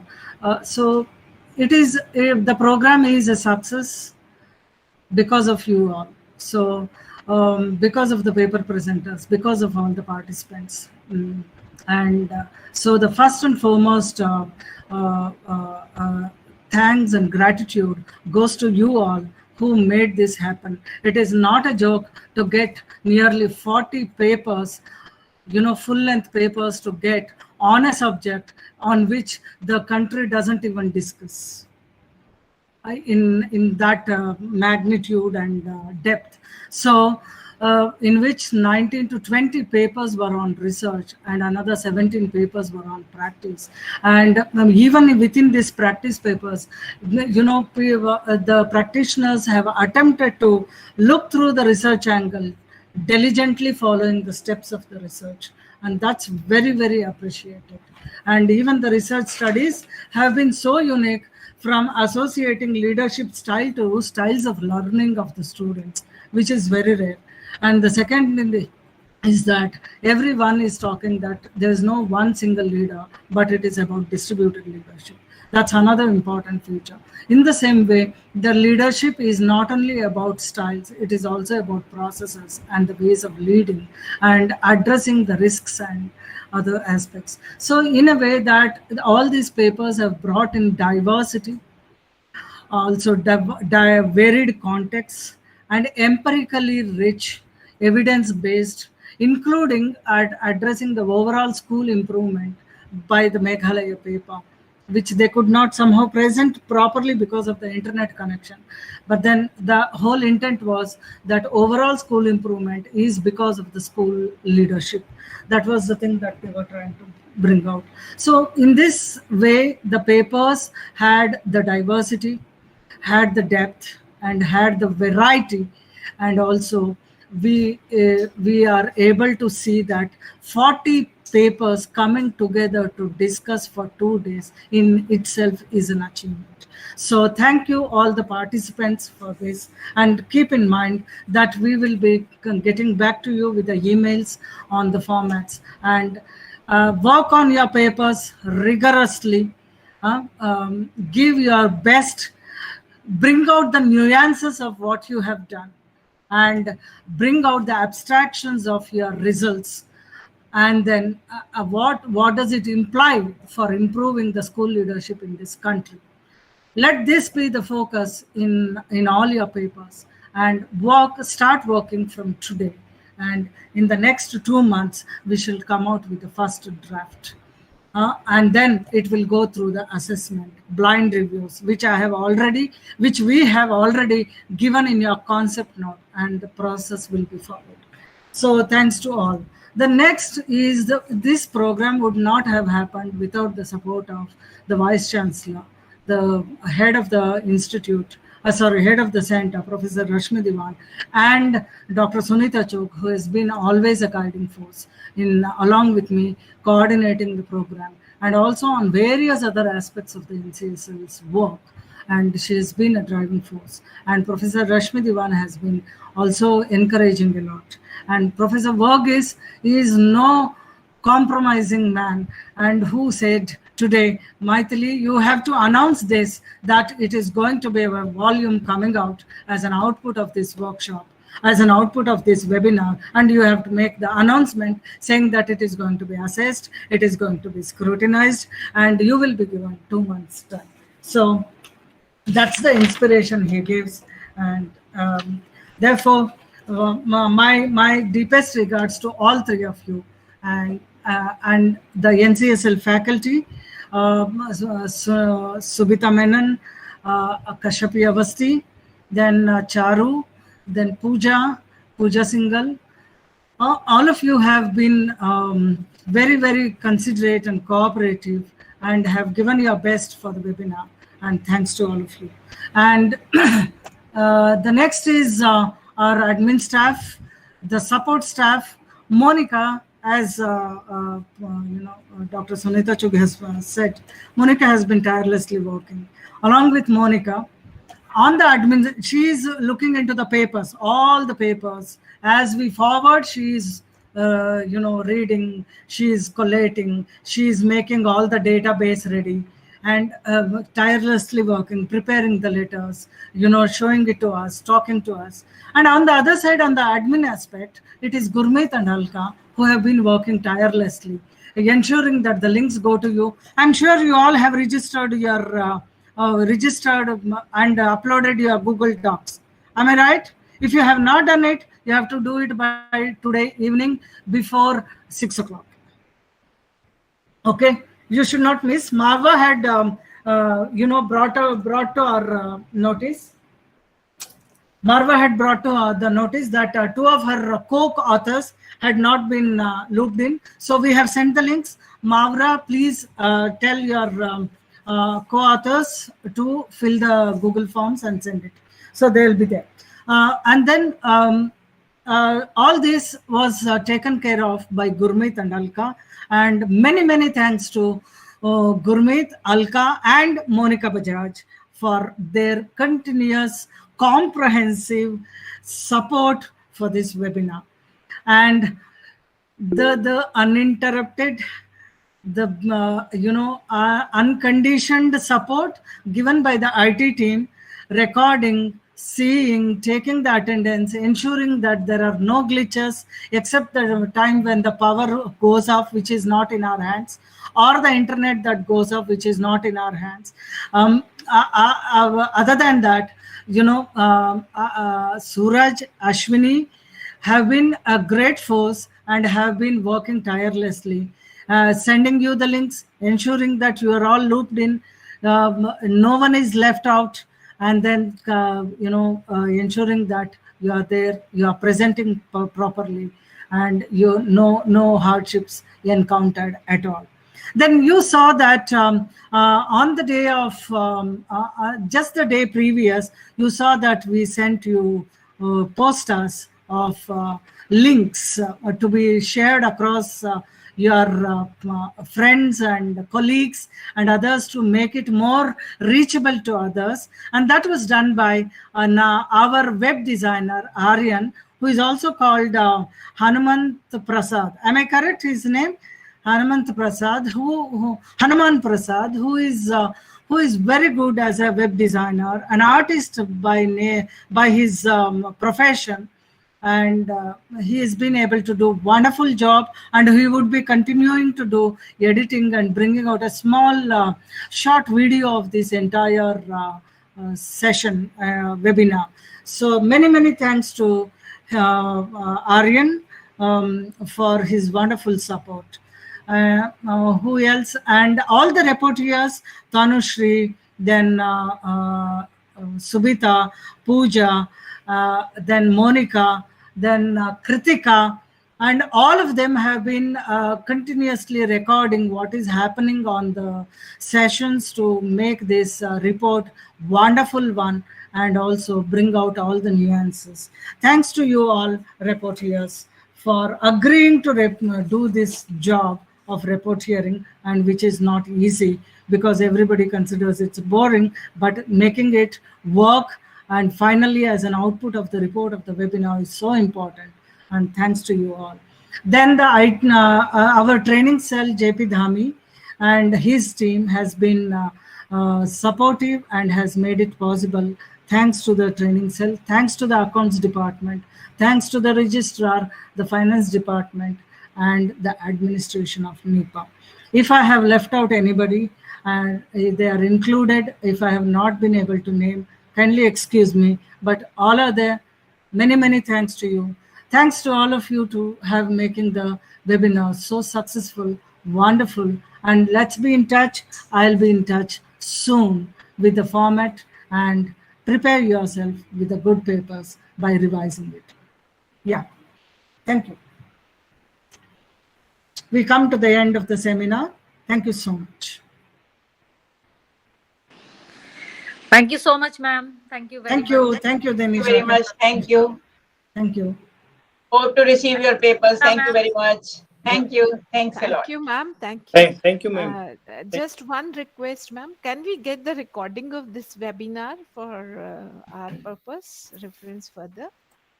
So once it is ready, I'll ask what are the formalities to be done to be shared officially or formally, and then we will see what best can be done. Yeah. Thank you very much. Thank you, ma'am. Thank you. Namaskar. Or else we will be uploading on our websites also. So you will be getting it on the NCSL's website as well. Right. Thank you very Yeah. much, ma'am. Yeah. Thank you. Thank you. It was really nice experience to interact with you. Thank you. Thank you, ma'am. Thank you, ma'am, so much. Thank you, ma'am, for this wonderful. Yes. Thank you, ma'am. Thank you, ma'am.